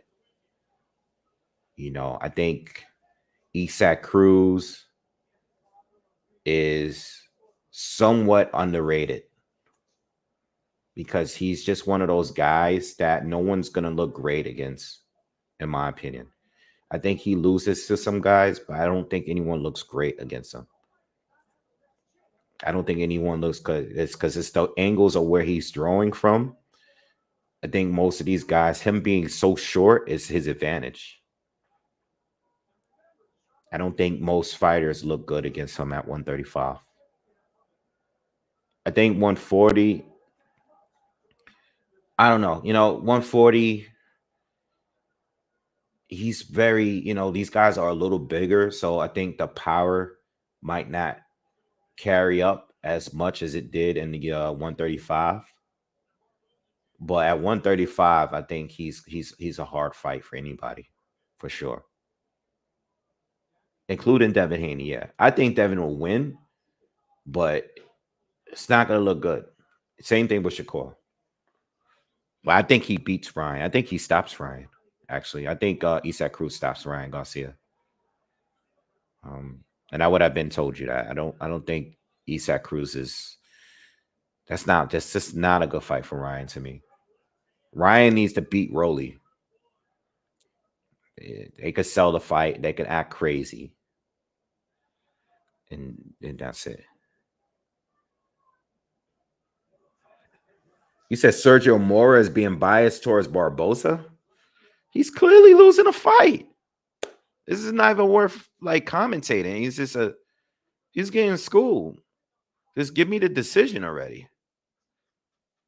I hope they're not trying to set up a robbery. Because everybody's gonna get the gift. Everybody with some that the promoter is pushing is gonna try to get the gift. Of gift first. But I mean, this is a clear. I gave Barbosa 1 round. I don't know. I just don't think that. I don't think I don't think you can make an argument that he's winning this fight.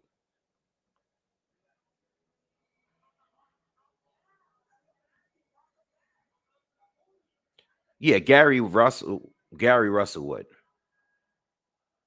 You know what I mean? Because that would just be his type of fight. What's up with Gary Antoine Russell? When is the last time he's fought? Where is he? It's so much going on at 140. He should be fighting some of these guys at 140 right now.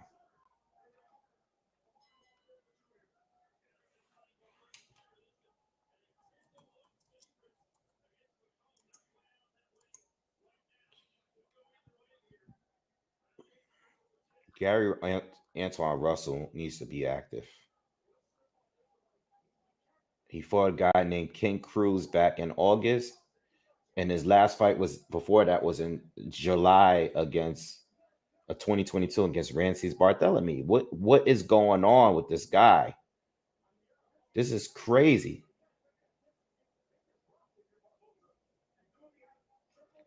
Oh, I see the body shots he's landing, but I mean, he's not winning the fight with the few that he's landing.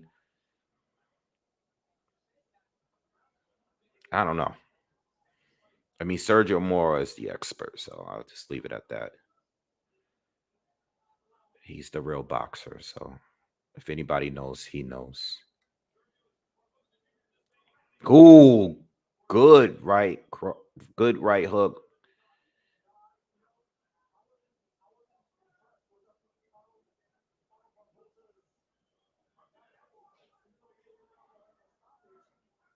This guy is clearly more skilled than Barbosa.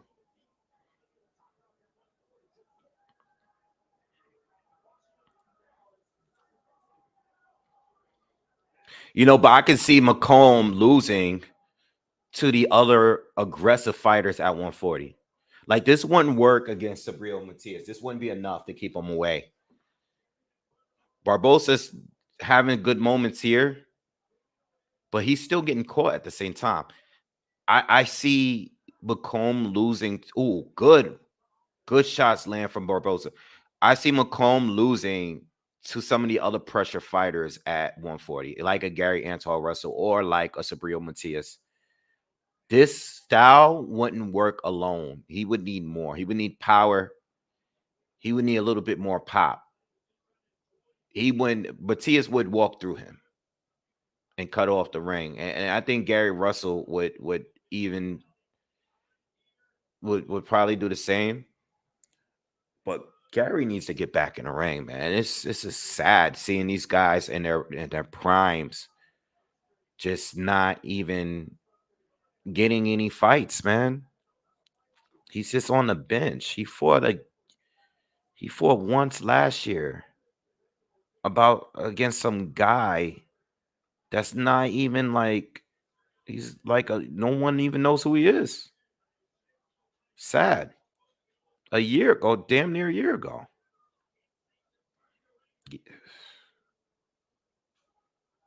I don't know if he's exclusive to is he still signed with PBC? Like what's going on with him? You know, he was coming off of good wins. He beat Giovanni Santiago.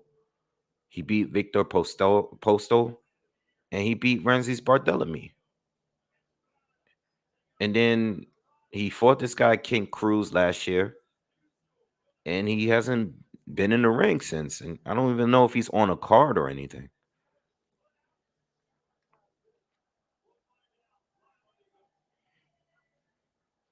All right, we're going into the 9th round, y'all.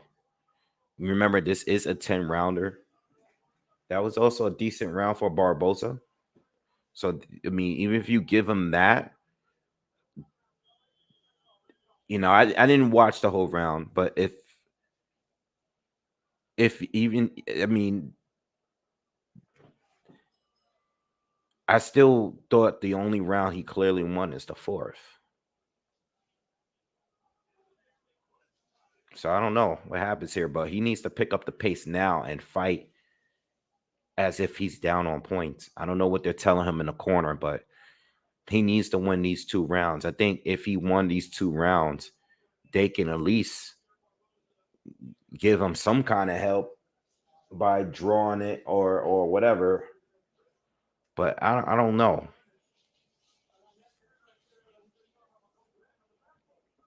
I mean, he's the name here, so I gotta assume that if it's a close fight, they're gonna give him the rounds that they could give him as much help as he needs right now on the scorecards.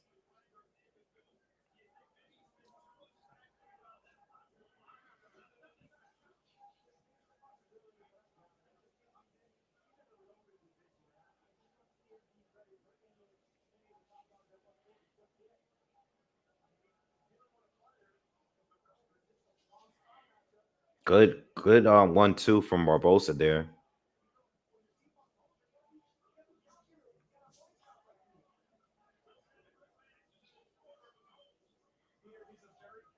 Now, not for nothing, but even if you're McCombe, if you're Sean McCombe, and I'm not saying he's not being active here because he's still landing, he's still throwing, but you want to secure the win too.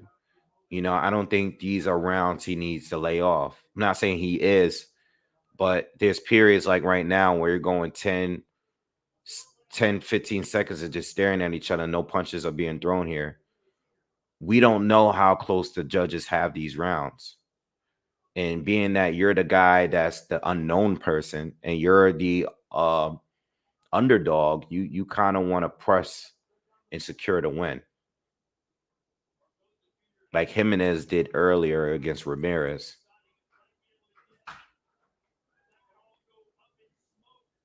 $40 left to go in the 9th.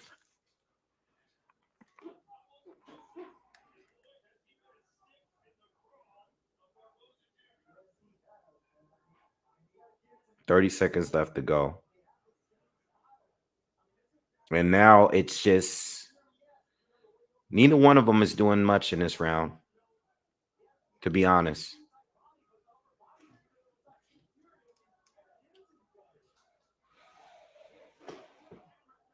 Good shot from McCombe landed right there.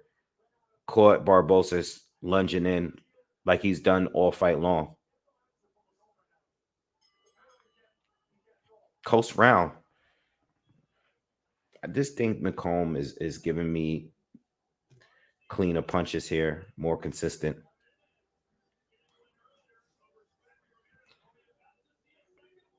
Yo, go to sleep. You look finished. So leave, bro. Why are you still here?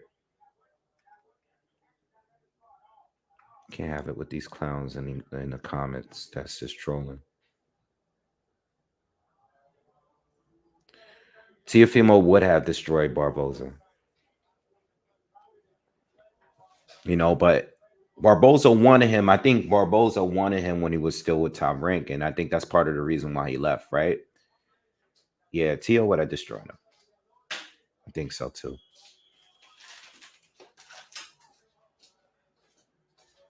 Like, he's had a couple of close calls in previous fights. All right, last round. Let's go. Let's get it. Let's get it. Let's get it.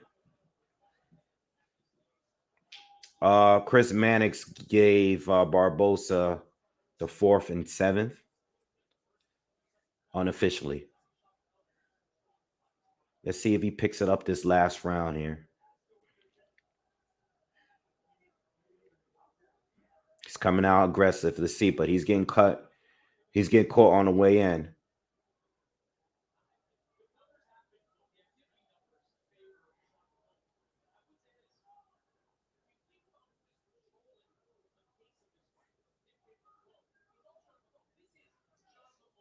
McCombe got cut over the eye, I think. Oh, he got caught with 2 jabs and a right hand. Did he get cut?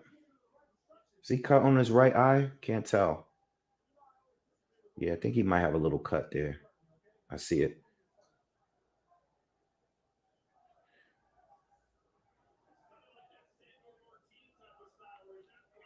Yeah, compared him to Sandor Martin a little bit. I could see it there a little bit.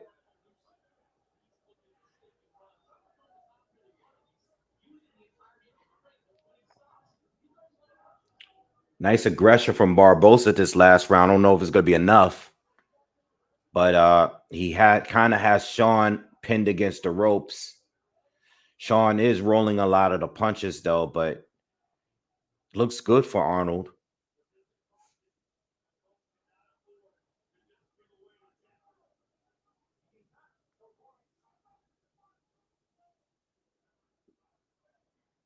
I hope they don't route this guy. Throws a nice uppercut on the inside. 50 seconds, just above 50 seconds left to go on the final round. Main event is coming up next.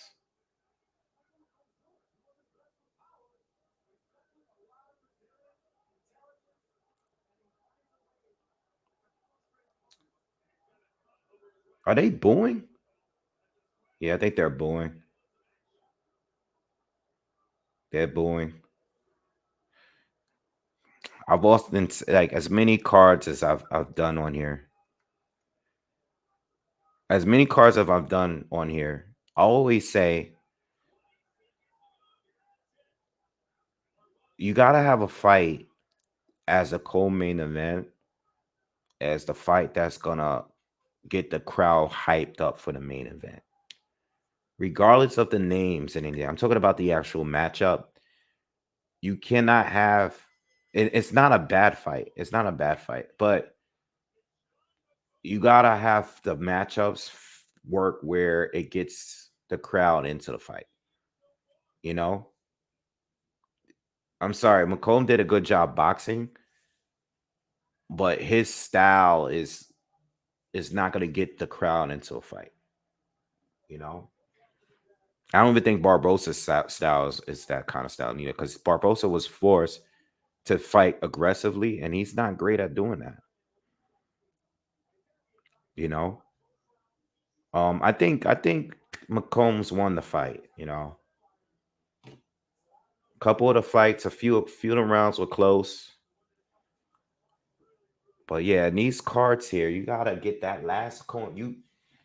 And you're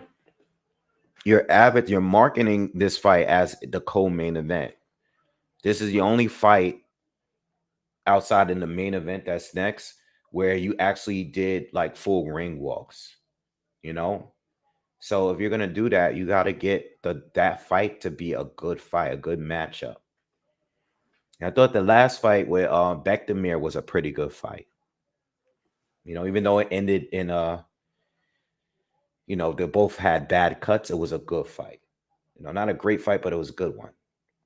You know, fights like this was just like, this is not where you get people pumped up for the main event. Kind of kills the energy. I've said this so many times on these lives.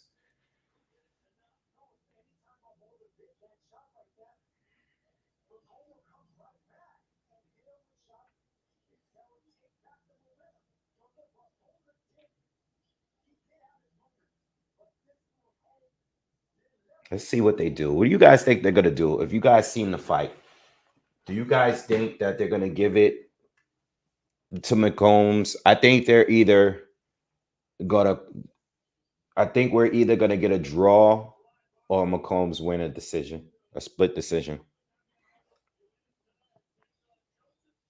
I don't think they're going to straight out give it to McCombs. I think the right thing to do is just straight up give it to McCombs, but I'm not sure if that's what they're going to do. All right. Please hit the thumbs up if you haven't already. Let's get these likes up, man. All the way up, all the way up, all the way up. All right, the main event is next. We've been on here 5 hours so far. Hold on, scorecard. 98-92 McCombs. 96-94 Barbosa. Split for McCombs.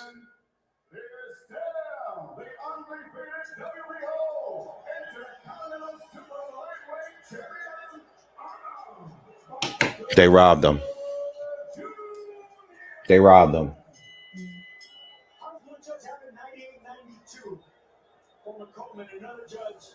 They robbed them, y'all. 96-94 and 97-93 for Arnold Barbosa.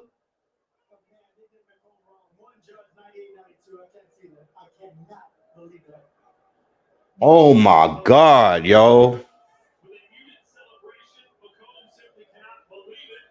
Oh my God, yo. Oh my God. Yo, this is what I mean, man. Are you crazy?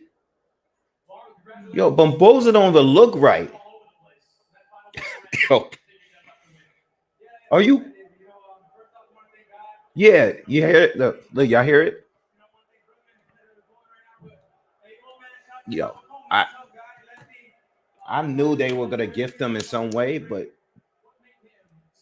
I thought it'd at least be a draw. Like, you gotta just rob the man straight like that. Man, this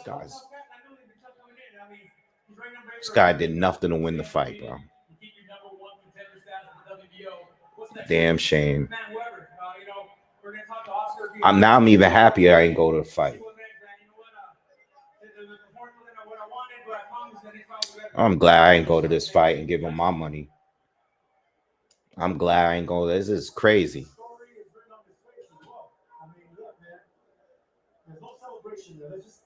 I don't even want to listen to these commentaries no more. That's crazy. That's crazy. That's crazy, bro. I mean, clearly won the fight.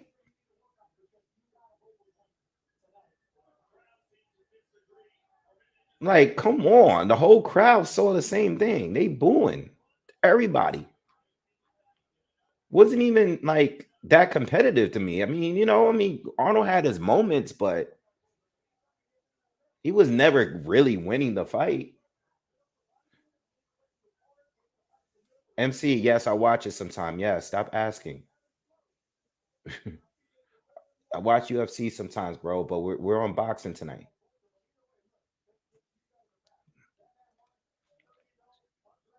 That's one of the clearest robberies, like, in a while.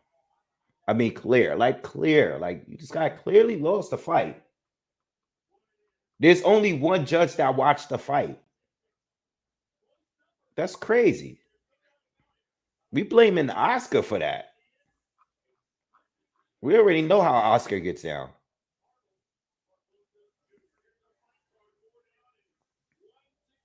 Damn, yo, they didn't even care to make it. They made it obvious as hell. Like, we just gonna rob this dude.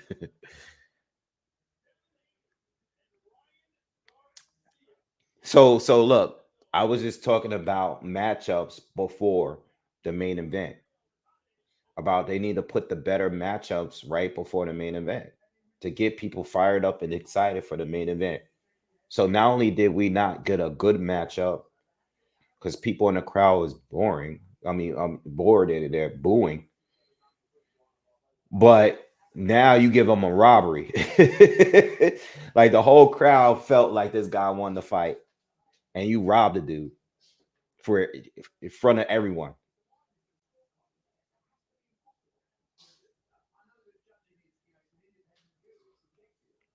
Eddie Hearn is complaining about it right now.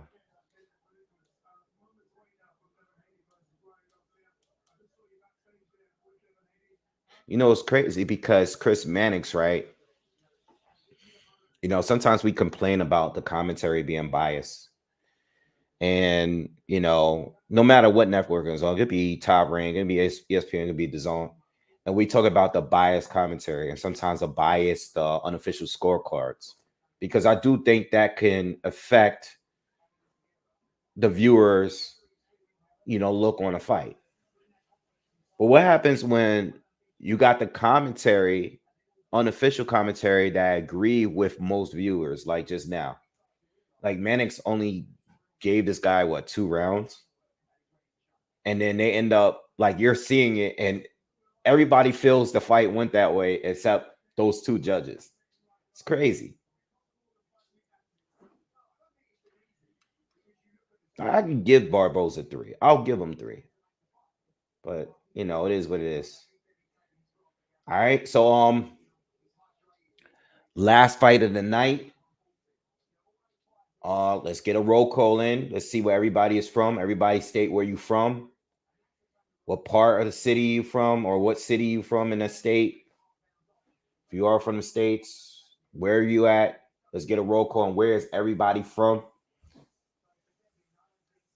Join the chat real quick. What's up, Omar? Omar from B More. MC from the UK, London. Okay. Shout out to London. Lithuania, Compton, Tokyo, England, London again. Oh, well, we said London already. Brazil, LA is in the building, Nigeria, Europe, Ireland, Long Beach, Northern Kentucky. All right. Louisville, Houston, Detroit, Chicago, Scotland, Tanzania,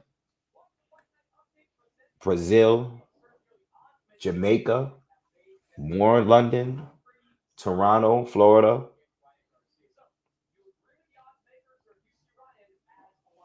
Waterbury, CT. Shout out to Waterbury. Houston's in the building. Mongolia, Seattle. No, not Mongolia. I don't know where that's at. Sorry. Washington, D.C., west side of Chicago. Be careful out there. Daytona Beach, H Town, couple of Houston. Shout out to Houston's in here. Naples, Florida. A lot of Houston people here. A lot of London and Houston people is in here. All right. St. Pete, Florida, Utah, Salt Lake City. Okay. All right. All right. All right. So we waiting for the main event to start. What are your last picks? What are your final picks? Shout out to Ralph in the Bronx. What is your last picks? What's your last predictions before this fight starts? Let me know in the comments real quick. You got Haney, you got Ryan, decision, knockout, what round, what part of the fight, second half, first half, decision. I got Devin. I think Devin's going to win. I'm not. I always say that, DJ. I'm not for this fight. I'm not. I'm not. Especially I'm still mad about that robbery we just saw.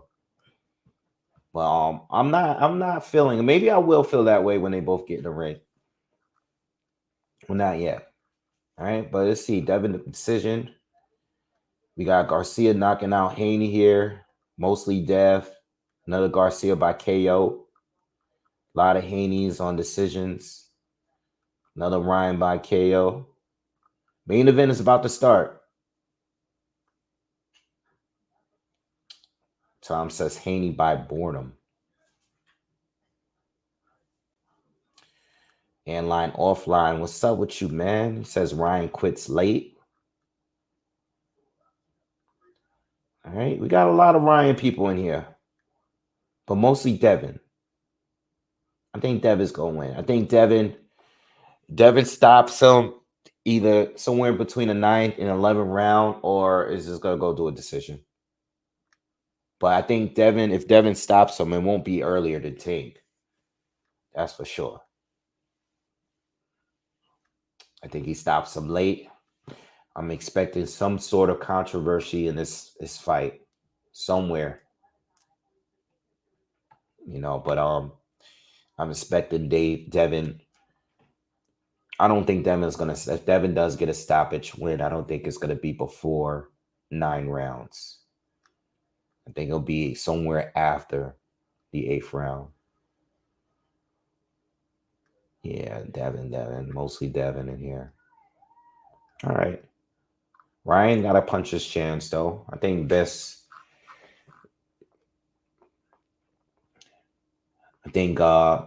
if Ryan can catch him with a left hook in between an exchange, I think that's his best shot of hurting Devin or dropping him or whatever. You just gotta wait and see. All right, but main event. If you're just joining us, please hit the thumbs up. All right, we're just waiting for the fight to start any moment now. It's getting ready to start. All right.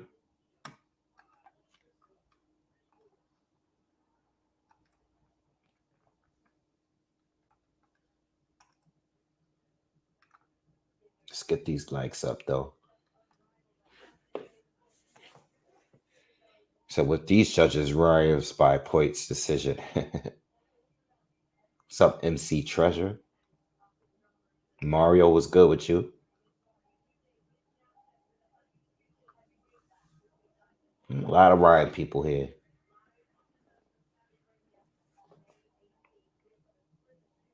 Fight is on the zone.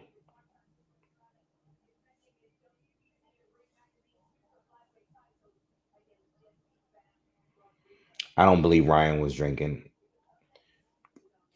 I think Ryan's been training like he does for every other fight. I think, yeah, he's been trolling, but I think that's all it is trolling. I think he's just been trolling. I think he's been training like he does for every other fight. And Aurora, Illinois in the building. What's up? Yeah, I follow other boxing channels. Of course.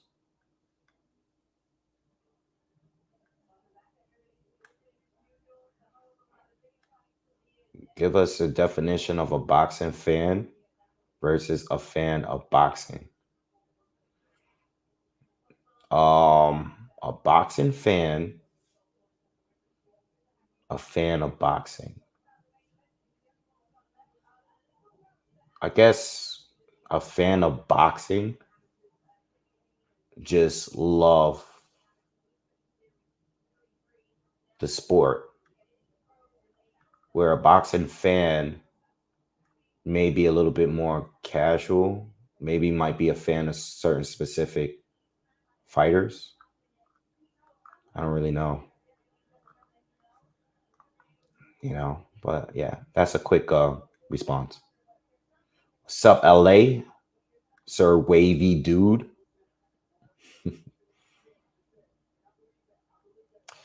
Garcia winning this fight tonight would be devastating. That would be crazy. That would be a pretty big upset. And I'm not talking about the numbers or anything like that. I'm just saying in general. Pretty big upset. I actually want to see better BF and Bevo more than Fury against Usyk. Yeah. At this stage, I think better BF and Bivol is like the number one fight on my list right now. Yeah. Like there no debating those two are the top two fighters at 147. I mean, I'm sorry, 175. Like in their division is no debating. It's just those two. I think at heavyweight, I mean, title wise, it's between Fury and Usyk, but it's so much debating about everybody else in the division too. Like, you know, which I don't know. It's no drama. Like these two are clearly the best two. Clearly two pound for pound fighters.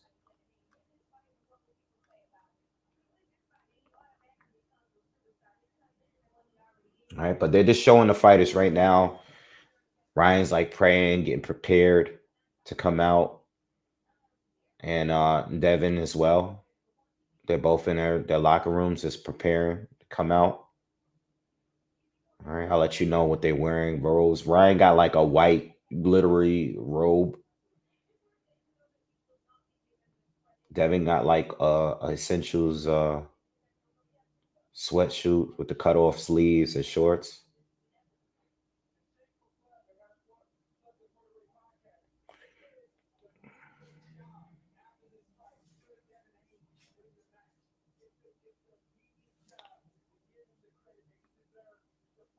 But I think Ryan is going to be serious for the fight. I think this fight is going to be more competitive than the take fight.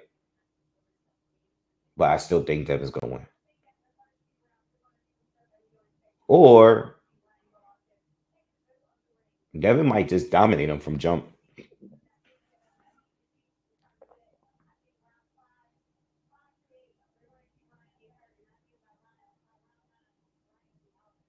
Clarissa Shields is predicting Ryan to get stopped in the ninth. I'm more in the ninth to 11th round area. Yeah. My top 5 pound for pound right now. No order. Crawford, Nue, Usyk, Canelo.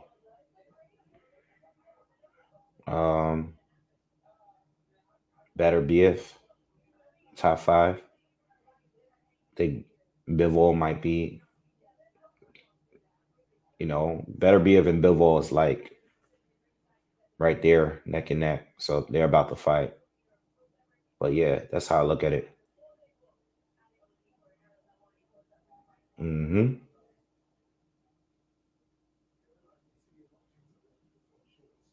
All right, so we just waiting for them to come out, man. They're doing last interviews. Ade is currently interviewing Devin before he comes out.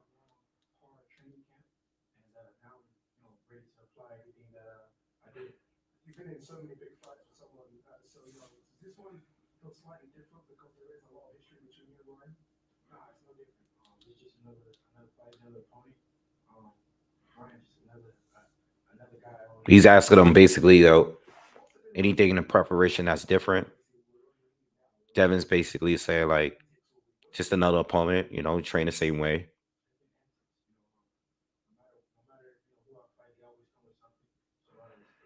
Devin's saying that it's just the antics. He's not really concerned about Ryan and the way he's been acting, his behavior.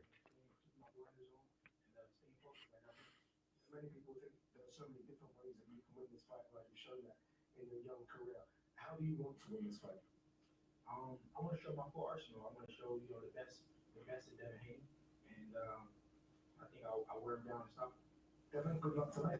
All right, Devin Haney said he's looking to wear him down and stop him.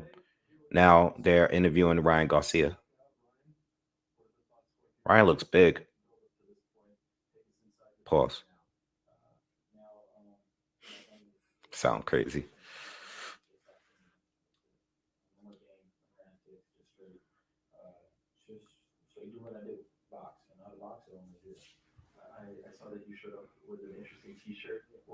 Like, I don't know what he weighs tonight, but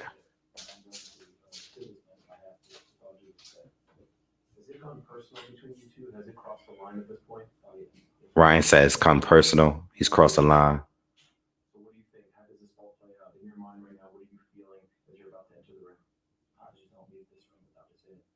He's saying Ryan said he ain't gonna leave the ring without his head.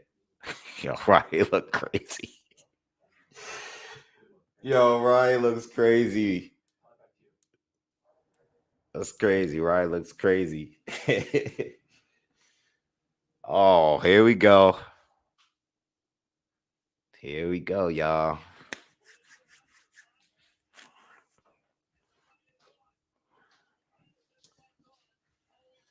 Here we go. I wonder what I wish they showed what they actually weighed in as tonight. Haney has a reach advantage by a couple of inches. Ryan obviously weighed heavier at the weigh-in, but don't know where he's at tonight. They have Ryan at 5'9.5" and Haney at 5'8". I didn't notice that he was that much taller. I figured it was like maybe a half an inch or something, but all right, they're about to do their ring walks. Here we go. Let's see how it goes, y'all.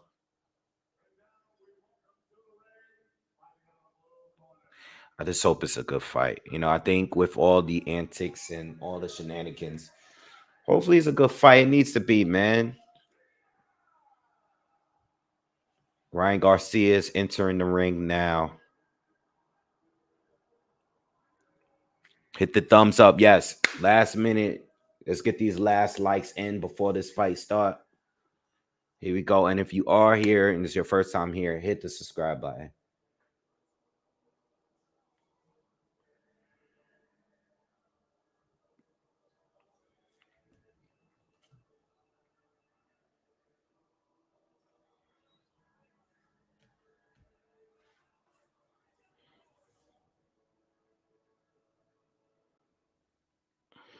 Well, the difference is in experience is crazy, you know, and that's part of the reason why I'm leaning towards Devin for this fight.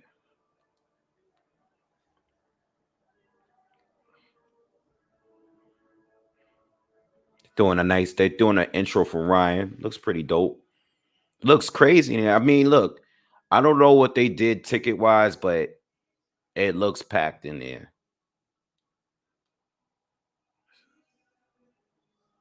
All right, Ryan's now leaving the room with Derrick James. They put on the crown for Ryan. He's wearing a white robe, white gloves, like a white crown.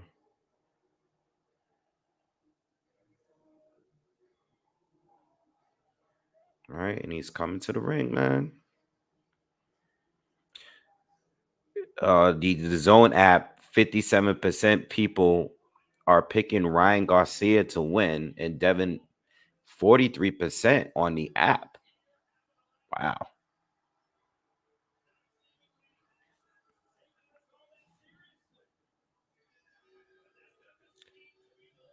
No, I don't think Keith. I don't think he's completely trolling, but I think he is trolling. Some they think he's a little crazy, but I think he's also trolling too. I think it's part of the plan. I think he's also playing chess. So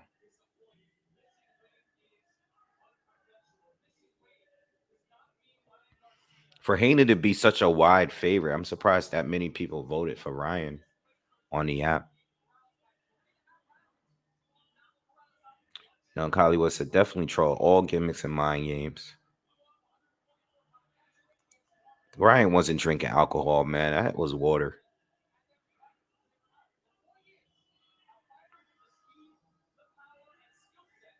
All right, so Ryan's finally doing his actual ring walk. That's a real thin walkway they got there.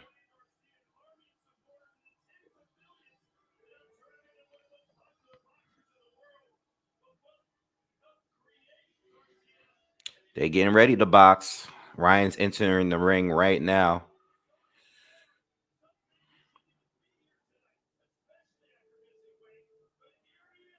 All right, so Ryan is in the ring, man. King Ryan is in the ring. Took off his crown. Let's wait for Devin to come out.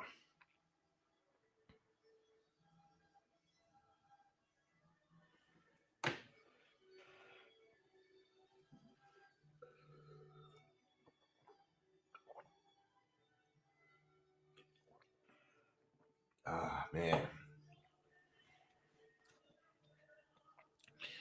I think Devin Haney, if he is to win tonight, I think he's gonna end up facing his mandatory and Sandor Martin. I think that's Mando.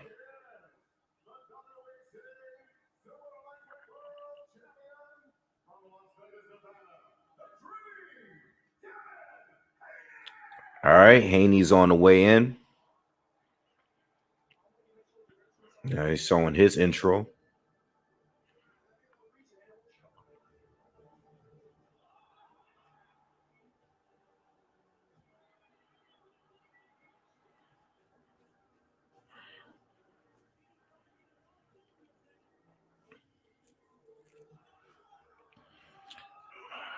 Pocket, what's up?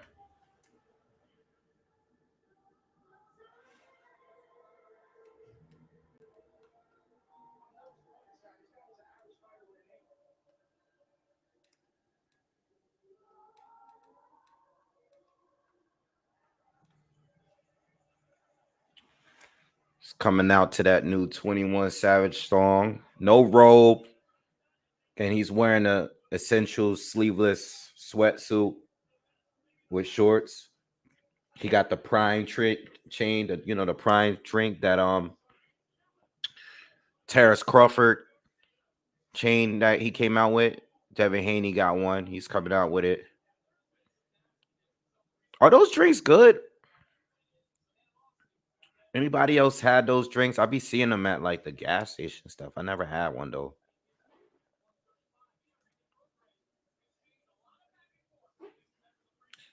I can't see his trunks right now because he's wearing the essentials, the brand, the sweatsuit.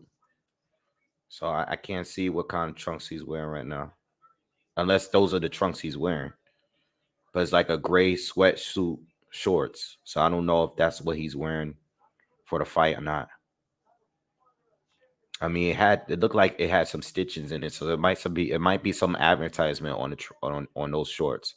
But I'll let you know when they get in the ring, because I can't see. He's still walking through the hallway right now.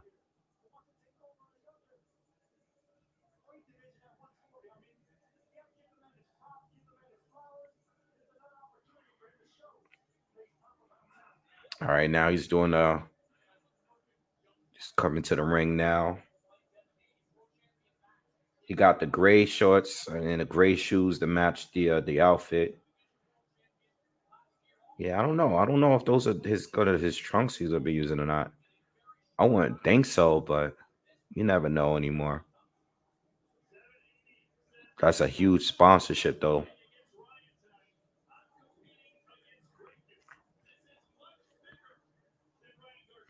All right, and Devin Haney is officially entered the ring with his dad. Let his dad go up first. And the Brooklyn crowd is definitely got supporters out there in BK. All right, and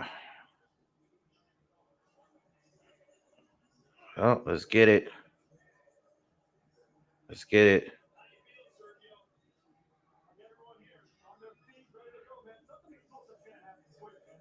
Yeah.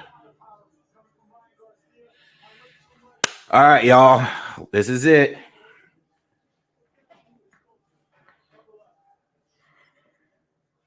Let's get it.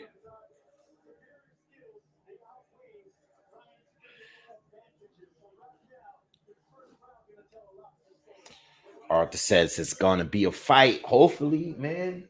I want to get my money's worth. These pay-per-views ain't cheap, man. Seriously.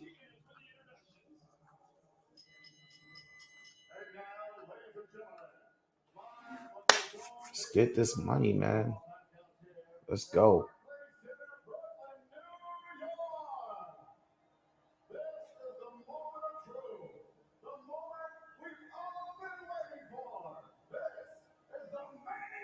Ryan ready to go. Robe is off. He's ready. Ryan's ready to go. Len said Dave and Buss is showing it for free. That's what's up, man.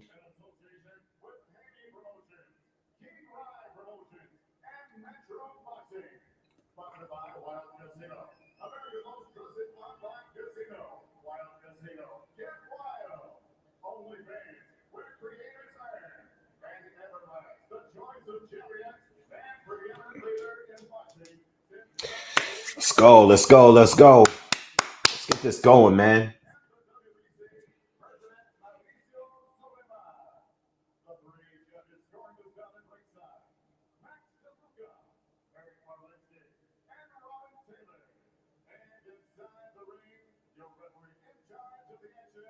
Harvey Doc. That's the ref, y'all. I like Harvey. He's good. He's fair. Never really any drama with him. So I'm good with that. He don't overly get involved. Instructions are clear. I like Harvey. But this is about to be a wild fight, y'all. Ryan's going to come out like a madman. I think he is, at least.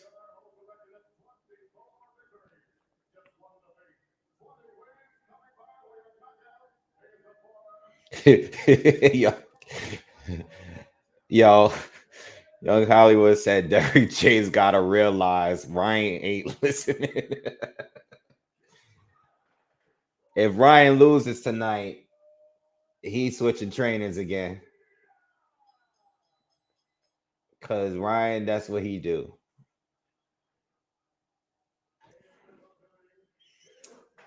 Y'all think something crazy is gonna happen in the first round?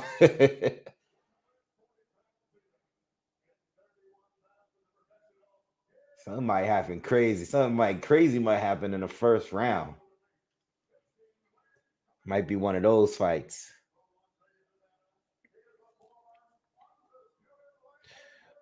Well, usually when we get a card like this, where the card is not so great, the main event makes up for the weak ass card we just got. So I'm hoping this is one of those situations. Sometime when the undercard is fire, the main event is trash. So hopefully this makes up for everything we just saw before this fight. All right, here we go, y'all. Round one. They touch gloves. Let's get it. Let's go. Yeah. I'm hyped up now. Ain't nervous though, but I'm just, let's get this shit going, man. Been waiting all night, man. Almost here 6 hours. Let's go. Get these last likes up, man. 400 viewers in here. Thank you guys. Thank you guys for being here, man. I appreciate it. But let's go. Let's have fun. All right, let's go. Let's go. Let's go. Let's go. Let's go. Let's go. Let's go. Crowd looks crazy in there. Damn. All right, round one. Yeah, Ryan looks bigger for sure.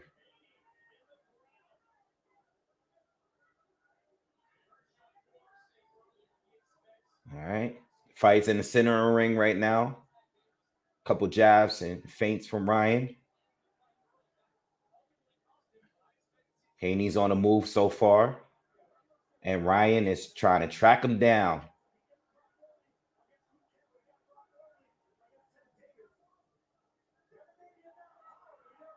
Ryan throws a combo, landed a shot in there.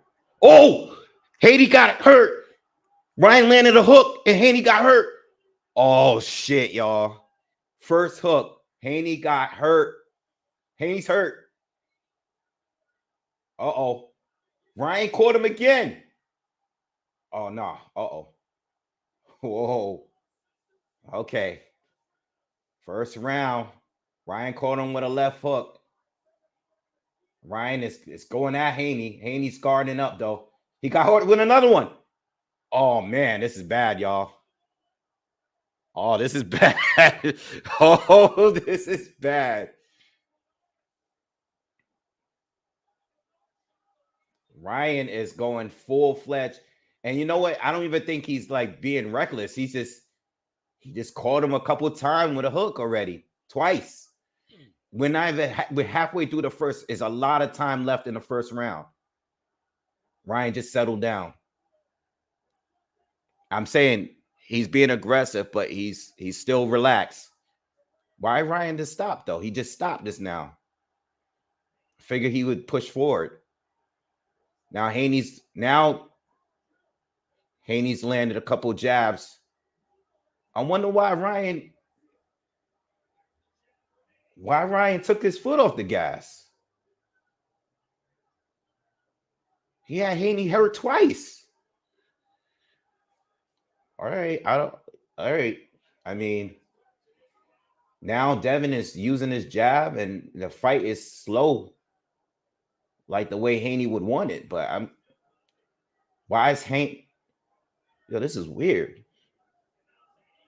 Now Ryan is using the ring. Did I miss something?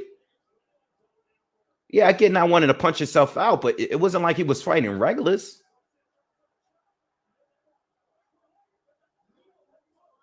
Oh man, this is weird. I understand wanting to be disciplined, but I mean, you had him hurt twice already. Oh, it's the left hook, man. Wow. Wow. Haney got caught with the left hook twice. And at the end, you could see that Ryan was trying to time it again at the very end. They both hooked, and Ryan is counting on catching him with a hook at the same time. All right. Here we go.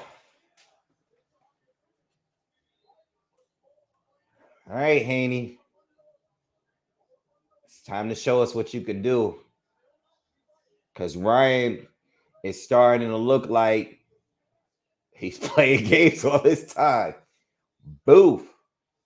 Devin landing a great jab, but Ryan caught him with the hook at the same time. Wow. He timed that jab perfectly.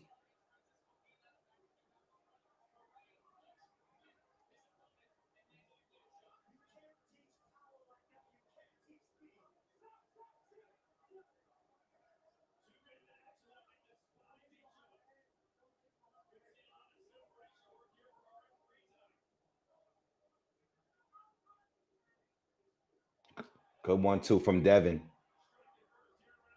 Damn, Ryan looks freaking huge. Pause. Compared to Devin.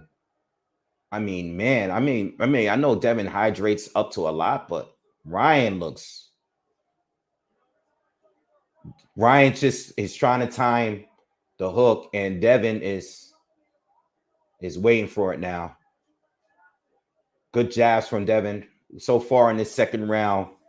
Different from the first. Ryan's been trying to time him again with the hook, but Devin is been pulling back too quick. These guys are the same. I can't believe Ryan is this much bigger than Devin, man.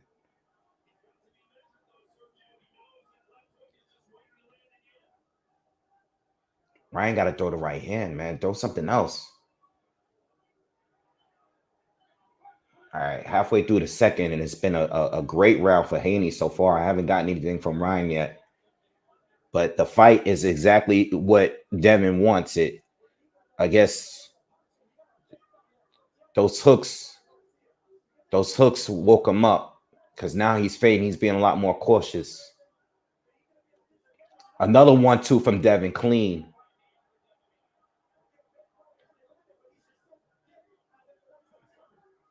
All Devin the second round so far.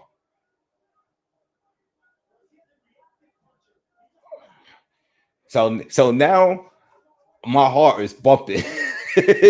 Now I'm like, yo, that first round was crazy.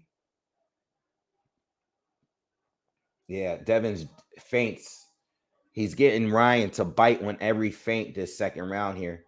And Ryan is still trying to just land the left hook. And there's 40 seconds left in the second round. You know, I'm not saying Ryan can't land it again, but he's having a harder time landing it. And that's all he's waiting for at this point. I think Ryan needs to step in and throw something else. Throw the right hand. Haney already got you timed with the hook. You caught him twice in the first round. But Haney's now using his jab and feinting.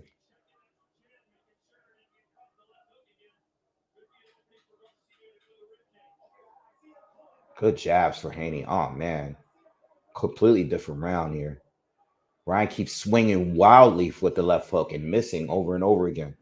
Time for him to switch it up. 1-1. You know, obviously big round for Ryan in the first, but Devin cleaned him. I don't even think Devin got hit in the second round.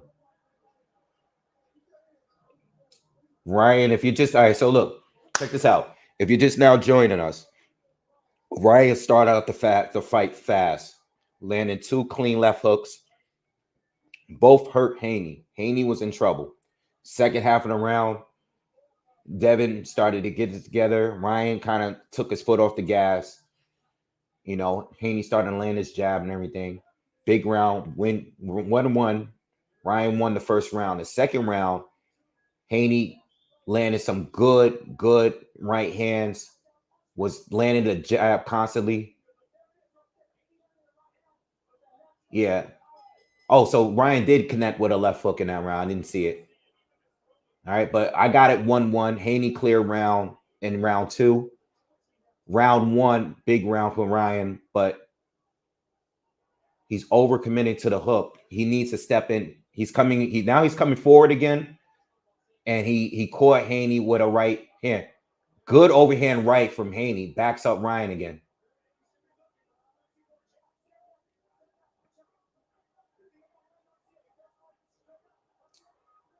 Good short right hand lands for Ryan. So now he's coming back, being aggressive, coming forward, but he's not solely relying on the left hook like he was in the first 2 rounds.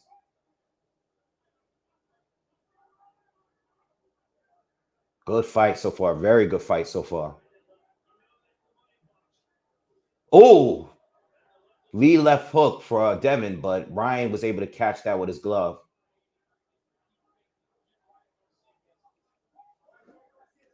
Yeah, and Haney almost got knocked out in the first round.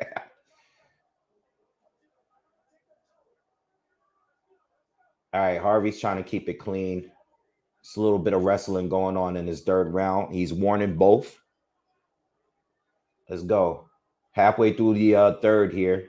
Still anybody's round so far.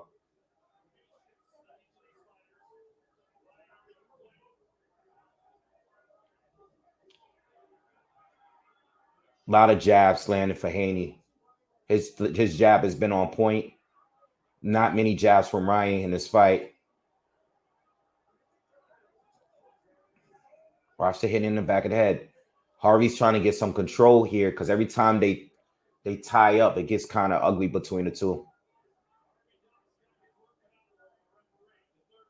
Oh, big lead the left hook hurts Ryan. Ryan's hurt. Lead left hook from Haney. And Ryan gets fired up and hits his gloves like, come on.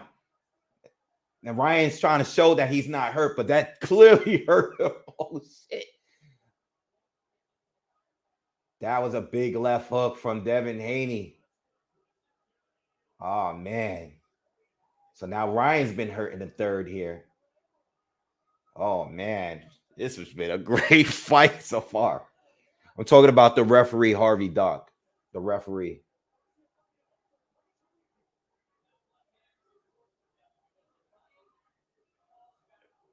Oh, man. Big third round for Haney. This fight. I didn't think these guys would both be able to hurt each other so easily or so quickly or so early in the fight. A lot of drama here. All right. Feel like every round might have to give you guys a recap. First round, Ryan hurts Haney, nearly knocks him out, lands 2 big left hooks. He wins the round. Second round, Haney controls the round completely, lands jabs, lands right hands, completely controls the second round. Third round, looks even the first half of it. Second half, Haney lunges in and lands a lead left hook, hurts Ryan. Ryan, he's hurt. And he holds on to Haney, and basically Haney wins the rest of the round, outboxes Ryan. So I have it 2-1 for Haney. Anybody can get hurt. Anything can happen right now. So if you are not watching this fight, just be clear. Both fighters have been hurt in this fight, and it's only 3 rounds. All right. You know, the people in the crowd are on their feet. They can't even sit down. That's where we at with it right now. But Haney's doing the better boxing between the two. Good hooks to the body from Haney here. The problem with this with Ryan, he's trying to just lead with power. He doesn't want to set nothing up. And we've always say this about him.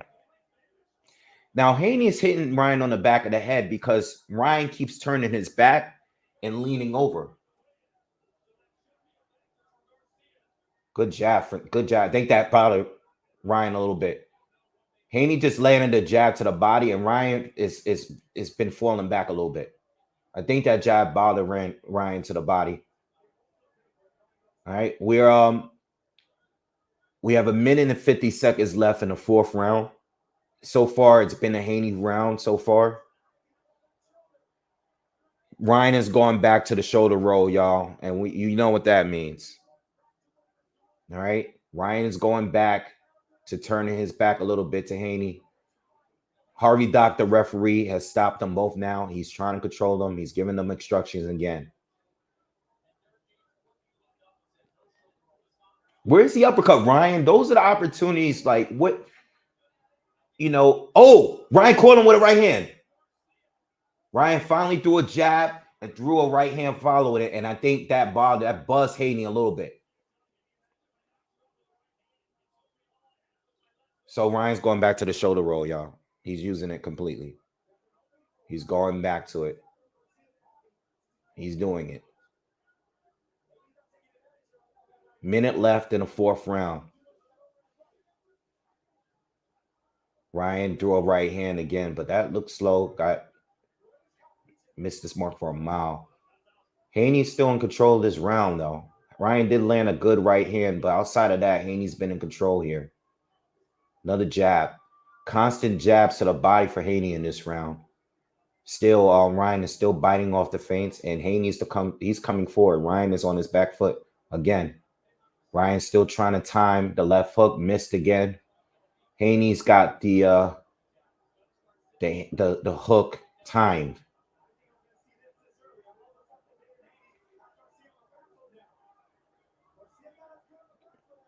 Yeah, Garcia's on his back foot, and Haney's trying to trap him. Haney's being very patient, though. All right, round 4 in the bag. A little bit of, I mean, it's a good fight, y'all. I've given Haney the last 3 rounds, so I have it 3-1. You know, Ryan, I guess Ryan is going back to this shoulder roll, and it's causing some issues because, you know, Haney still throws at times, and it's hit him in the back of the head a couple of times, and I think that's when all the complaining comes in. But Ryan hasn't looked great since the first round. I think Ryan needs to. They show statistics on a jab not too long ago. Ryan has barely thrown any jabs in this fight. But in the third round, fourth round, he did blind Haney with a jab and landed a right cross. And I think in his sake, he needs to throw more. He's just throwing the same hook. He wants to land the hook so bad. He's showing that he's just limited. But great fight, by the way, so far. It's a good fight. Lots of action. All right. Hit that like button, man. Haney throws the 1-2. Missed. Devin Haney ducked underneath it. Chris Mannix unofficially has it 3-1 as well. Left hook to the body for Haney. Again, Haney is still making Ryan bite off every feint. Ryan is still using the ring, and Haney's coming forward still. Another 1-2 from Ryan. So Ryan is starting to commit to throwing the right hand, but again, he's overcommitting to it. He just can't switch it up, and Haney just countered him with a short right hand.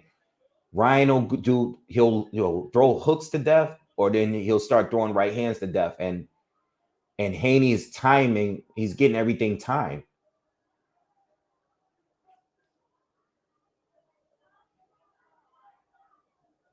Halfway through the fifth, good hook from Haney.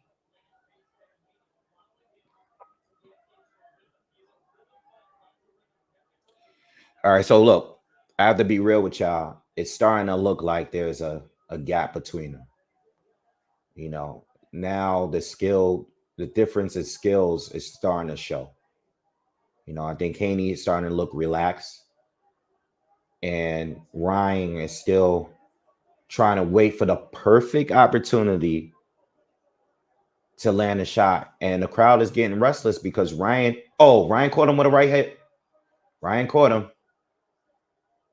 The crowd is getting restless because they're starting to boo because, Ryan is not really throwing as much, and Haney is just following him around without throwing much neither.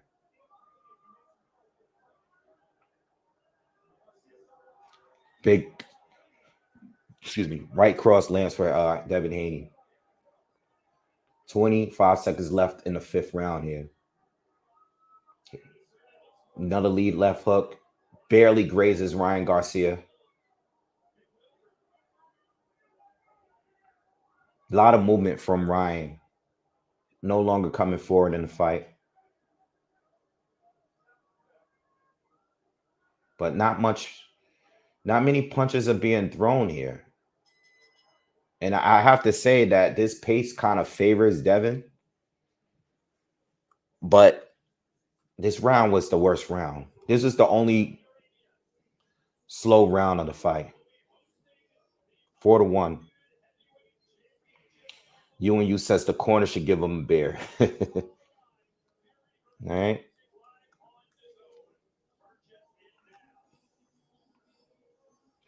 All right. Thank you guys for hitting the thumbs up, man. I appreciate you guys supporting. All right. Subscribe if you are new.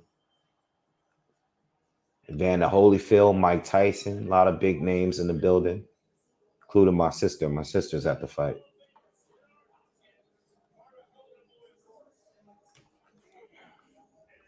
Roy Jones in the building.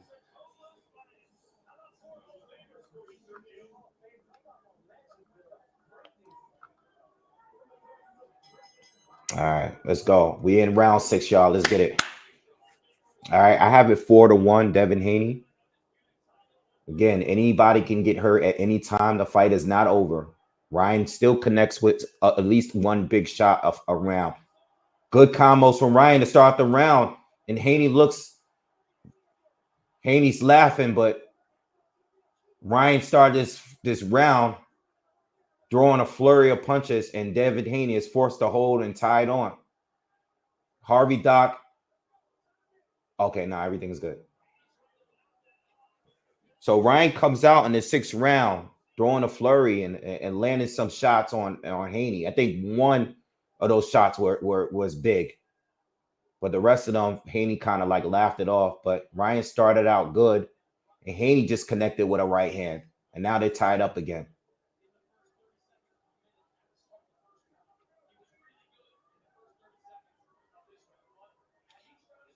Oh, wild lead left hook from Devin Haney that missed by a mile. And let me tell you something, that was dangerous because if it wasn't Ryan, they would have pivoted and countered.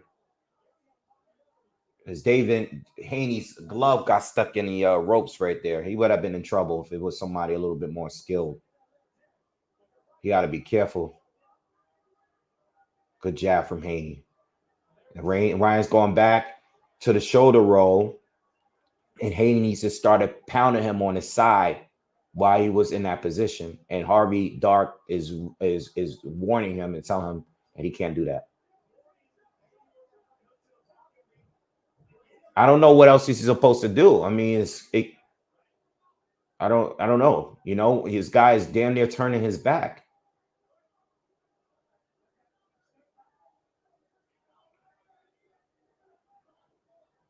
It's a good fight. This round picked things back up. That fifth round was kind of slow, but this sixth round's been pretty good.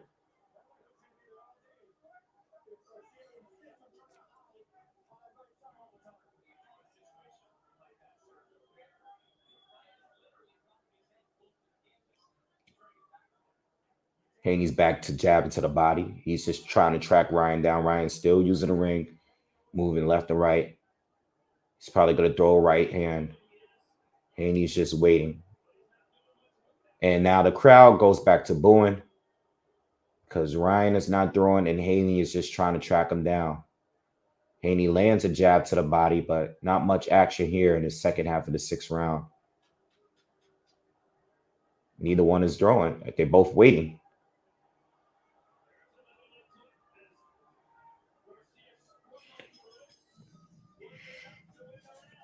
I don't think so. Haney, Ryan did come out with a flurry, but after that, we didn't get anything. Haney did the most work again for the rest of the round. You guys are giving that round to Ryan. I don't know. I think Haney still won that round. I have it 5-1. Outside of the flurry in the very beginning. I said it 2 rounds ago. Where's the uppercut from Ryan Garcia? It's there. It's been there. Where's the uppercut? You know, Haney is being forced to go into that high guard, and it's there. I don't know.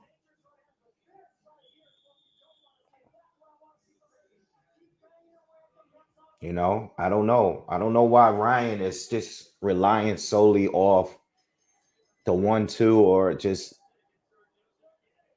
Oh, Haney just came in and just wrestled Ryan to the ropes. I don't know who he's going with there. Good right hand for Haney lands.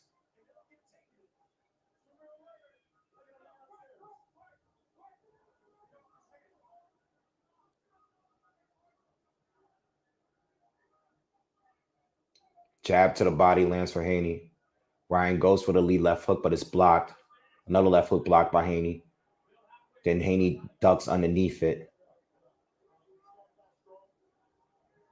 Ryan goes for the 1-2, blocked by Haney. Where's the uppercut again? And, you know, oh, he caught Devin. Devin Haney got knocked down. He got caught by the left hook, and he can't get up. Devin's getting knocked out. He's hurt bad, y'all. Devin got caught with the left hook, and Devin is hurt. His legs are still gone. He got a hold. He's trying to hold, but Ryan's not letting him. Wow. Devin might get locked out, y'all. He's holding again. The ref is trying to break them up. Wow. Devin is hurt. Time. Wait. He's taking a point? What happened? What? Wait, I didn't see what happened. They're taking a point. Harvey is taking a point from Ryan. I didn't see what happened. I don't know why he's taking a point from Ryan. I don't know. I know he was trying to separate them. I thought he was going to take the point from Devin for holding. He hurt him again. Devin's done. Devin can't hold on. Devin's done. Wait, is it over? Wait, what is going on? Devin's done, y'all. Ryan's all over him. Wow. Ryan Garcia is going to beat Devin Haney. There's 2 more knockdowns, and Harvey has not counted them as knockdowns. Ryan Garcia, Devin Haney has fell 2 more times, and Ryan Garcia has not got points for those knockdowns and got a point taken from him.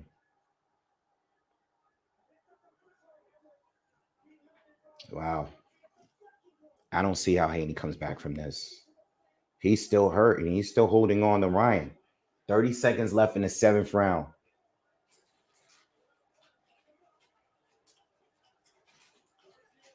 Wow. I mean, Harvey Dark is usually fair, but he missed out on 2 knockdown opportunities. At least the second one, when Haney went down, he got hit with a shot when he went down. Now, the ref might have not seen that one, but he got hit with a shot.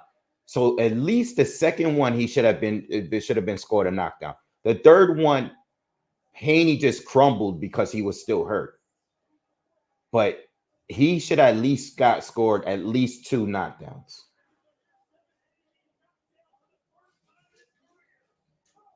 Haney, I mean, it's a 10-8. Well, shit, because Ryan got a point taken. So it would have been a 10-8 round, but now it's a 9-8 round for Ryan. It's a 10-8 round. Would have been a 10-8 round for Ryan, but because a point was taken, now it's only a 9-8 round. Right? Because Devin didn't win the round, but a point was taken from Ryan. So it's only a 9-8 because there's only 1 official knockdown. It could have been 3, but he only scored 1. I don't know now. Devin Haney still don't look hurt. I think he's still going to get stopped. We're in the 8th round, and he's moving like his legs aren't together. Ryan might still knock him out. Yeah, it's a 9-8 round for Garcia. I don't think he's going to recover, y'all. I think Devin Haney is done. He's hurt really bad. You remember when Ramirez hurt him and he had to walk back to his corner? Well, picture that happen early in a round. You know, Devin Haney he might be done, man. Damn.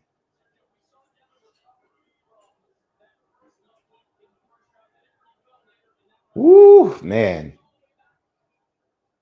Haney just landed a good jab, but that's the only thing he's done in the last round or so. Come on, Ryan. Don't go back to the shoulder roll, man. That's not working for you. Don't go back to the shoulder roll. It's not going to work. Now Ryan is not in a position to give rounds up again.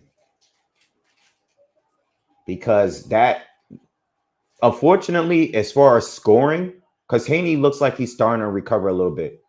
As far as scoring is concerned, those rounds, that last round didn't help Ryan that much because it's only going to be 1 round for him.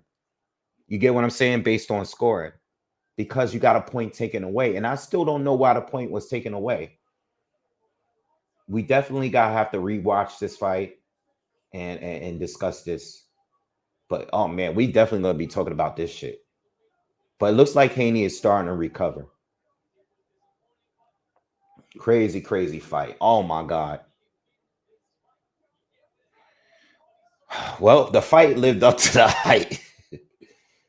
This fight lived up to the hype because of the amount of times that these guys hurt each other in this fight. But Devin Haney being hurt that bad was crazy. Now Devin is coming forward again.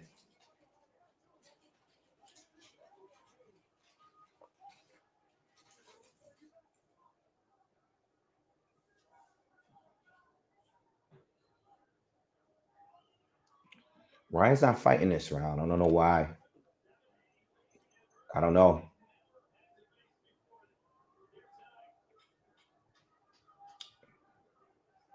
Ryan went back to just waiting and moving. I don't know. I think he should have capitalized. Haney wasn't fully recovered. You know what I'm saying? I don't know. I don't know why, just like in the first round, why do you have him hurt and you just kind of back off? All right. I think we're going into the ninth. It's just weird, right? I don't know why he's doing that. But I'm as crazy as that round was, you only gain 1 point above Haney because there's only one official knockdown there and a point was taken.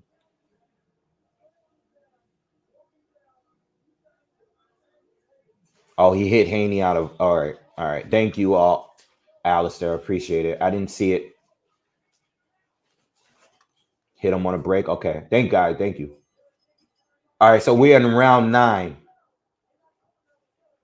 Ryan might have given that 8th round away.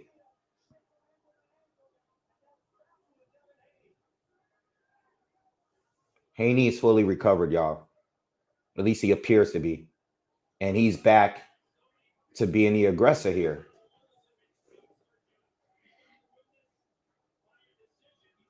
Ryan's not fighting like he wants to win here. I don't know if I don't know. You know, it's a risky. I know he's waiting for a big shot, but it's risky because you're letting Haney be more active and look like he has a control of the fight. Hook from Haney lands, but doesn't look like he still have the power. You know, earlier when he landed against Ryan, he was able to hurt. But this time he's starting to look like, you know, those shots he took from Ryan earlier might still be affecting him a little bit. But he's winning the fight right now.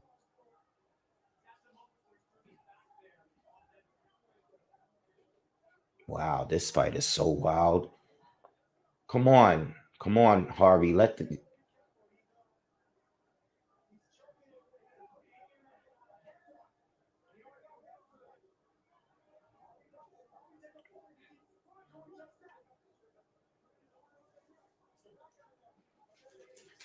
All right, this is starting to become a hold fest here. All right, come on, man. Come on, y'all.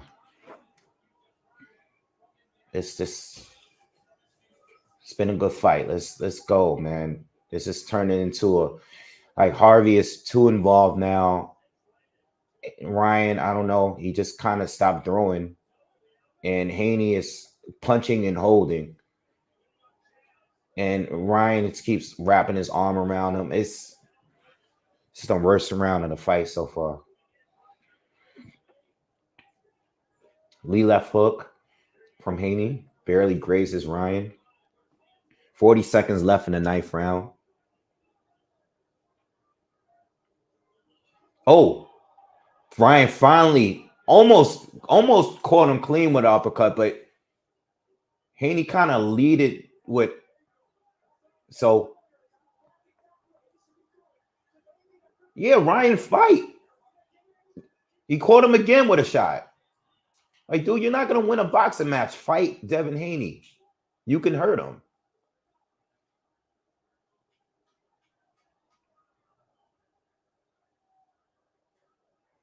I don't know what Ryan is doing. I think the win is there for him to take. Ryan keeps turning his back every time he's rolled, like we've seen him before. Devin keeps hammering to his side every time he does it. And it's like one of those things like the ref has been telling him to stop doing it, but at the same time, Ryan is being told to stop turning as well. You know what I mean? So it's like it's a situation. Plus, in this fight here, it seems like when Ryan actually fights Haney and he's being aggressive, he wins. He has the power. He's bigger, he has the power, yet he keeps like Devin Haney right now is they're showing a replay. He's hitting him on his back. Why isn't Ryan fighting him? It's just a weird fight. It's a weird fight. Haney won that round again. I don't know why Ryan is not throwing. Because if this goes to the scorecards, you're not winning more rounds. And you only got one knockdown in that one round.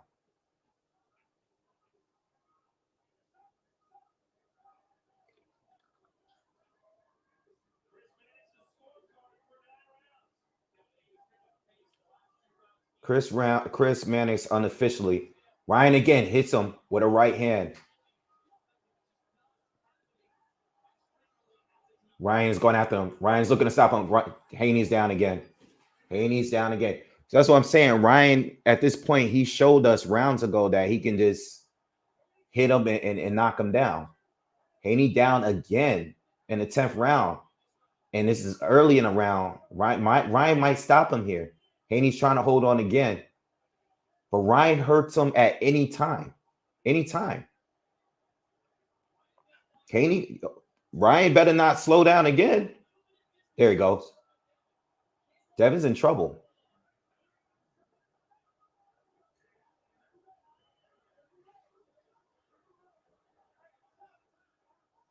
All right. He's not going to take a point. He stopped him just to warn him again.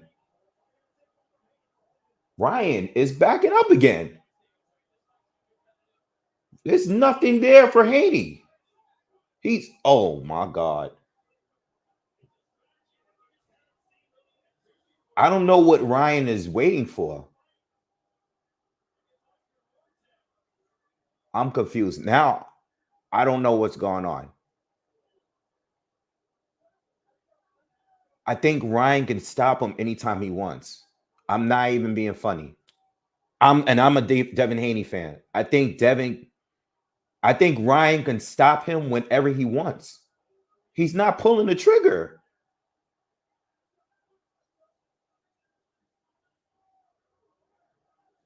Oh, he caught him again. He caught him with a left hook. Devin Haney barely stood up. Ryan can stop him at any time. He's trying to right now.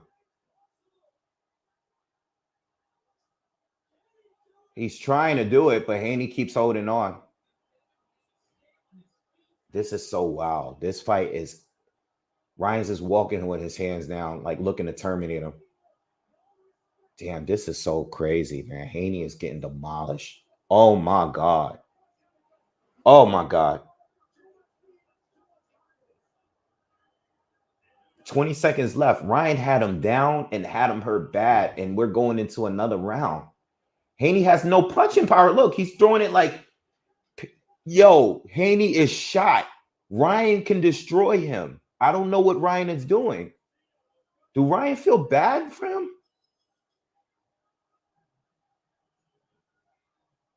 I seriously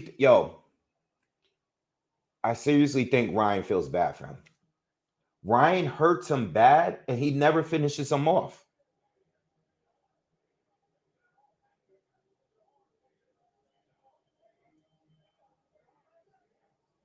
Yeah, that's a 10-8 round.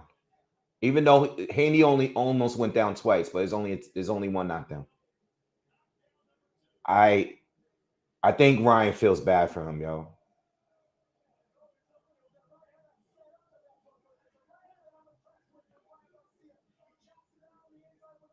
No, man. I would think Ryan is out of stamina too. But sometimes he just stops completely. It's just not even in the first round. He stopped completely. He had him hurt twice off 2 left. Those were the only 2 punches he threw in the fight. And he just backed off.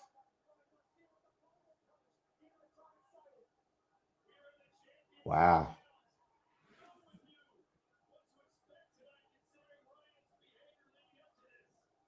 So we're in the 11th round, y'all.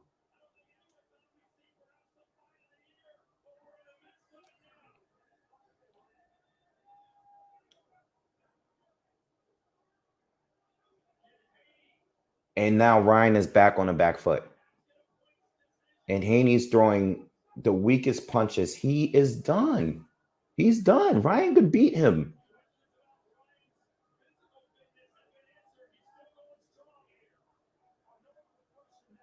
Wow, this is oh man. Haney is just done. He got caught with another left hook. Every time Ryan hits him clean, he gets hurt. Look, Ryan is just like, yo, come on. He's taunting him now. I think Ryan feels bad for him. I think he feels bad for him. I think he feels bad for him, man. I don't think he's just tired. I think he feels bad for him, man. Guy has nothing left, you know. There's nothing left, man.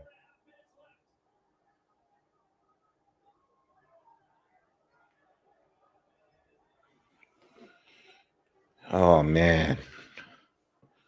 This is crazy. It's embarrassing, man. Ryan caught him again with a right hand. And he got him down again. Stop the fight. Stop it. Haney's getting up.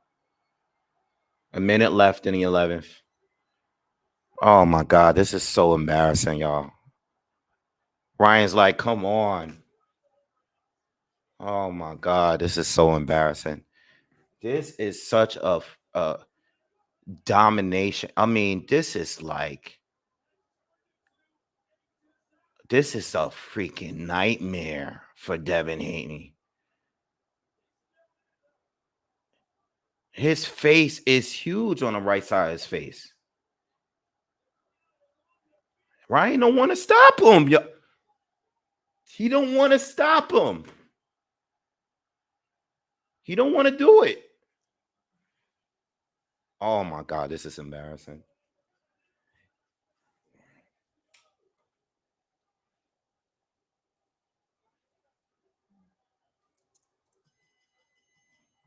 Yo, you can't tell me that Ryan.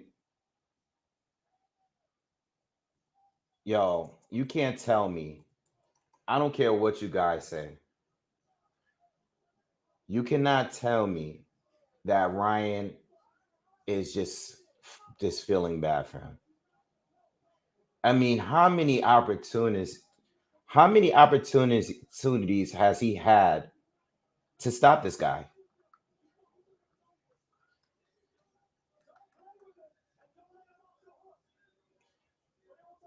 How many opportunities to stop him? How many knockdowns has it been?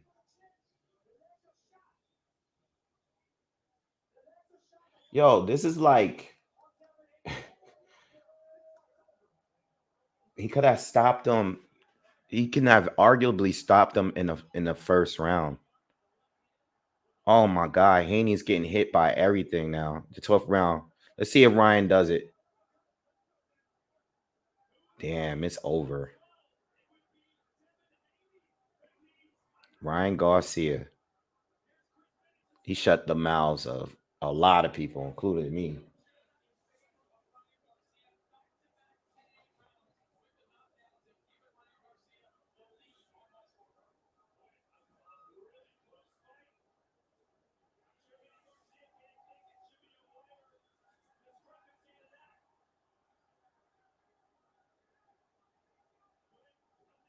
Damn, Devin. Damn. I'm trying to give you the play-by-play, but I mean, I'm shocked at what I'm seeing. I'm shocked because Ryan is drawing him. And I'm shocked that Ryan hasn't stopped him yet. I don't know why he's choosing to go to decision here. He's talking shit to Devin. And I'm trying to figure out why. I think he feels that it's worse beating him this way than just stopping him. Because now look, he's using a ring and Devin's coming for. I mean, Devin, listen, Devin is showing a lot of heart. He has nothing left, and he hasn't had anything left at least for the last 3 or 4 rounds. But Ryan is not even really engaging. Devin Haney hit him with a shot, but didn't hurt him. He don't have any power left. He's been knocked down a bunch of times. Wow. All right, so we got a minute left in 12.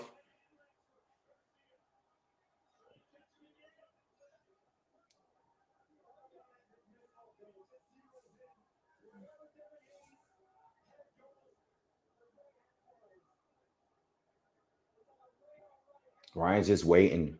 Nothing's going on. Devin Haney is still just stalking him, but he don't got nothing for Ryan. Ryan is 30 seconds left, y'all.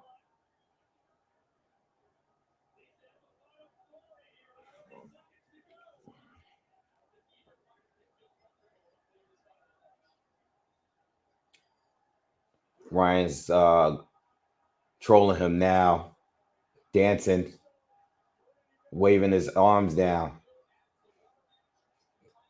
Yo, Ryan embarrassed David Haney. Damn. He's sticking his tongue out at him. Yo, he's acting like a troll in the ring now. Damn.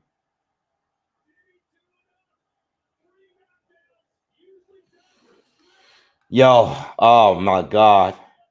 Jack, thank you for we have to wait for a scorecard. I stopped scoring.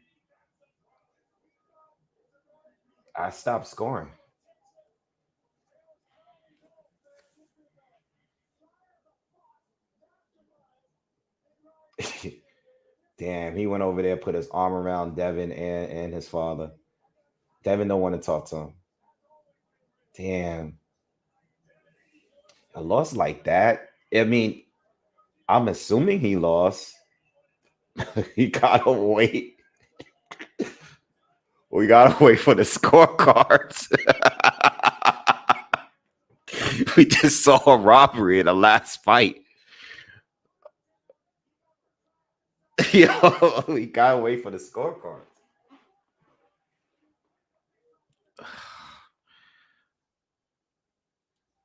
I mean, I don't know. I'm confused.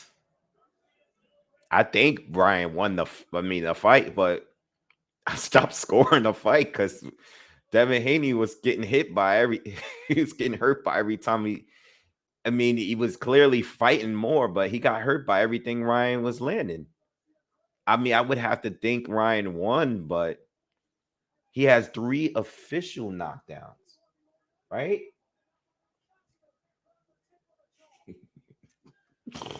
Oh my God. I know Tank somewhere laughing his ass off right now. Tank is somewhere laughing his ass off. All of the Loma fans are laughing even harder. Chris Mannix has it unofficially scored it a draw because he gave Haney all the rounds that Ryan wasn't doing nothing. Even with the 3 knockdowns. Oh man, I don't know. I'm scared. I'm scared. He included the 3 knockdowns. Oh man, I'm scared.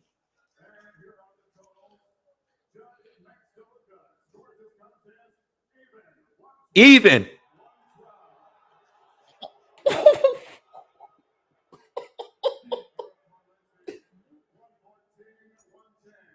114, 110.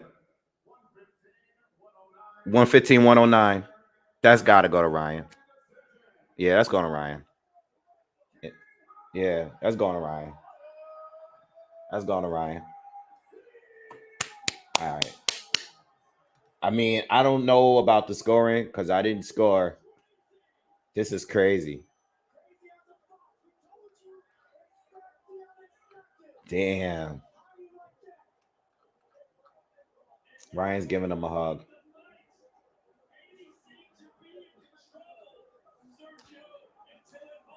I don't want to see a rematch. Is there a rematch? I do not. I can't believe Ryan won, and I can't believe he won that way. I can't believe Ryan won. I can't believe he knocked this guy down as many times as he did. Oh my God. Ryan Garcia. And Devin is still champion, yo.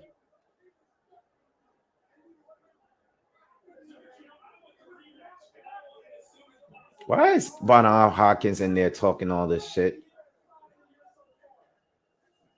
Damn.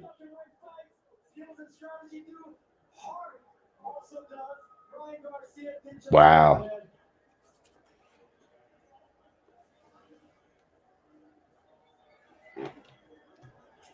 He's not champ. Nah, he's not the champion. Devin Haney is still the champion. Wow.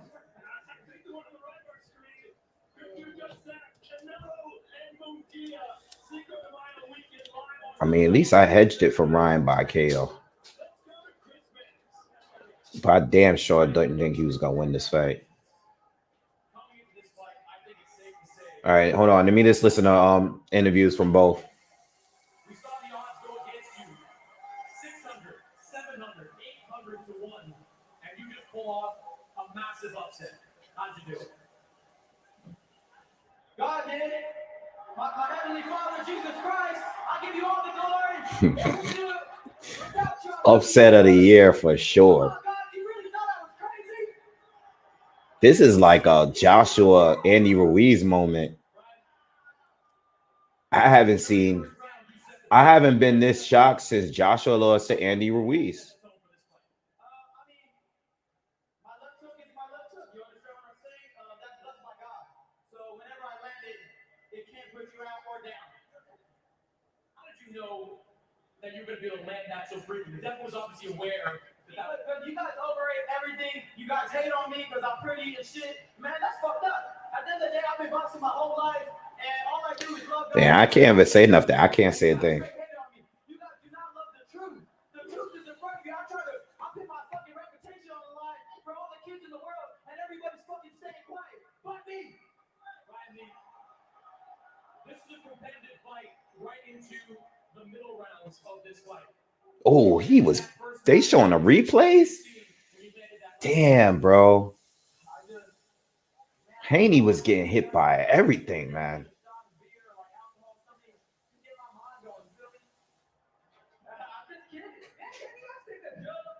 Yeah, Hopkins is getting on my nerves tonight. He feeding too much. Hopkins is he's talking to this guy in his ear, like, yo, let him like celebrate, man.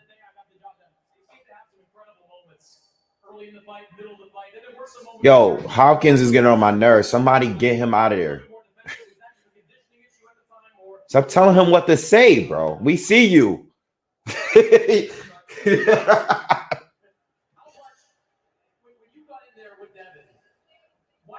So much that you were the better fighter. I just know that I've been boxing my whole life. I fought him 6 times. I knew what I could do. But I want to thank my team, man. I have nothing to say about Ryan, bro. Nothing. I put them through hell this camp. I mean, I got to give them credit, man. You guys went through it all. Thank you, Oscar. Thank you, Bernard. Thank you, everybody in this arena. NYC. Man, I love you guys. I want to come back. Deuce, I know he be. I'm sitting here yelling about why he ain't knock him out earlier.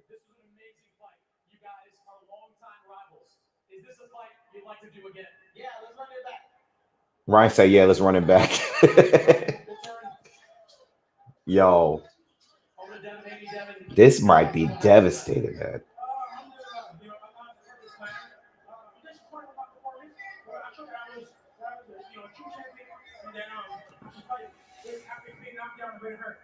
You knew that left hand was Ryan's best weapon. You got clipped with it in the first round, early one. Oh, it just seemed like you couldn't stay away from it throughout the course of the night. Yeah, he called me early when I was sleeping on it. He called me by surprise. I fell asleep on the left hook. We trained for it. He said he fell asleep on it, the left hook, but he trained for it. But You went down that first time. How hurt were you? How much did that change the course of the fight? I was more surprised it hurt. The first time I wasn't really that hurt. I was more surprised. Like I said, he went in there, he jumped on me, just like he knew he would, but I was just sleeping. How much did his style start to affect you? Because when he did slow down, he turned his back on you at times, made things a little bit complicated. Yeah, no, I thought the ref, let him turn his back, let forward a little too much. But alhamdulillah, Allah is a perfect planner. He makes no mistakes. Don't be sure Brian say, sure, we'll run this fight back. Is a rematch something you'd like to do next? Of course. I thought it was a close fight still. I would love to rematch. I give him a shot. It's only right he gave me a shot back. Ryan came in a little bit. he said he's down with the rematch. No matter what. Do you have any regrets about that now? No. Like I said, Allah is a perfect planner. He did my weight, so I'm still the champion, and we can run it back. Devin, tremendous fight of the year type performance. Thank you. Thank you. Guys. All right, Devin ain't make no excuses. He kept it clean. He ain't make no excuses. He didn't yell. He kept it very professional at the end of that fight. It's gonna be a long week. I know they're already crushing me in my freaking breakdown comments. I don't even want to go on there. I might wait until like Wednesday. I don't want to be on there.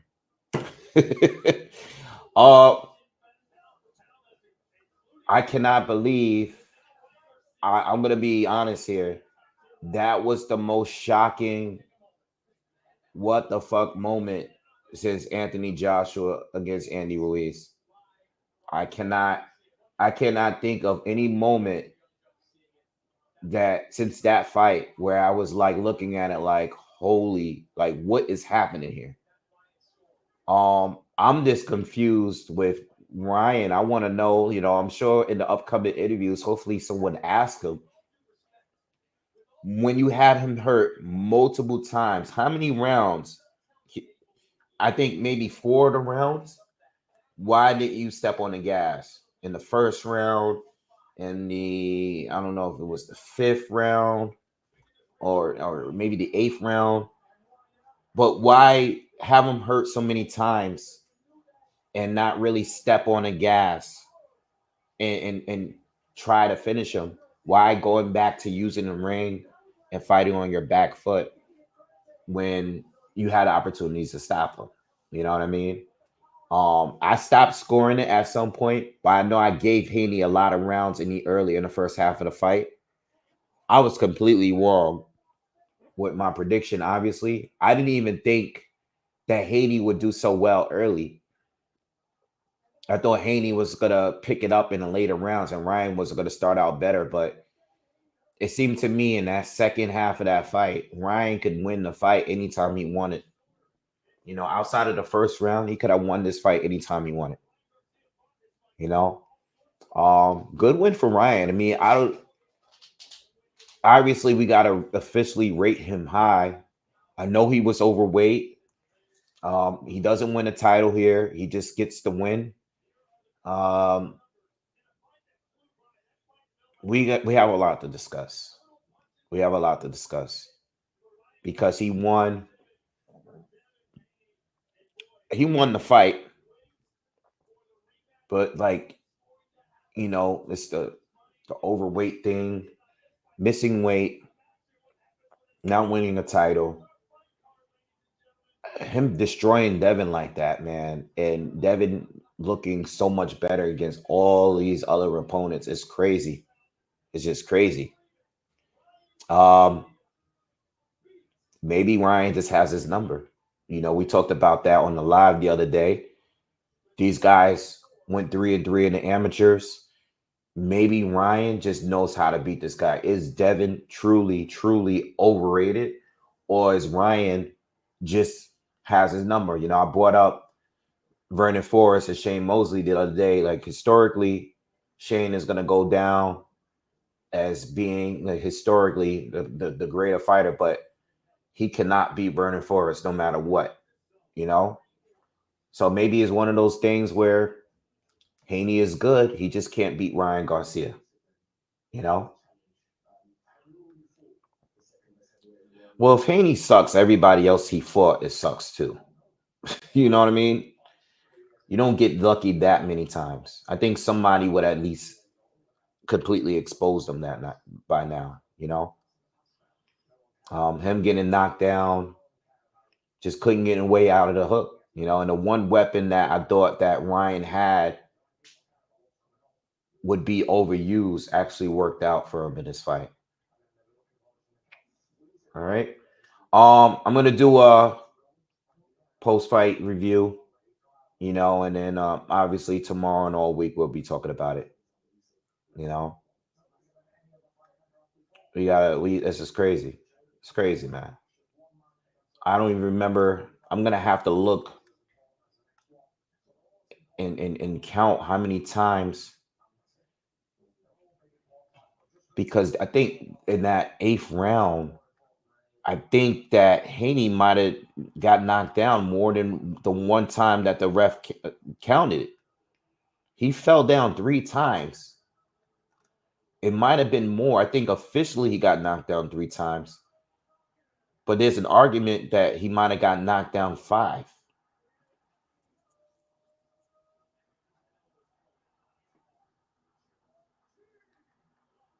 Yeah, Barbosa's fight was bad. Yeah.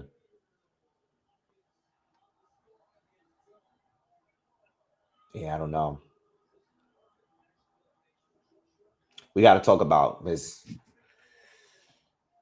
I know Haney. I know Ryan got destroyed by Tank. I don't know. I don't want to take anything away from Tank. Obviously, he cut weight in one. He was drained in one, and he was heavy in the other. That could have something to do with it. I don't know. But Ryan won at the fight at the end of the day.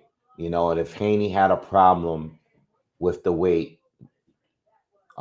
he could have just canceled the fight. He decided to go forward and take the 1.5 million. All right. Was the 1.5 million worth this ass whooping you got tonight? I don't know. That's on him. All right. I'm gonna get on out of here, guys. I'll do a post-fight review real quick, and then we'll talk more about this in the morning. All right. Crazy, crazy. Yo, thank you. Welcome everybody that's new.